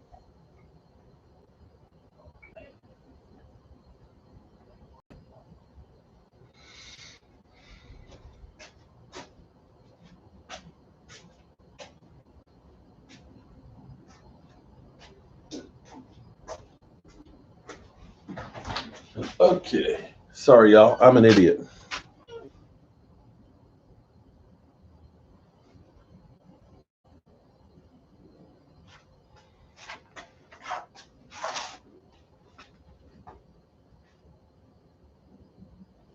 I just sent you a link to a, it's going to say ConnectWise. It's inviting you to a remote session and a join button. When you click join, it's going to ask to download a small piece of software called ConnectWise. And once you download and open it, we'll be able to Join this share session. screen. Okay.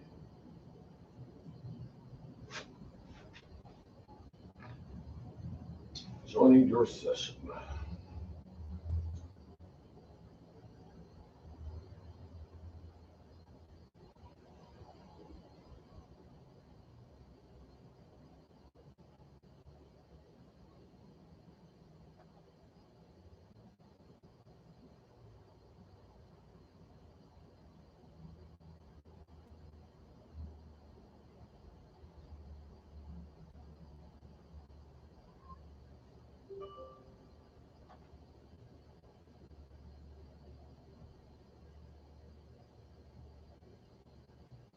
Okay. All right. So, since you have now successfully connected to your session, yes, you got it. Yay. Yep. Here. Okay. So first thing we're gonna do is just go here. X-Carve Pro does show up, as you said, it's green. So right now, what I just want to check is the general. Is this okay? How far away is your gantry? So the big bar that the X-axis and the Z-axis right on. How far away is that from the front of the machine? It's all the way to the front. Now it's all the way to the front. Now it's about a foot from the side rails as far as the cutter head is, from the left. Okay, so right now, what we're just gonna do is we're just gonna unlock this and move this back 2 inches, which isn't far. So we're just gonna move it back. Okay, that works. What should happen is right now when we look at our home switches, none of them should be lit, which is great. None of them are lit. Okay. Okay. And right now,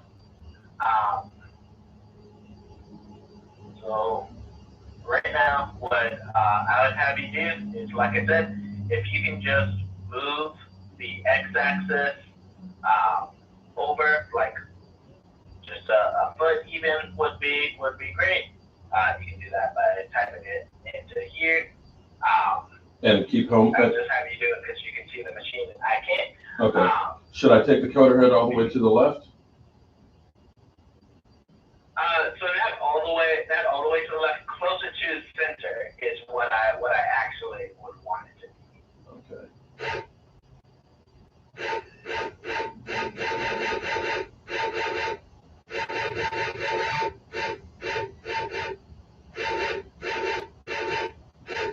Okay, and then we're going to move it back to the.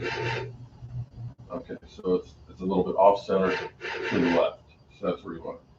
And so now jog it to the next beam. Yeah, the next beam will be great. Basically, what we're gonna do is home the machine while looking at the machine inspector, and what I should see is it light up when it starts. If that's the case,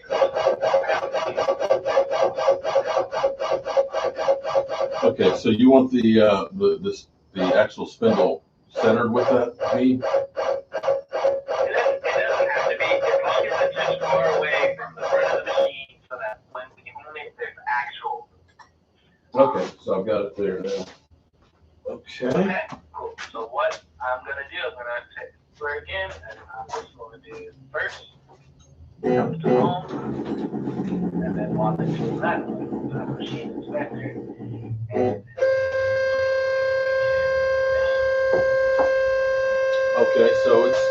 forward, and the cutter head's moving too.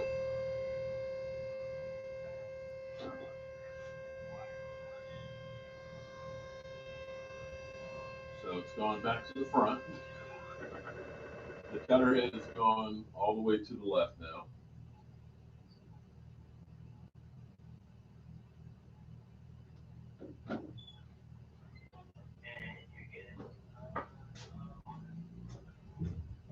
Give me one moment. Okay.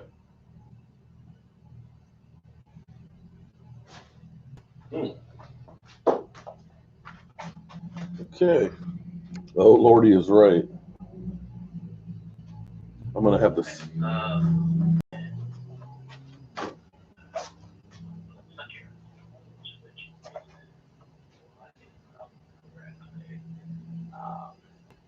If you got your Y, you don't have your X.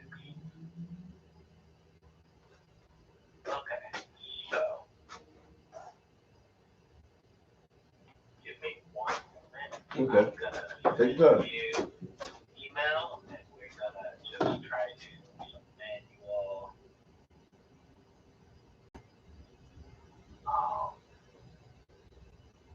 pressing.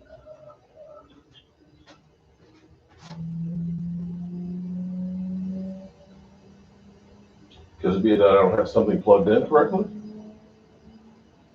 It could be, and that's what we're about to find out. So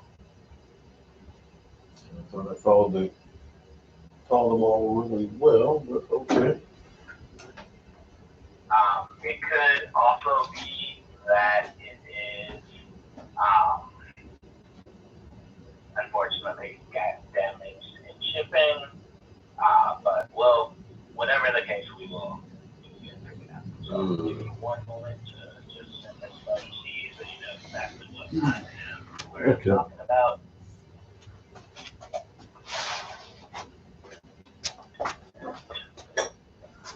Okay, so what I'm gonna have you do is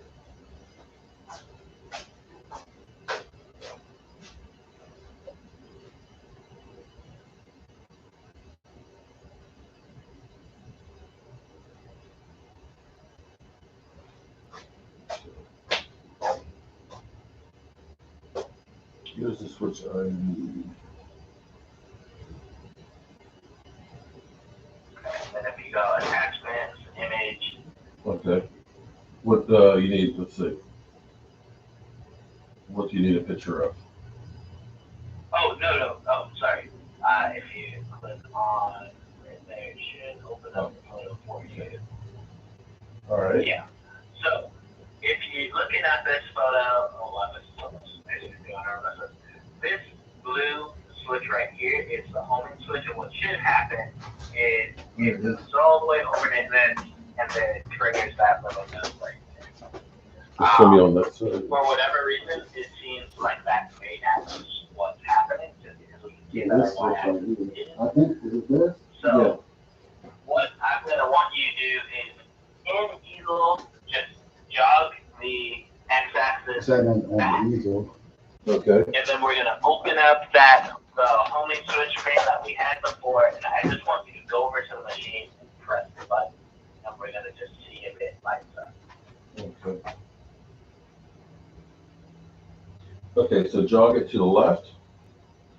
Yep, we're just jog it to, if you're facing the machine, should be to the right. You might you can click unlock without homing. Oh, unlock. Okay. Okay, so how far do I need to move it over? Just a few inches. If you look back at the photo, just so that you can see the homing switch itself, and you can press on it. We're not going to be running the machine while it's there. I just need you to move it away because I won't be in this. Okay. All right. So you understand what he's saying? Yeah. Okay. So what do we need to do on that? Okay. I've jogged it back. And now, Okay. what are we doing? So, what we're just going to do is first we're going to open up the, open up the machine inspector here. And then all I want you to do is,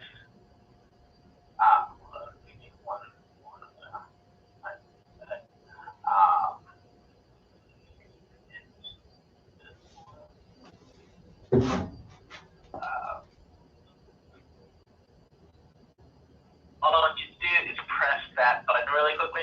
But before you do that, give me one moment. Oh, no, you've already pressed it. Okay. Can you press it again for me? Can you press it again, Mike? Yeah, it's working. Okay, give me one moment to consult with another tech. Okay. I'll be right back. Okay. So, what do you have there? So what?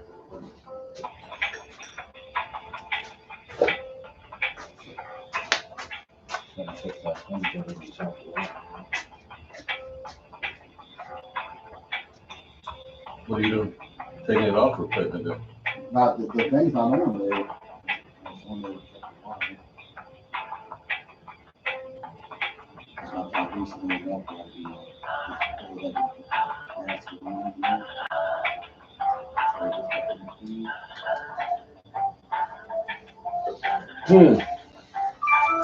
Shout out to everybody that just tell their way. At least what we need is working.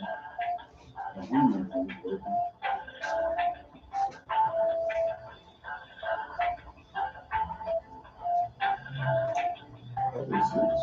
Switch is right here.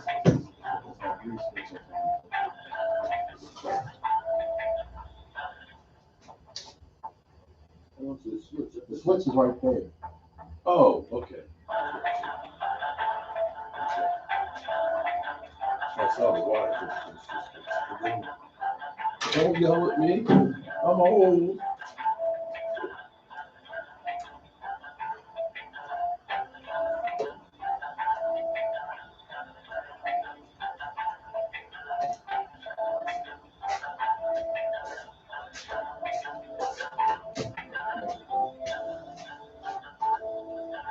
These are a portion of the plug that's not plugged in, or when the probe is plugged in, you touch it.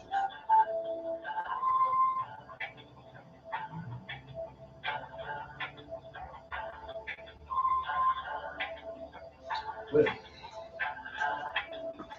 While he's trying to figure that out.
We broke it.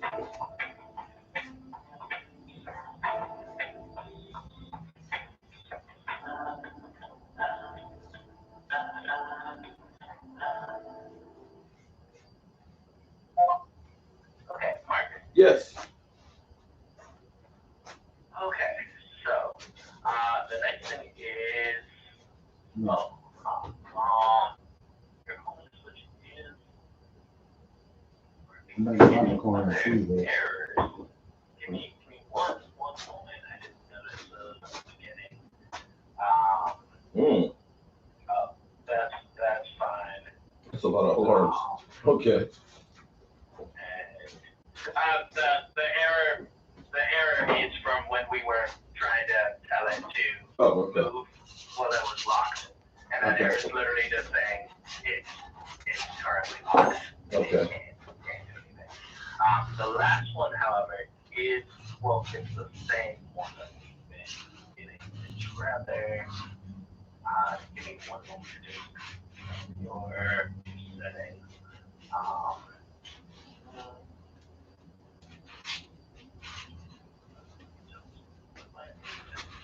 This is a 4x4, correct? Yes, sir. Yep.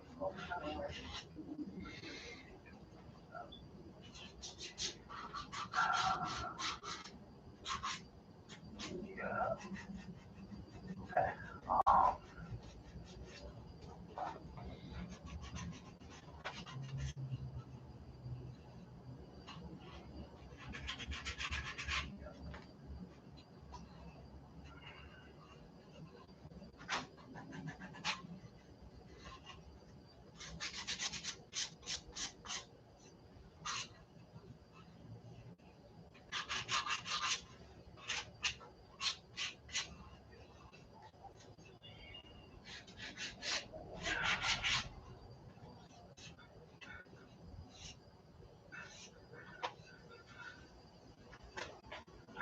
So,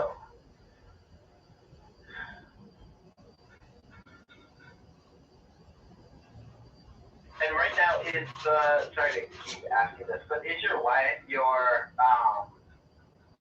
directly in front of the? Yeah, it's all the way forward.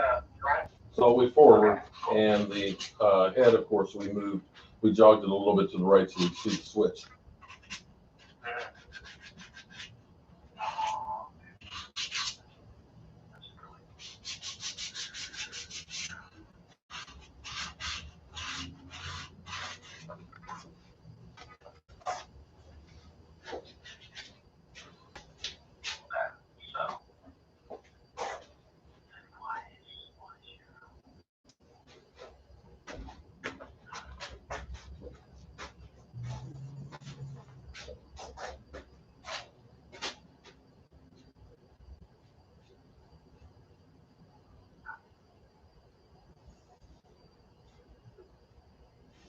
Can you do me a favor and turn off the controller, and then what I just want you to do is just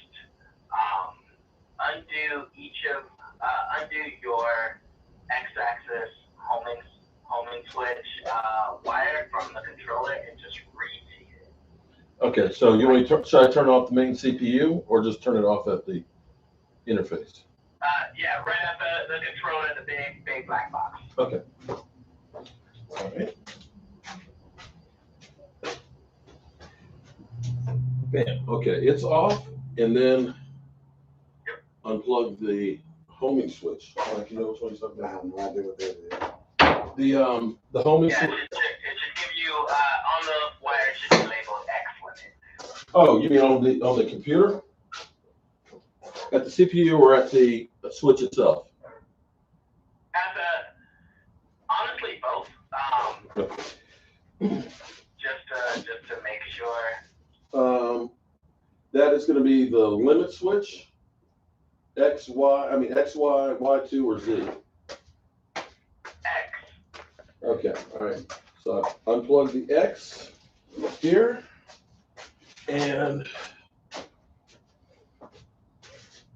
this is.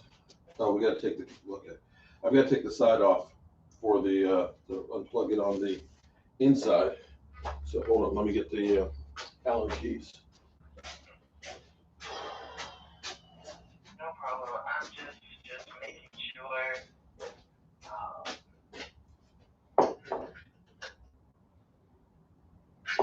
Making sure that it's that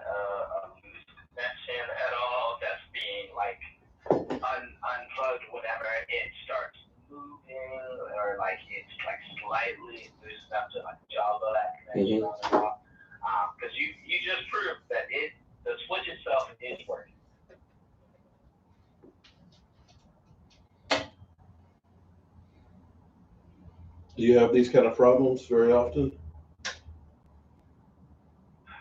Often, no. It's not the first time I've had a homing switch malfunction. That's why there's kind of a process of what we're checking, where we're checking it. Right.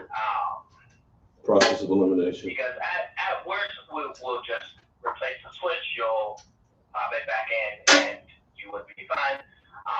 But I need to just make sure that it needs actually the switch. There's not some other component like blocking away or your wires malfunction. Like, gotta narrow it down before I can just say that it's a switch. But since it's lighting up on the record, I'm also hoping that it's just something. All right, I just unplugged it and plugged it back in. It might not have been all the way in there. Okay, let me try. Okay, should I put that side cover back up on? You can leave it off for the moment. It's not gonna do anything while it's Okay. All right, so I've plugged it back in. I'm gonna turn it back on. Yep. Okay. We got the power. Okay. All right. And then I would just go to machine and home. Make sure your fingers are out of the way, and we're just gonna hold it and see what happens. Okay. Mike, I forgot how to home. Where was it? Machine. Okay, there we go. And then home machine. Yep.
Give me a moment. I want to reach out to.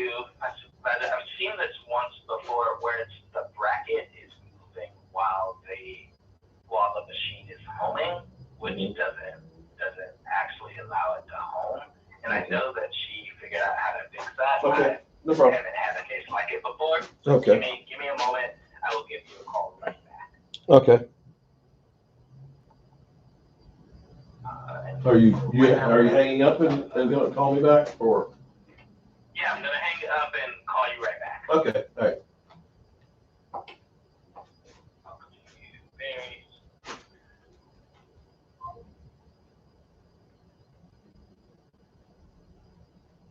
At least it's something you've seen before.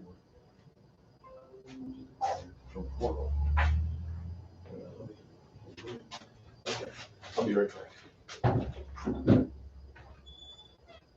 Sorry.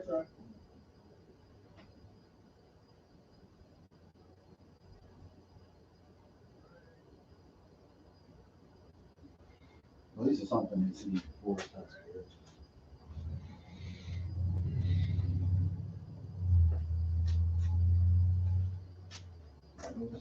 I'm okay. I'm okay.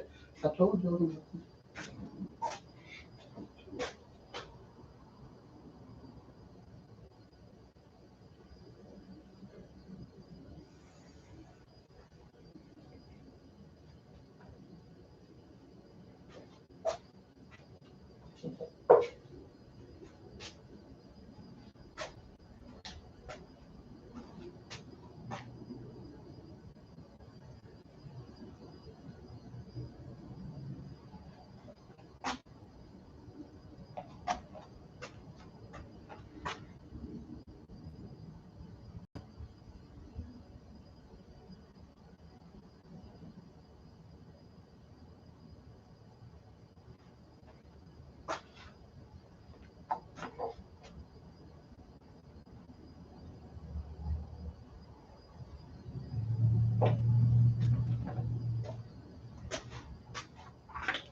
call that video. This is something I've seen before.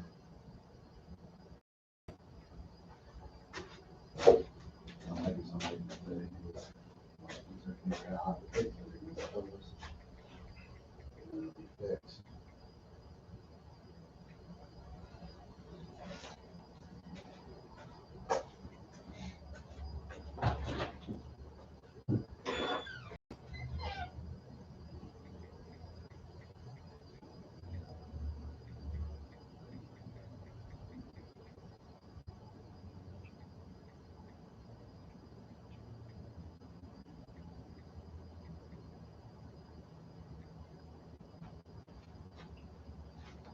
Oh boy. I never broke it. I think he did. Man, Mark, this thing works as good as our Cowboys. It really. It's not yet. I'm waiting for them to call me back. There's something with the switch. There's a homing switch in here. It's not doing what it's supposed to do.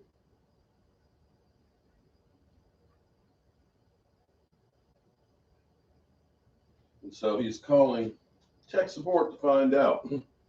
Or he's, okay, I'm actually talking with tech support. And they're trying to figure out what the problem is. He said he's had this issue one time before, and he's talking to somebody who thinks, is there a thing can mill out a good start? Yeah, mill out a starting quarterback. Good idea. Good idea. Womp, womp, womp, womp, womp, womp, womp.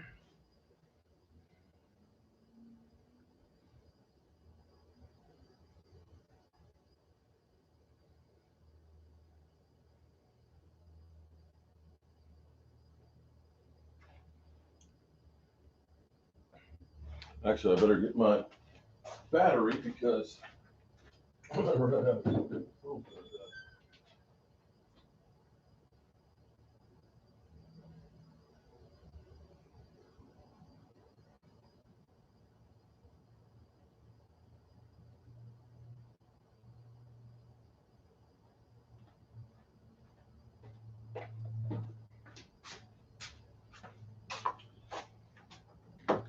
So I'm waiting for them to call me back to tell me they got to send me something or like a new machine.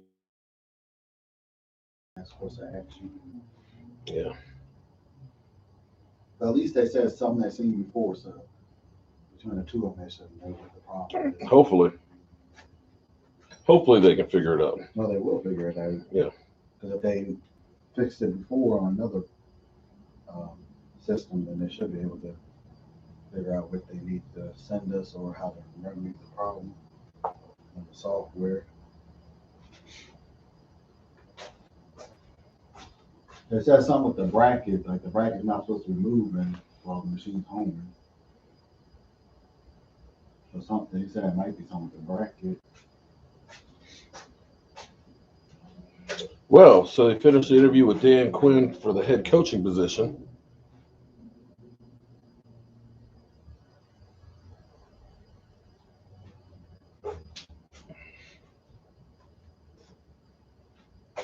I've been in here. I've been keeping up with everything Cowboys wise. Did anybody get fired?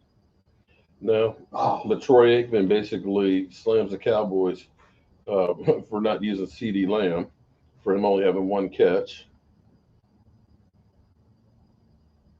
They weren't using nobody on the team.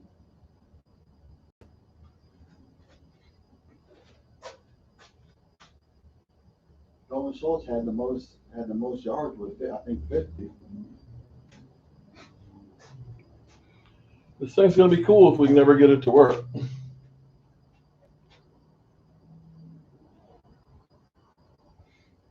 The problem is he said it's the bracket moving. Need to make Zeke some new knees. Troy, hey Mark, the new equipment looks good. Yeah, hey, it's like the Dallas Cowboys. It looks good, but it don't play good. No, what the guy said was the problem is when it's homing, the bracket's not supposed to be moving. What bracket is moving? That's what he said the problem is. Yeah. So how do they have to figure out how to fix it between him and his other colleague that got working the last time they had this issue.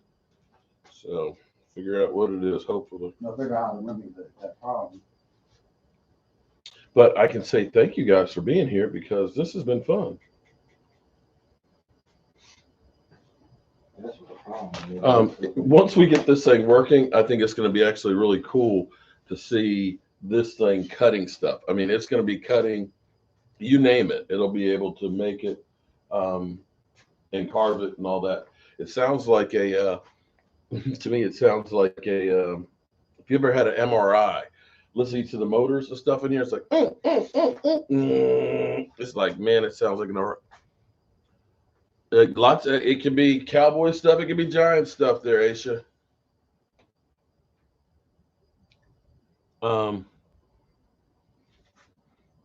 Another Herschel Walker trade. See, y'all got jokes, man. Y'all got jokes. Y'all funny. I mean, if you could trade Zeke Elliott, that's $10 million. Yeah, ain't nobody gonna spend that kind of money for Zeke Elliott. That ain't gonna happen. Well, Zeke Elliott, there's a lot of better backs in the league than Zeke Elliott. I can tell you that right now. Zeke Elliott ain't going through any holes anymore. Zeke Elliott show it himself. Well, and what did I say? I said, don't resign Zeke.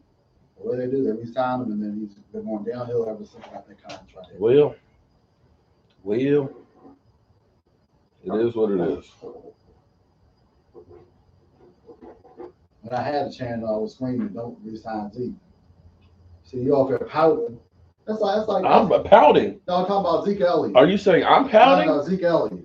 Okay, pouting. I'm going to Cabo. I'm going to Cabo. Alexander, I can't wait to see you do something too. Zeke Elliott up here before he got his contract, him and D-Law both. Zeke's like, I'm going to Cabo until you get my contract straight. True. And then what's his name's like, I'm not getting my shoulder worked on until you get this contract straight. And both of those guys went downhill since got the contracts. Yeah. Well, true on that one. And one of them we might be able to get rid of this year, this upcoming season. Now what is? That's the probe for setting it to 0. Is this something you have to hook up? Mm-hmm. No, you use that after you put the blade in to set 0 on it. No. I think that goes that thing. It looks like it's the same poles.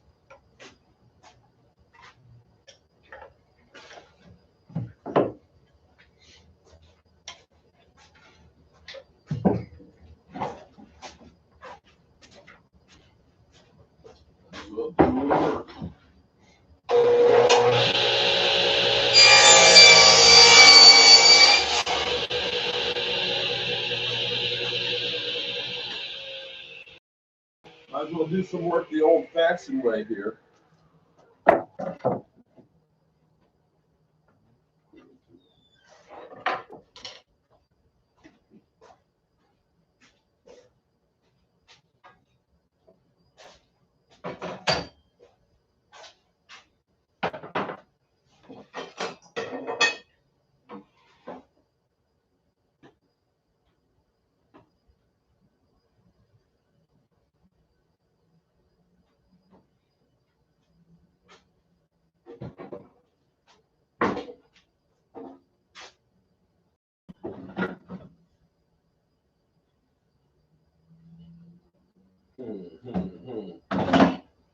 So wait for him to call me back.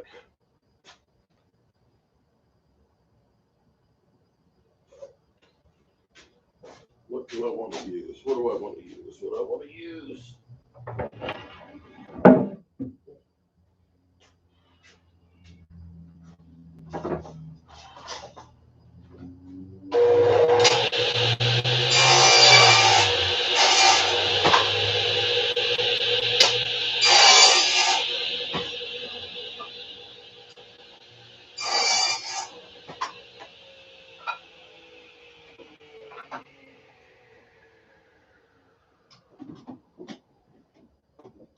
Hold your ears, good people.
Making a little holder here. Helping with cap space. Whoa, holy shit. Who did $100? Holy moly. Howard, damn. Damn, Howard. Holy shit. Thank you. Howard, you're the reason why I got this machine to begin with. Holy moly. Shout out to you, Howard. Howard, I got to make you something out of this thing, man. Holy moly.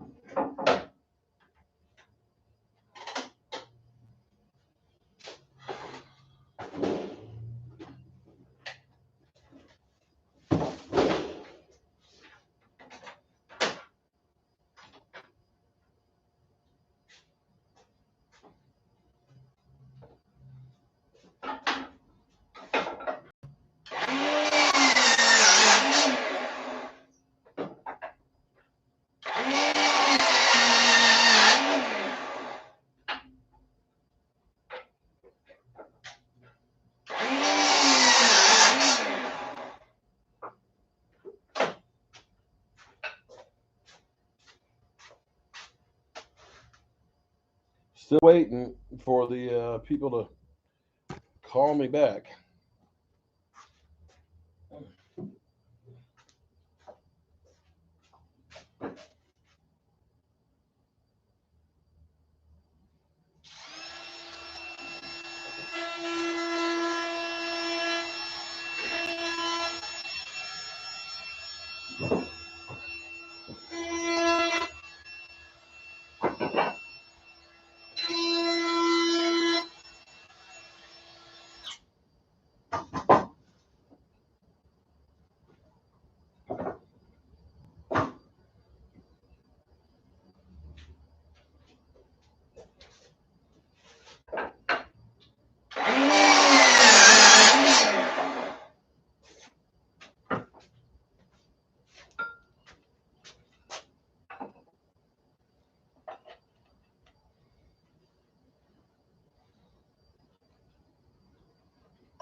Nothing's ever easy for me.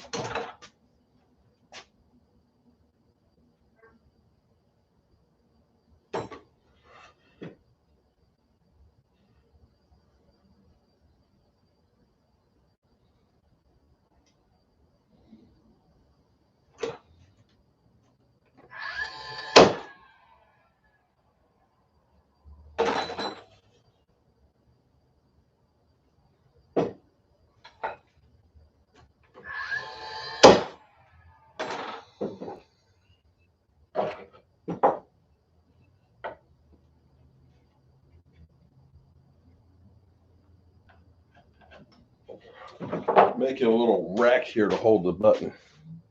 Victor, what's up, Victor? Temperature's dropping like crazy.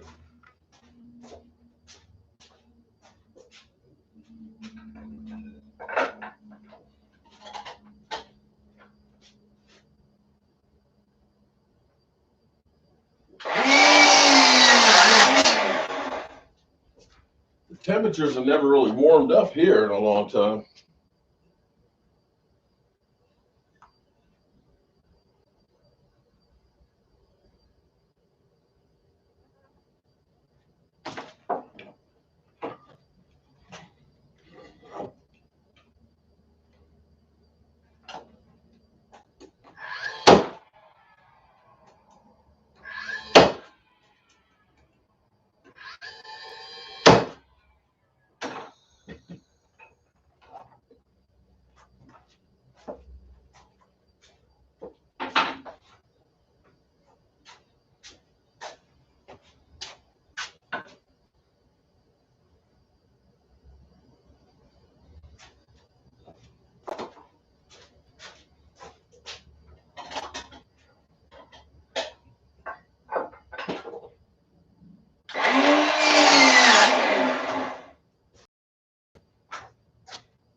That must be them.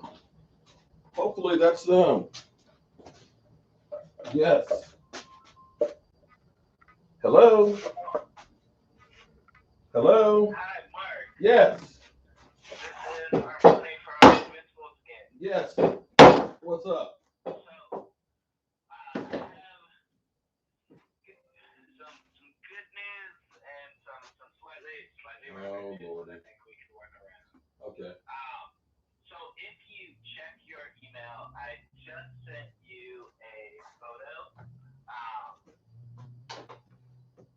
And then I can explain the situation. So what it seems like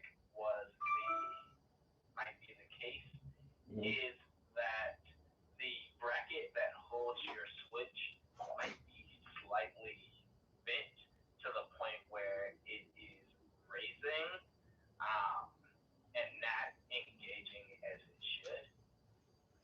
Okay. If you look at this photo from here, so it might be that this bracket here is not engaging as it should, because what it does is it hits against right here, and that's how you know it's home. But if it's raising too much, it might be trying to hit elsewhere. Okay. If you remove the bracket from the back of or not the back, the side of the gantry with the 3 Allen screws, you should be able to just taking 5 screws, slightly bend the bracket down. Let me go over here and look at it. Fix Okay, so what you're thinking is it's too high? Yeah. What I'm thinking is it's too high. The last time I was just talking to my supervisor about the time. Oh, I see where it attaches. Okay. All right, so it's too high, so we need to pull this out and try and bend it down just a little bit? Just a little bit. We're talking. Okay, how about, is there, so it's definitely got to go down and not up? Yeah, definitely up. Because should we try? Every case that we've had, it should be down. Okay. However, if you want to take it out and just lie it against the table and take a photo of that and send it to help@inventables.com. Well, what I was thinking is okay.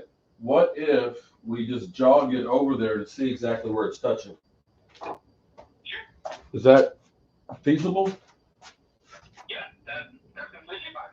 Because that way we know for sure. Let me see.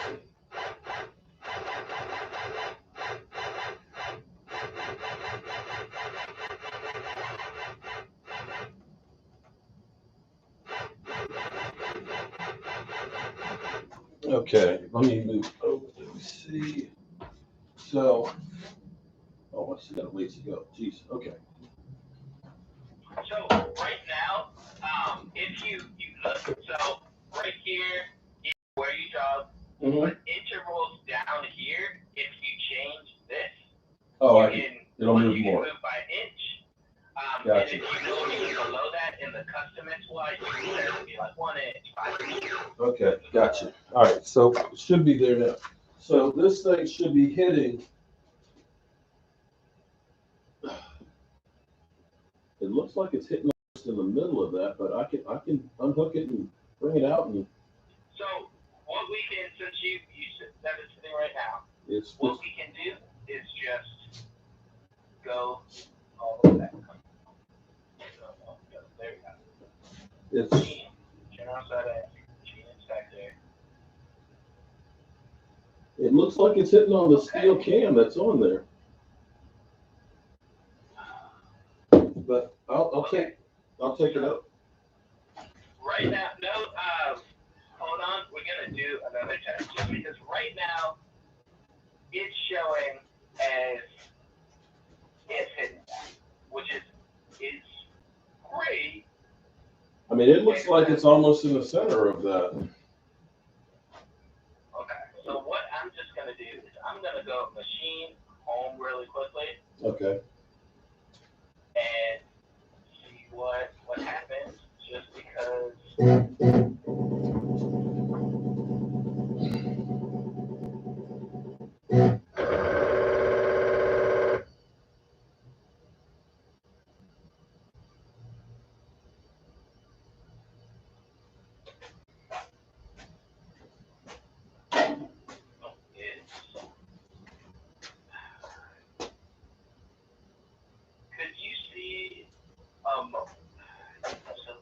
Could you see a moment ago what it was ramping against? I'm sorry, say it again. Did you see what was causing the clicking noise just a moment ago? The clicking noise? No, actually, I didn't pay attention to it.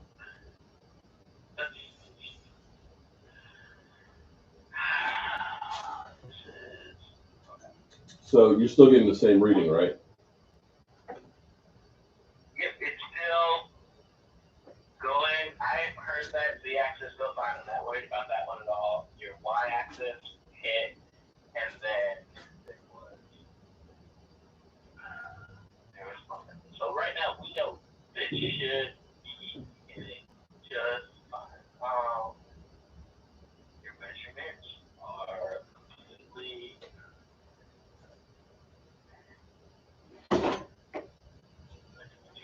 So it's still not reading it, right? 250, yeah, still not reading it.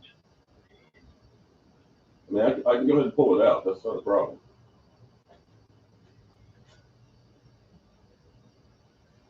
But like you said, the switch was working when you touched it. Is it, let me see, is it possible that it's not square?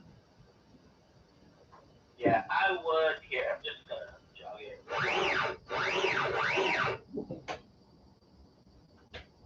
Okay. And I could move your machine just back pretty hitting helmet switches. Yeah, I would at this moment. I would just take it out and give it a small bend because it's not responding even when pressed right up against it. Mm-hmm. But we know that the Holman switch itself is working. The wire cutters.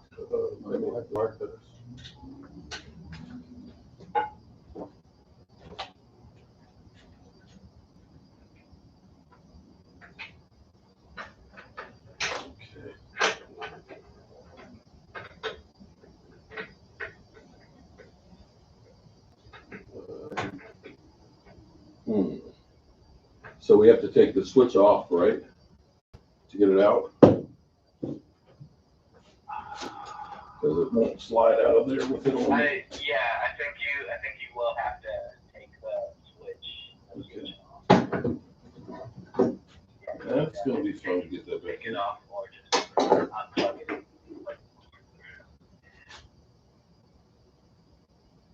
Actually, I bent it just a hair. I'm going to try and reinstall it. Actually, because I could bend it coming out of the port there. So I bent it down. There's no way it would need to be bent up, though, right? No.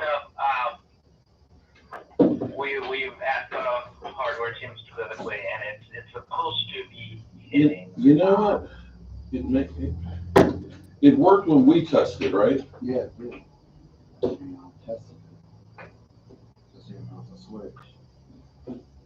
I'm looking at that and wondering if it's the switch is back. It looks like it's almost turned slightly sideways. So I'm wondering. Does it look like there's damage on the switch itself? No, the switch goes in, but it seems like the switch maybe should be extended out a little bit more. It's almost like it's, I mean, I don't know how far the switch has to go in, but it'll go in a lot further than what the piece of metal will allow it. You know what I'm saying? So it may be that it's pushing, but it's not pushing it in enough.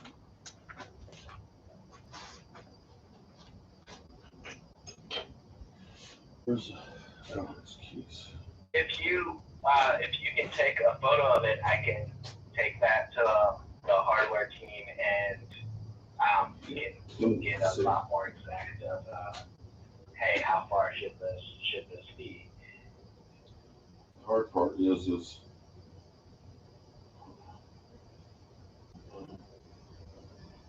I think what it is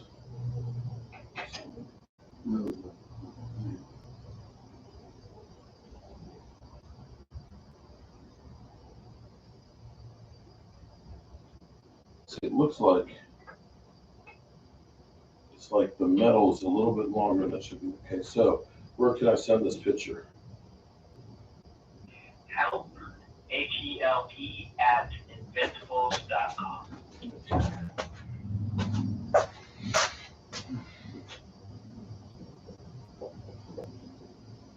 So it might be a switch. Okay.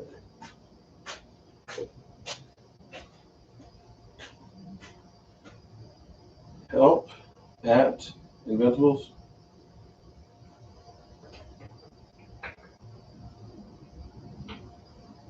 .com. Yep.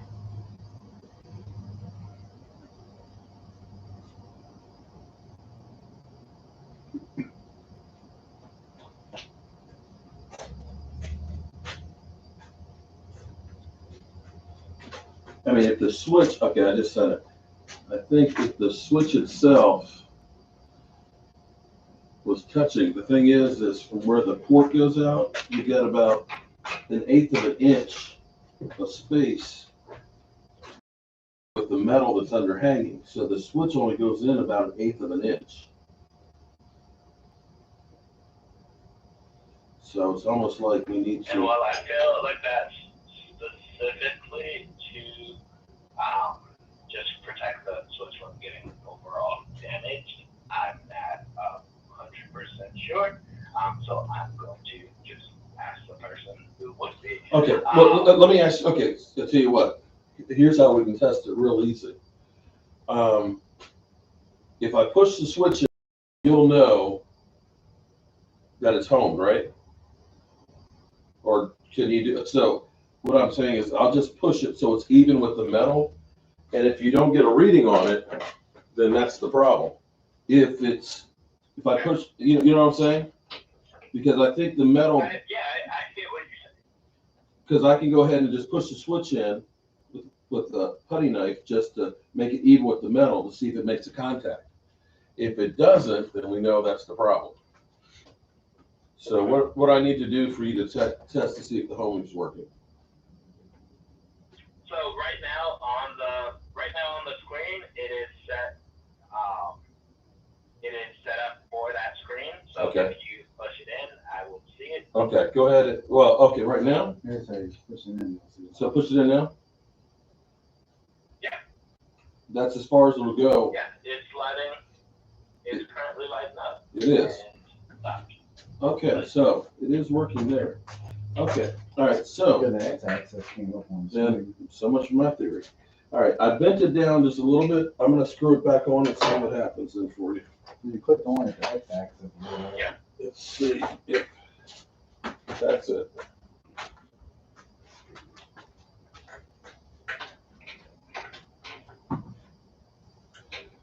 But we just weren't getting that when the machine would go over there.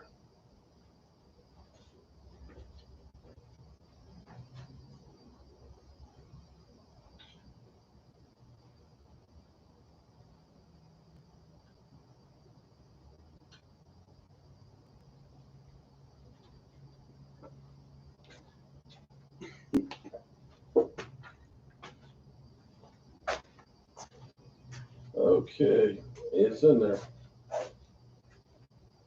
It's back in there. Okay. What I would have you do is just again, if you can jog it over to the center, and then just jog your y-axis down like a foot as well, just giving us enough room so that when we move it over, there shouldn't be any issues. And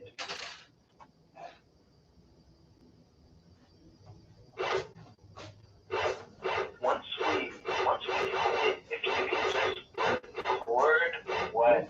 what happens as it gets close to the X. Okay. We can try to figure out what's. Okay.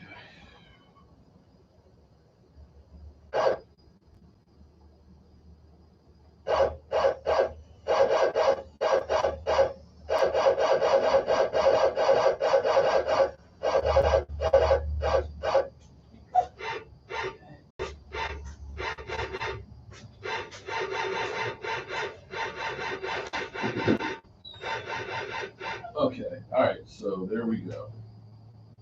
So we've jogged it, and now, let's see, machine. Okay, and you want me to record this, right? What it does.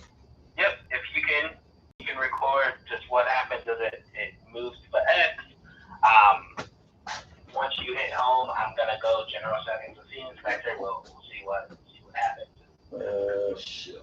I can't record while I'm on the phone with you. It won't allow me to do that. So,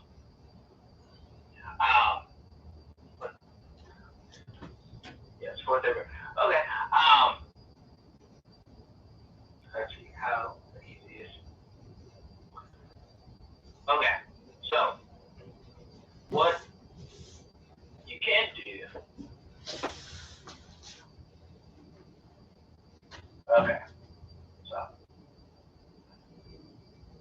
after so once you hit home, I'll go general settings. You can hang up on me. Okay. Once you're done recording the video, if you just type "I'm done" into the notepad, I can just call you back. I'm done into the notepad. Oh, you mean up here? Okay, gotcha. Okay. All right. We'll do. Because I can see your screen still, so that way I know exactly when to call you. Mike. You can call us back as well, and if you get somebody else back. Well, no. Okay, I'm gonna do it right now. Okay. All right. I'm gonna hang up. I'm gonna record it. And if you want to just call me back in 2 minutes, then that's cool too.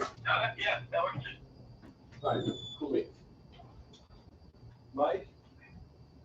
Mike.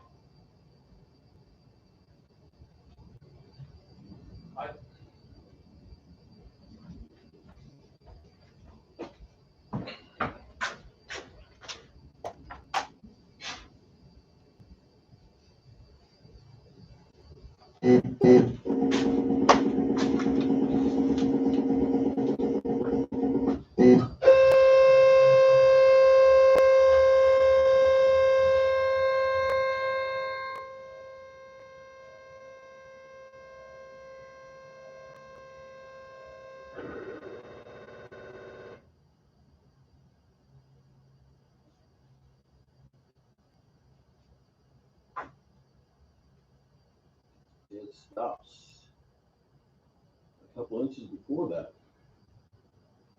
Okay.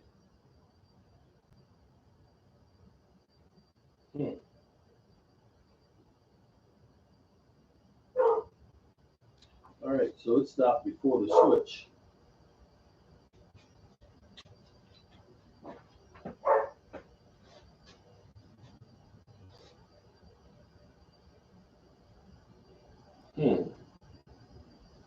And let's see.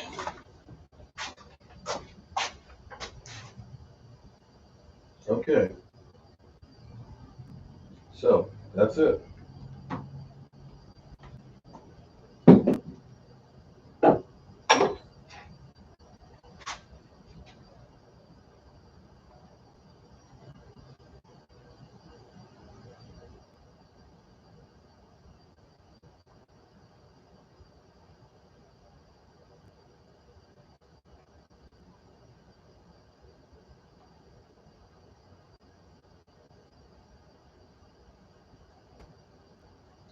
Done.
Okay, just waiting for the guy to call me back now.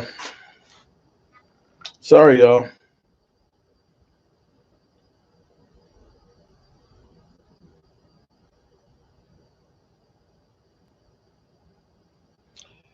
If Jimmy G goes to Washington, we stay giving out Golden Broom Awards. Well, he kicked our ass this weekend.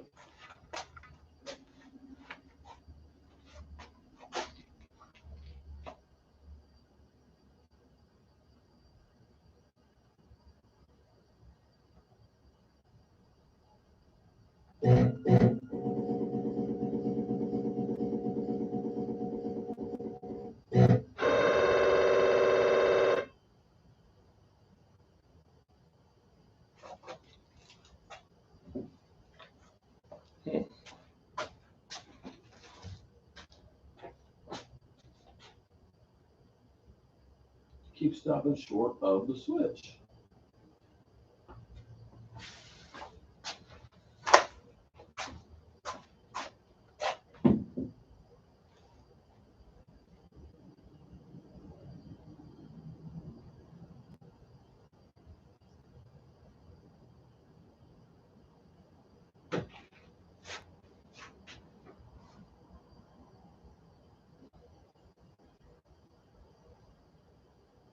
Come on and call me, please.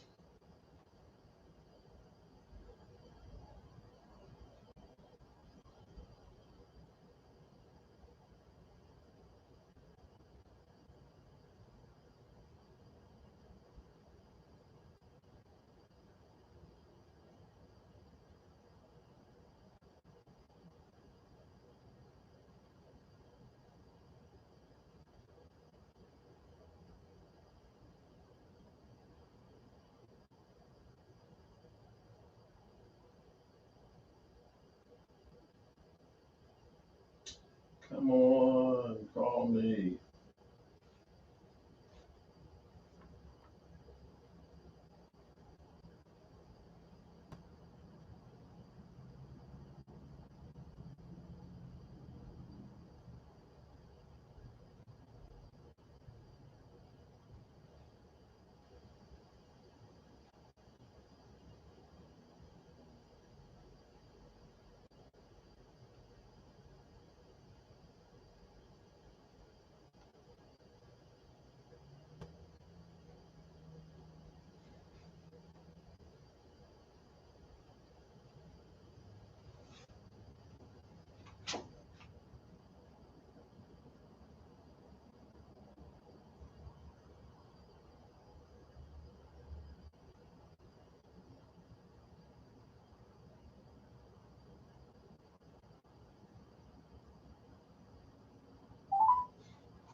Thanks for calling Inventables. All calls may be recorded for training. Oh, Lordy. They're probably about to close. Please press 1 for sales and order support. Or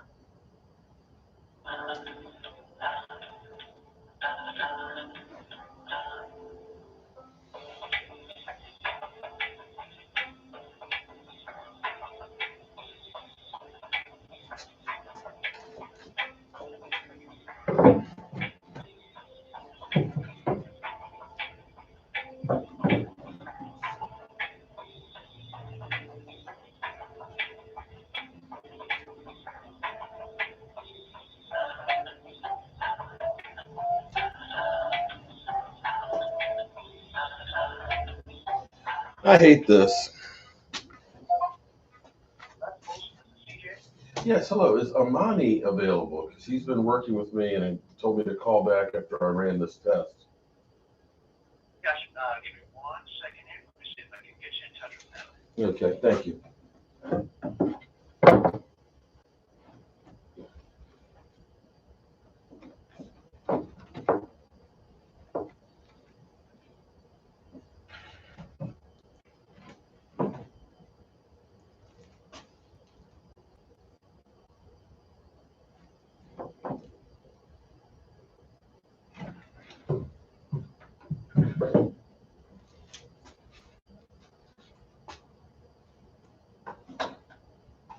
Yep, I got him. I'm going to go ahead and transfer you over. Thank you so much. Right now, okay?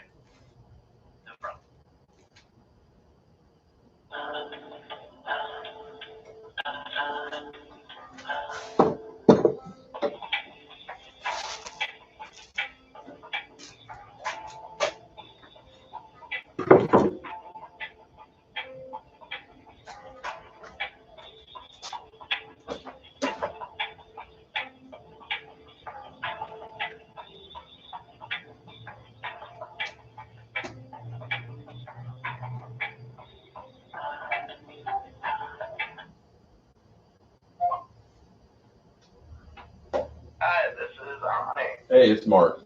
I was waiting for you to call me back, but I found went ahead and called you. I set up the homie. Set it to go ahead and do it. It stopped about 2.5 inches away from the switch.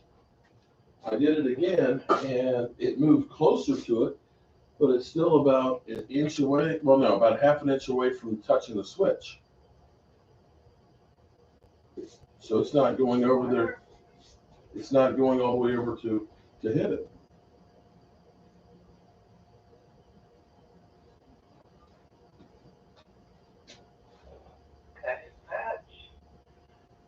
Now, I don't know if it was going over any further than that before, but the other times when I tried to start it, it wasn't anywhere close to being in the corner.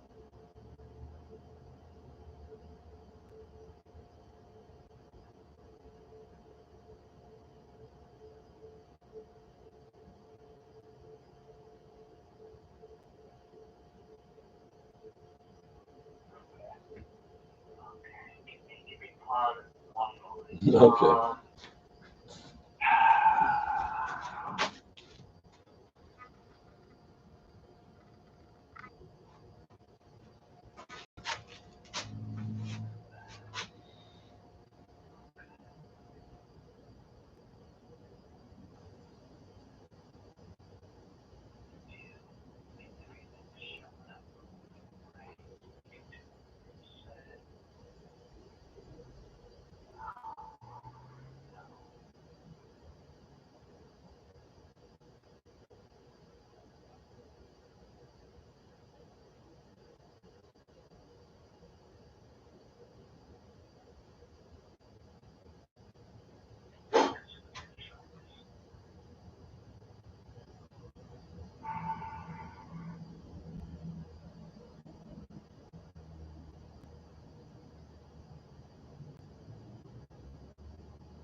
Here's what I want you to do. Now, here one other thing too, real quick.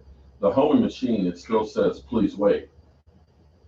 It's been about 10 minutes.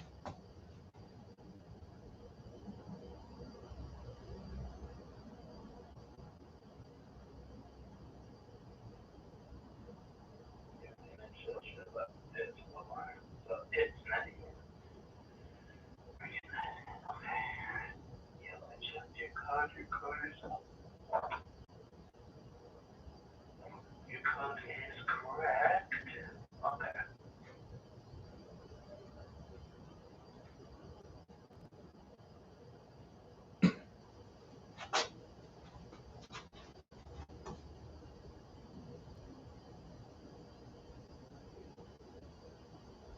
Okay. Here's what I can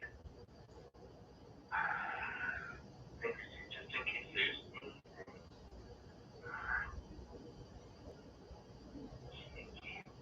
Your y-axis.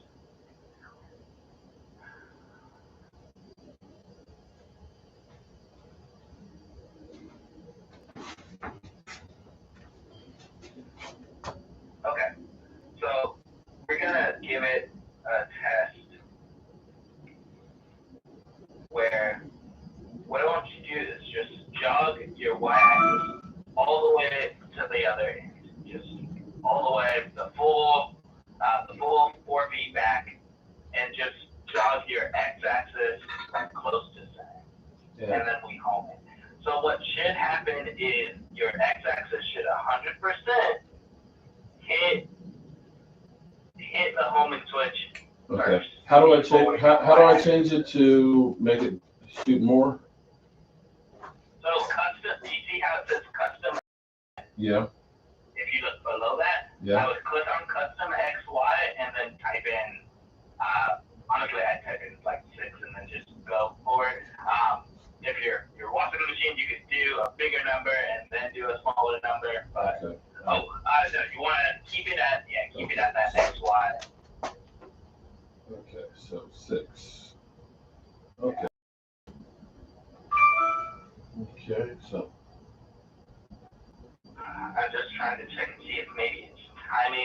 timing out before it should.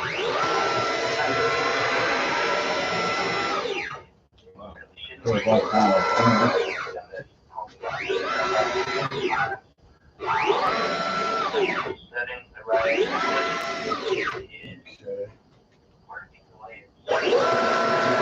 Wow, that's cool.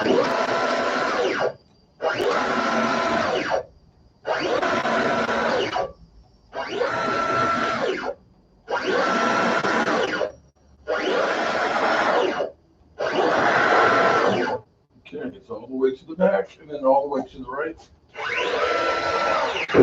Okay. All right. Okay. So we're just gonna home it one more time. I'm gonna bring up the screen. I'm letting out if you hear any like weird hitting sounds, if you see anything, let me know. Okay. So go ahead and home it. All right. Say a prayer. Mike, you get your phone? Can you record it? Just do a video of what it does. You have your, yeah. All right. Our Father who art in heaven, hallowed be thy name. Okay. Here we go. All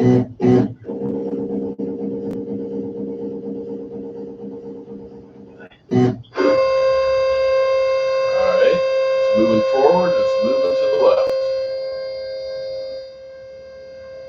That's more than it did before. Moving forward. Moving to the left. Maybe I was too far forward.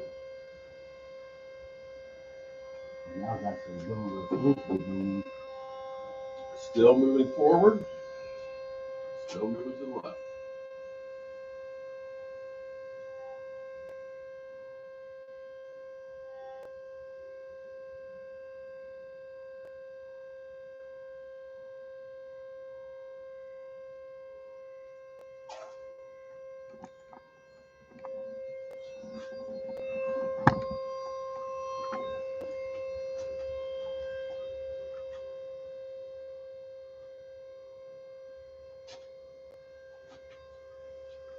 Okay, she's still moving.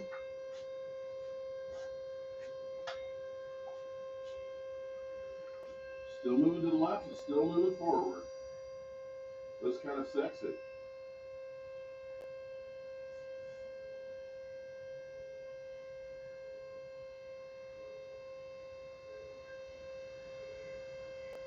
Okay, we're passing the last cross member. And almost there.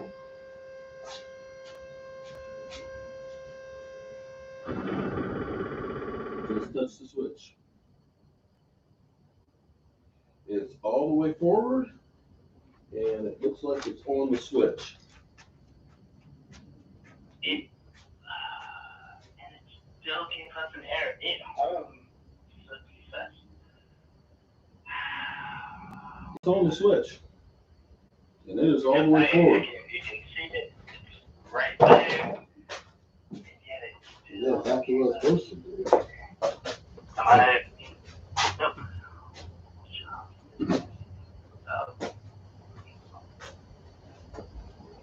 That's more than it did last when we tried it ourselves.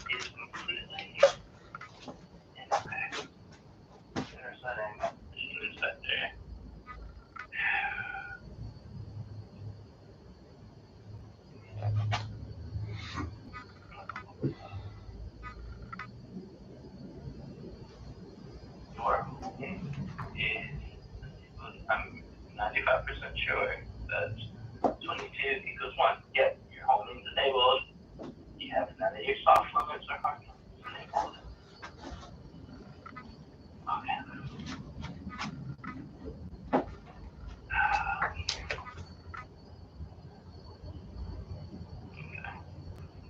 Uninstall the machine.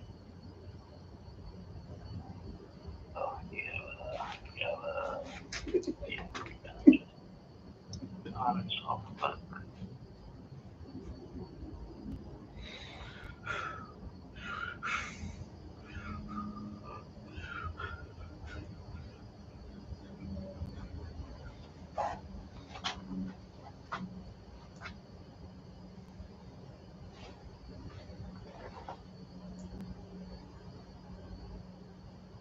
got two of them.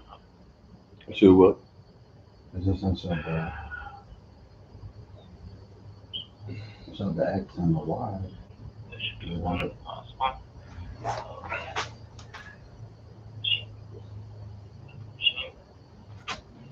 Separate. Forward.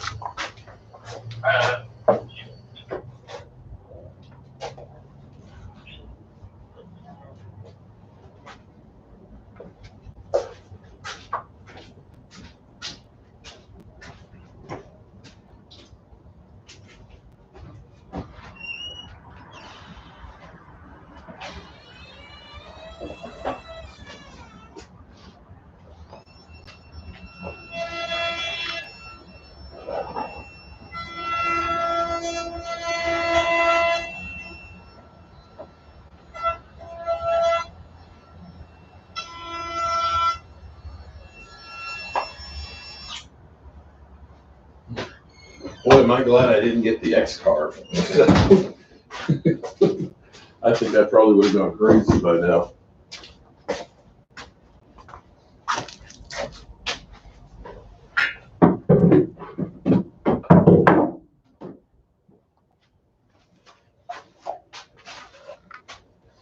Well, it's gotten quiet.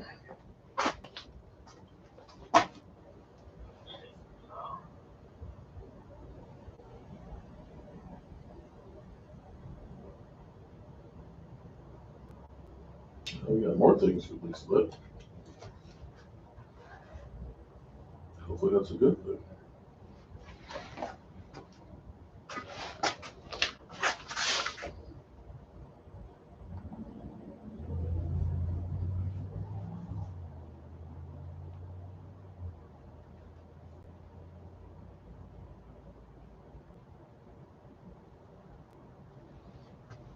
Okay, so if you could just jog it back a few inches, like 6 and 6 again. I've reset up the profile and I just want to test out homing it.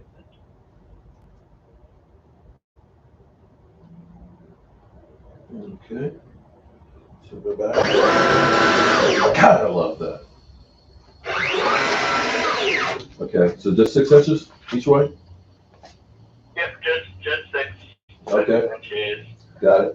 Because there's also a retraction that I'm noticing isn't happening the way it's supposed to. Okay. So now we're just gonna. Okay.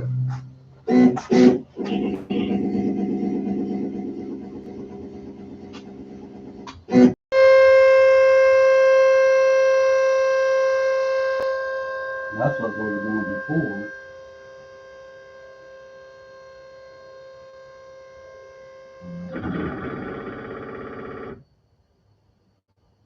Okay.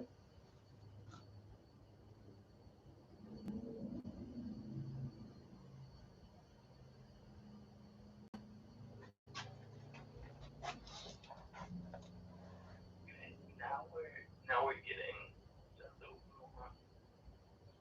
I think he said now we're getting. Let's start. Well, no, now it's homing like it's supposed to. Before it didn't do anything. When we tried that ourselves. Switch right here like that. So that's a start that's going back to where it's supposed to be. Yeah, it is. Yeah, right now it's going over to where. Yeah. That's more than what we had. We were trying to do. So good. Okay, give me one. Takes time. One.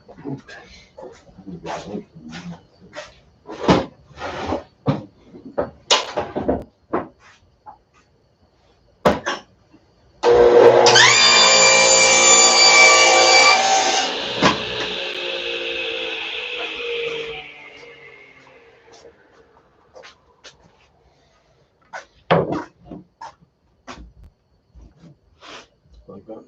That'll be okay. Let's go a little more this way. I'll make it more this way. So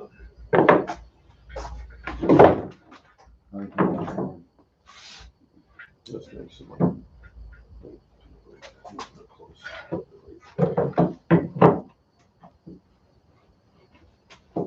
Or it could turn a other way.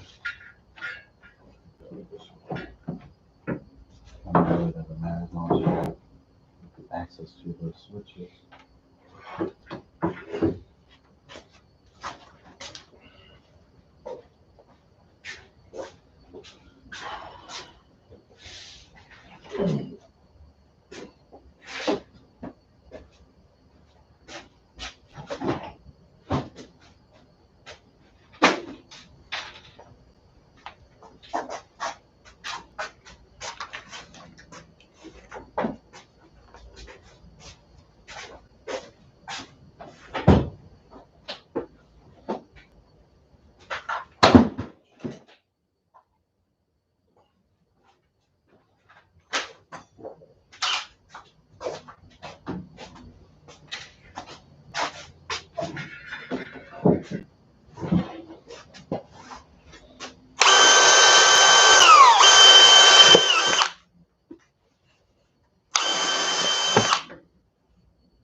There we go.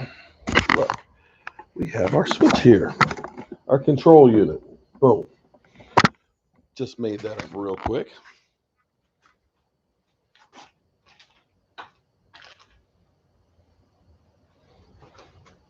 Now, if we could just get the controls to work.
The mind to come up with this has got to be, wow.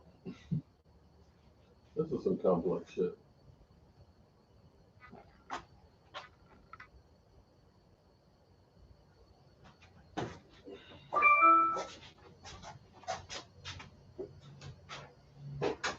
Well, at least now it's showing the X, but before it was only showing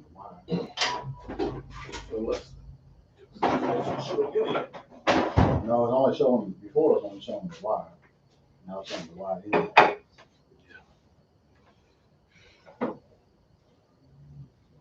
I thought we'd have our first piece done by now.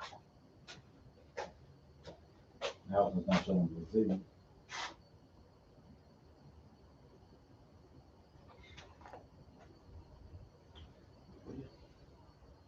The Georgia Bulldogs is silver. You have to look on the thing, because it has the colors that they want on the order. We'll make the laces red. It was silver, and what was the other color? You have to look on the order and see what the colors were. I don't remember, to be honest. They had the colors they went on them, so it's not sure. I think one of them might have black, but I'm not 100% sure. I know it's all colors that we had.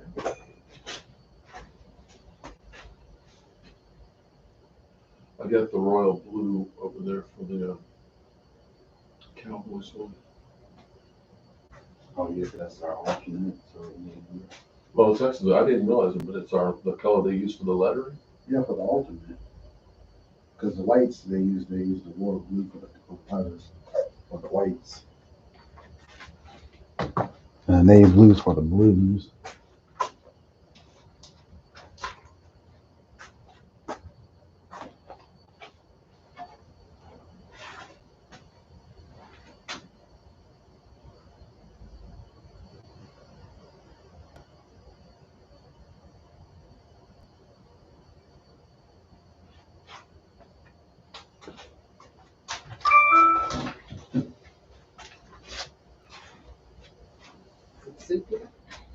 Went on for 3 hours. Hey Dad, you back on the phone? You back on the phone?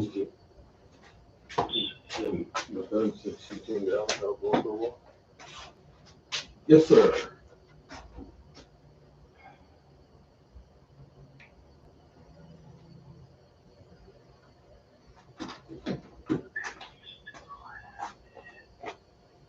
Still looking at alarms. So, while it does look like it is specifically the y-axis, why don't we just check and make sure that both y-axes are. What do you want me? I'm sorry. Okay. You want to see if it's engaged? So what I want you to do at the current moment is to just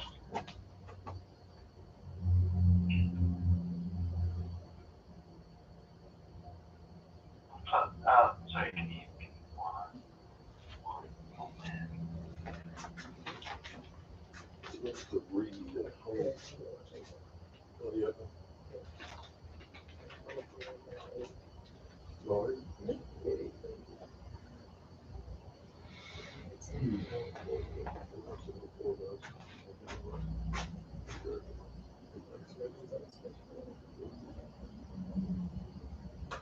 It's trading. It's kind of like the Cowboys. It looks real good. It's not working.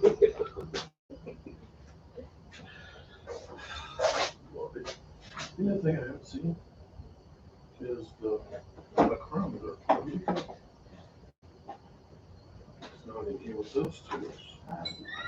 I'm sure I got everything else about it.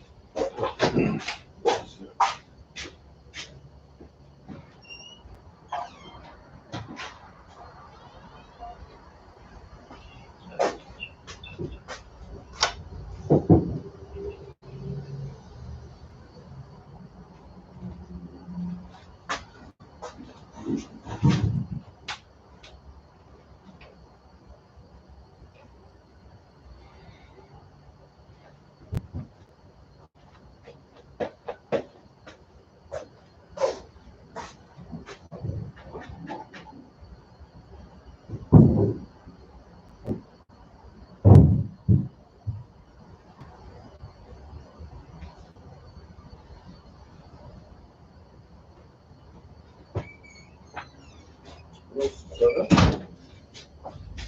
I didn't see that. You know.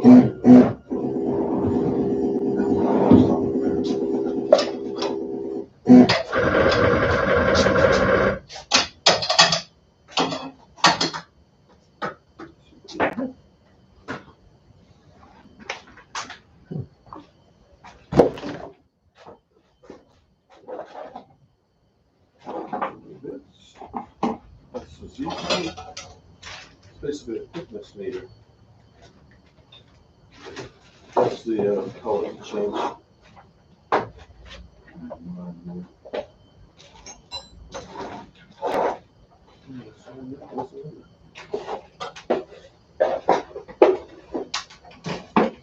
Square. The level.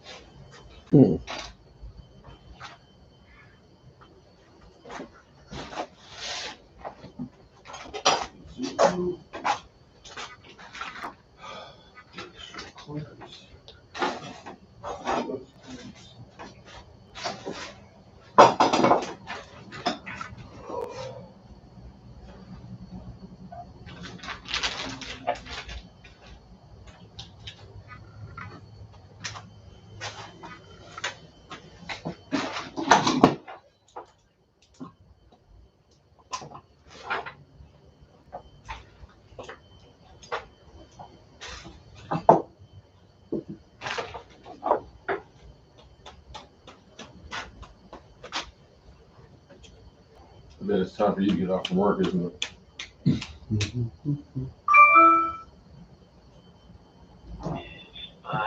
still trying to get this figured out. Yep, that's right. Somewhere.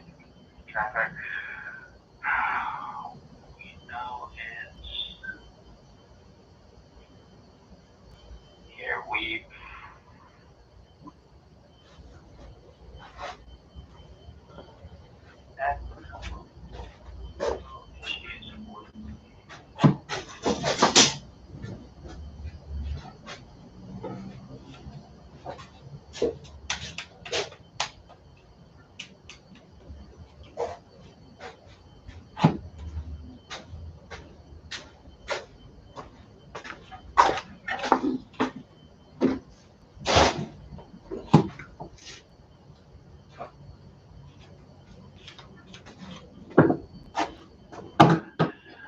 we're gonna try going through not the machine setup in Easel, but the machine setup in the instructions once more, just to see exactly what happens. Okay.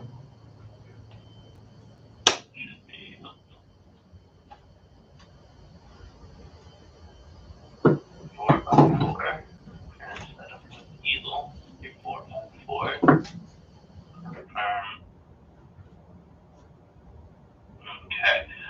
Can you jog the machine for me? And jogs that way. That's goes that way. Goes that way. Goes down. Goes up. Yeah, goes all four ways. Continue. Yep. Now it's over there in the corner. Do I want to move it away from the corner? Which corner? The left corner with the homing switch. For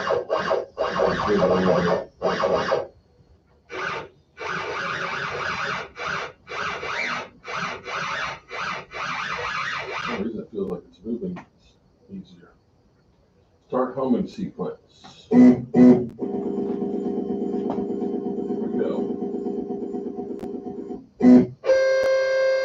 That's what I said that the first time. And let's go into the front.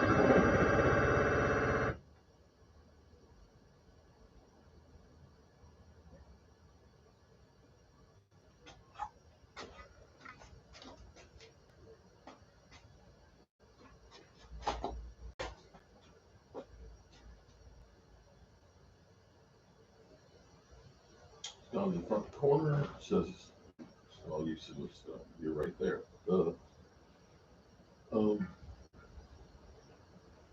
Hear some sound from it. Where it's supposed to be.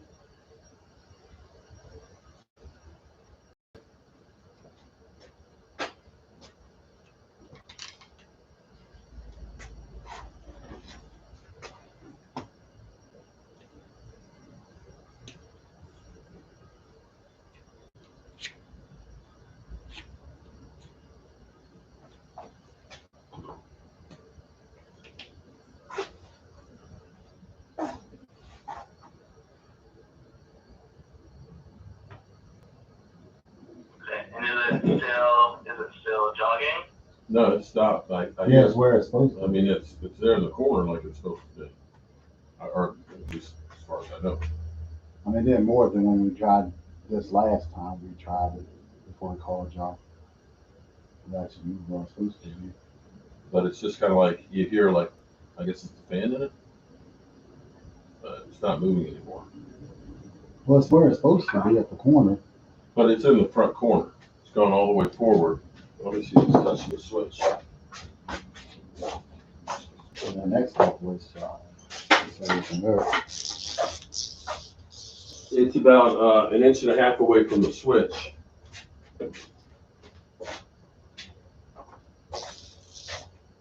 It's about an inch and a half away from the switch. On the x-axis still? Yeah, you know where it goes all the way to the left. It's still about an inch and a half away from that.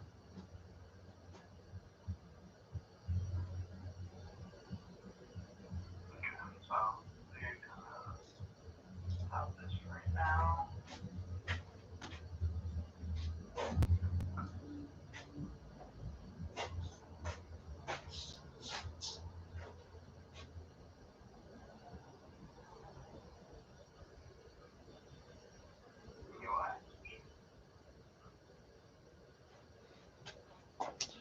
Sorry, folks.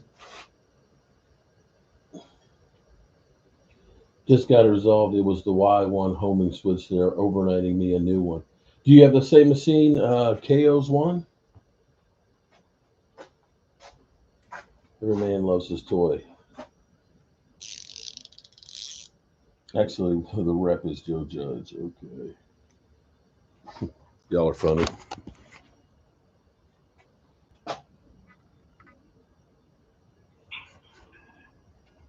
Hey, Susie, how are you doing? So, KO's one. You have the exact same problem? You got the X-Carve Pro. Okay.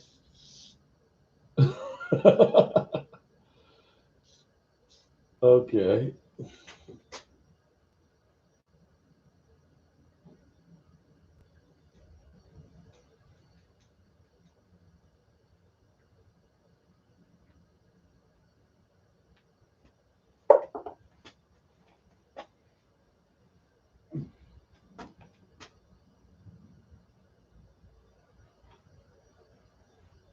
Hey, Sheila, how you doing?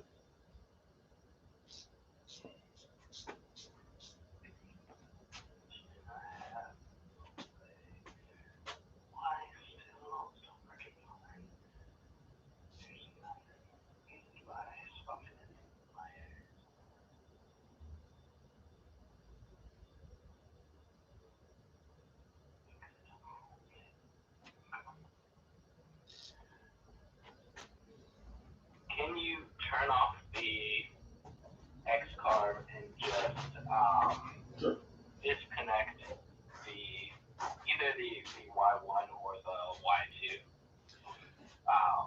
from the actual controller itself? Y1 and Y2 from the CPU? Yep, just one of them. Either one. Just one. Yeah, problem is getting those turned. Shit. Only problem is I'm gonna have to take the Z out to get to be able to turn it because my fingers are too fat.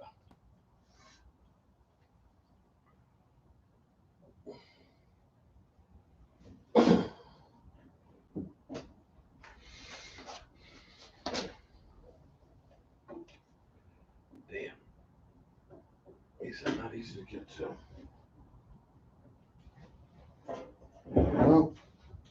Well, Derrick Henry's playing this weekend. No surprise there.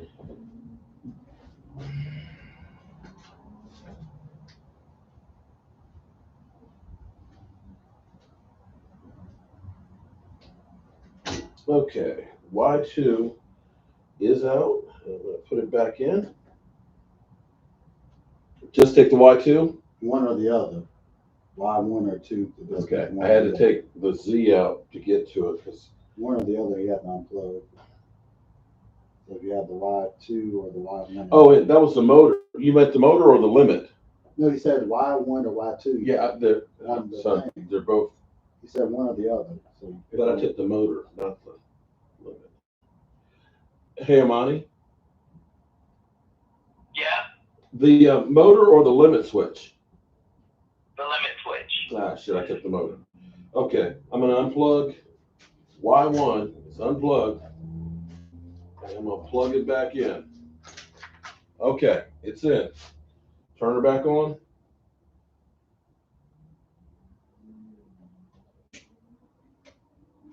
She's back on. Okay, and you have the Y1 currently up. you have unplugged. Oh no, I plugged. Oh, okay. Wait. Let me turn it off. Yes, that's what I meant. Sorry. They're plugged in. Okay, they're plugged in. One or the other, you have to unplug it. I unplugged Y1 or Y2, you unplug one or the other. I unplugged it and then I turned it back on. She's on.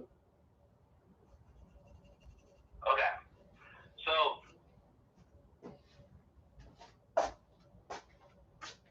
what we're gonna do two things. First, we're just gonna do a quick reset, and then there's a command that we'll need to change. But we're gonna do a quick reset, and then I'm going to have us home it with just the which Y did you unplug? Which one did you unplug? Did you want it still unplugged? No, I said which one did you unplug? Y1 or Y2? I think Y1. I think it was Y1.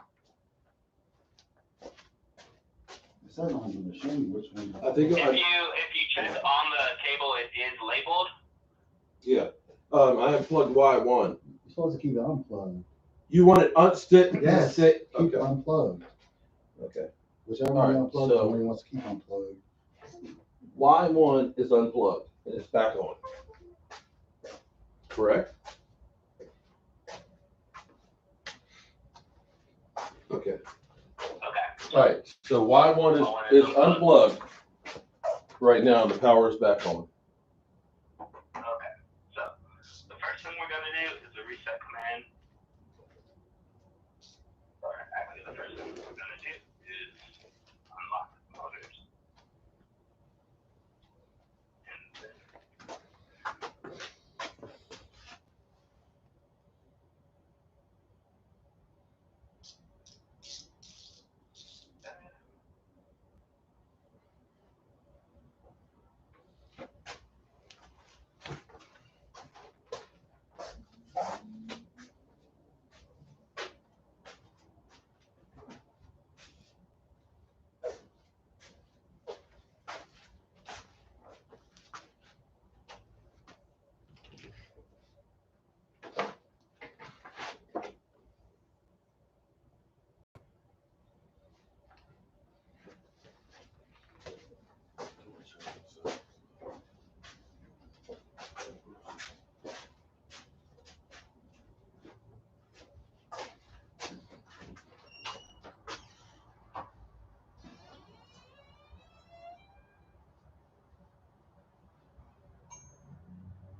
right now, it's still in the front left corner.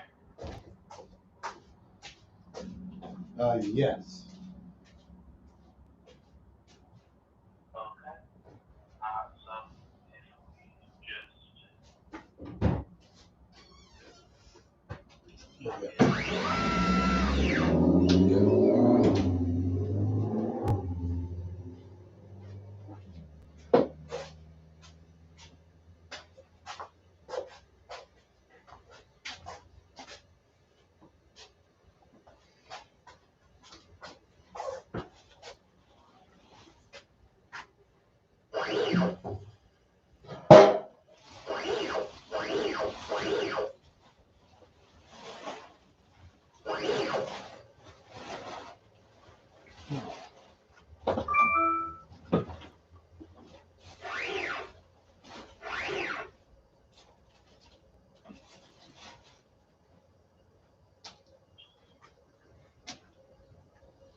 It's supposed to make that kind of noise?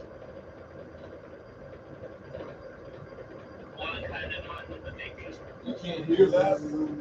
It's like it's still trying to go to the left. It's still trying to go, but it's not stopping.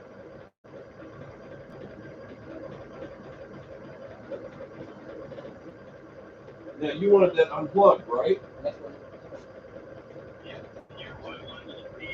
It's unplugged. But the machine is.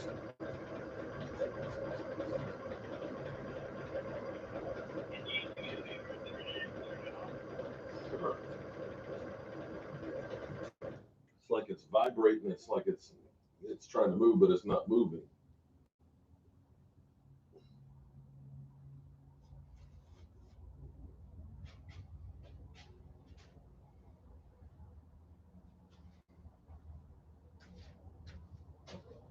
She's off.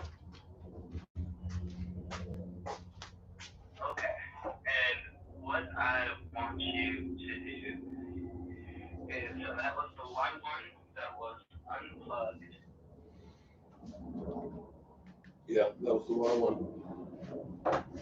It is right up against the switch. So the interesting thing is, while it's right up against the switch, it was not engaging like it was supposed to on either the Y1 or the Y2 side. Right now, if you look to the, right now it's against the switch on the Y1. If you go over on the other side and you look at the end plate, it's against the switch on the Y2 side. On the Y2. Oh shit, I can't see where it is on the Y2. Y2 is the right side, right? Okay, there's, I don't know where the switch is on the Y2 side. It should be in the exact same spot, but, so if you look at the end plate, if you look right behind the end plate, you should see the small yellow switch for it. I don't see a small switch opposite. I mean, if it's the same as the other side, there's not one over here.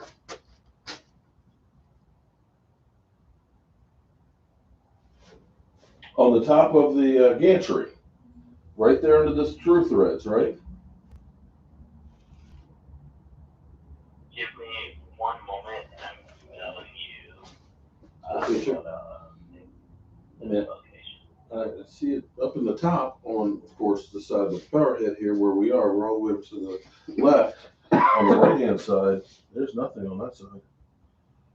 There's actually a stop on there.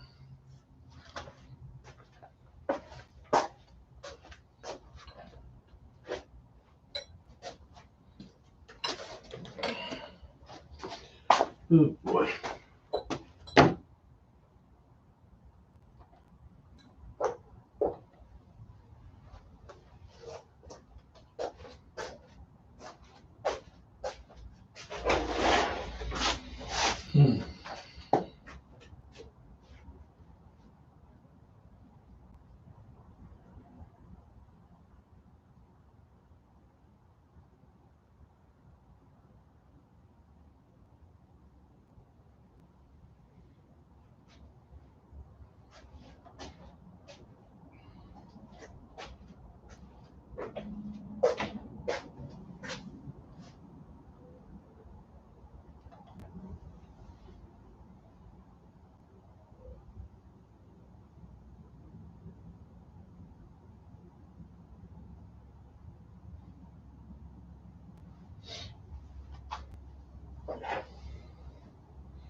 Actually, since 12, guys. So,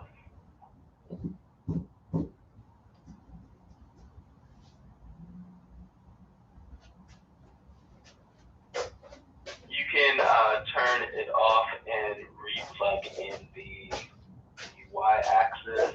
Okay. I never did get the And picture. then we're just gonna retest the triggers one more time manually. So Okay. if you just jog the gantry back like 6 inches, I sent you photos and they're each labeled for which switch. So if you just press them manually while we're in the machine inspector, again, we can check it. Okay.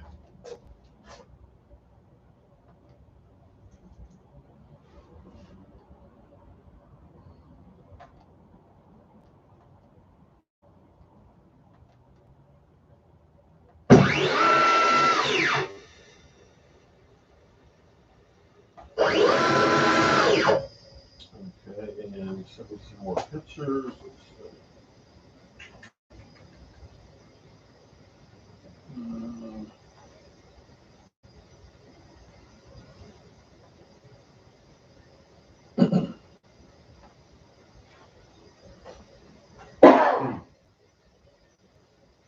Okay, I don't see it. Oh, it's right there. Okay, in the front, that's the one to switch. Okay. Thought we were talking about the other side. Okay. Let's see. There's really wires over. Let's see. So one on this side and one on that side. Where we have to put the wires. Okay. All right. So I got that. So Now my question is this the way it's supposed to look? what? It doesn't look like the way that. Let me see. Yeah, that one looks damaged.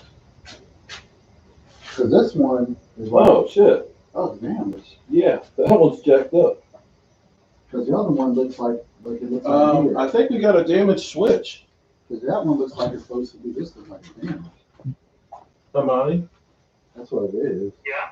that switch over there is jacked up. The one on the Y1 axis looks like it's The one on the front pushed. looks like it's smashed. The one on the other side is The one on the front left looks like the Y1, it's the Y1 axis. yeah, the Y1 axis. That switch is jacked up. That's what it is. If it's not, the other one looks like it looks on here. There's no button to push in. It's smashed in there.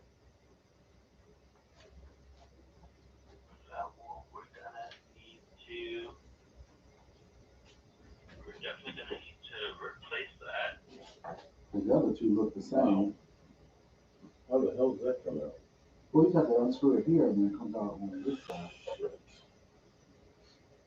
Okay, maybe so that could be our problem. Oh, it is, because not run straight on that side. How the heck did that get smashed?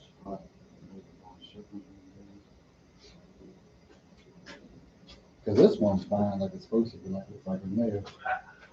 Well, what I'm gonna do is set up a reshipment for your home switch.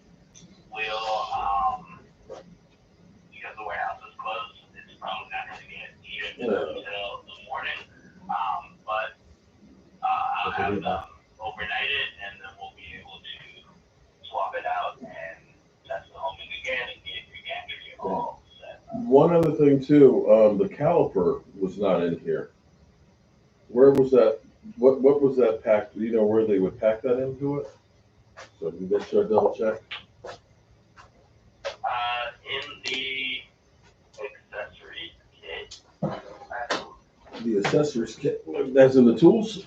The accessory, whatever came with it. That. That's what it is.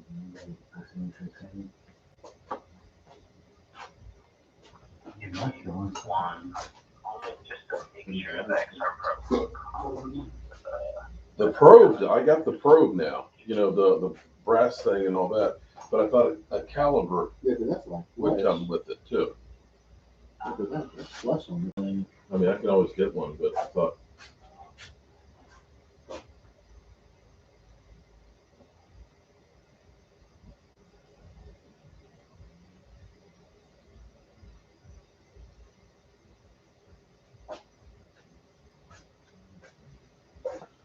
Give me a moment to check. Okay. I'm not 100% sure the X-Carve Pro comes with Okay. calipers.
Yeah, I don't believe the X-Carve Pro comes with Okay. calipers, but Cool. I I'll can, get, no, I no, can I'll ship give you. some. I can ship you.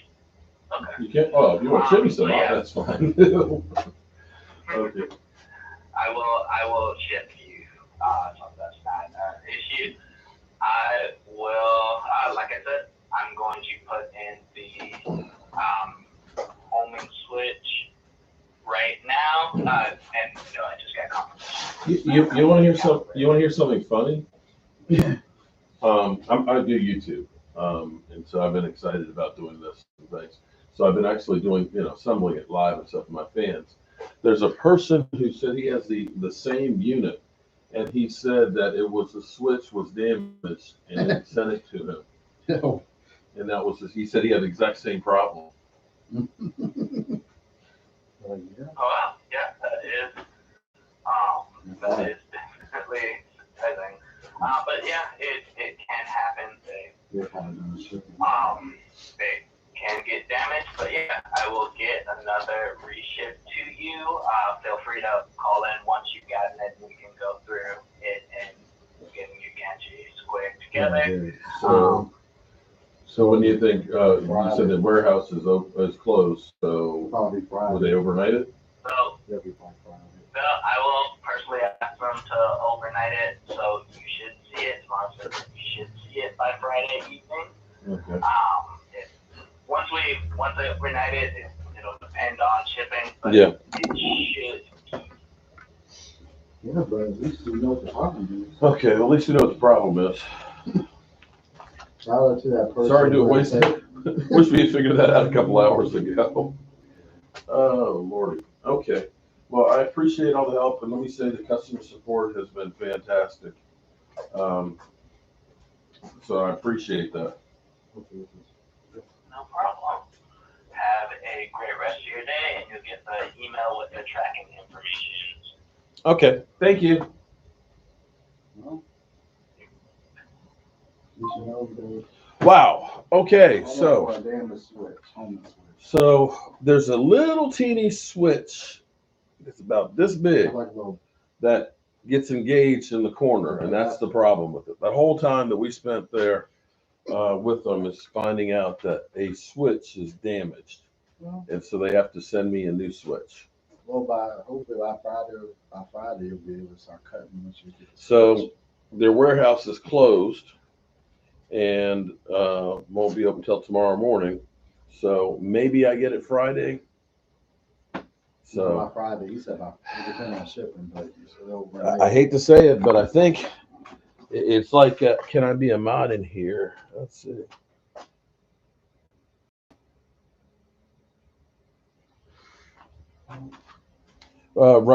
Ronnie, we got it. We found it out.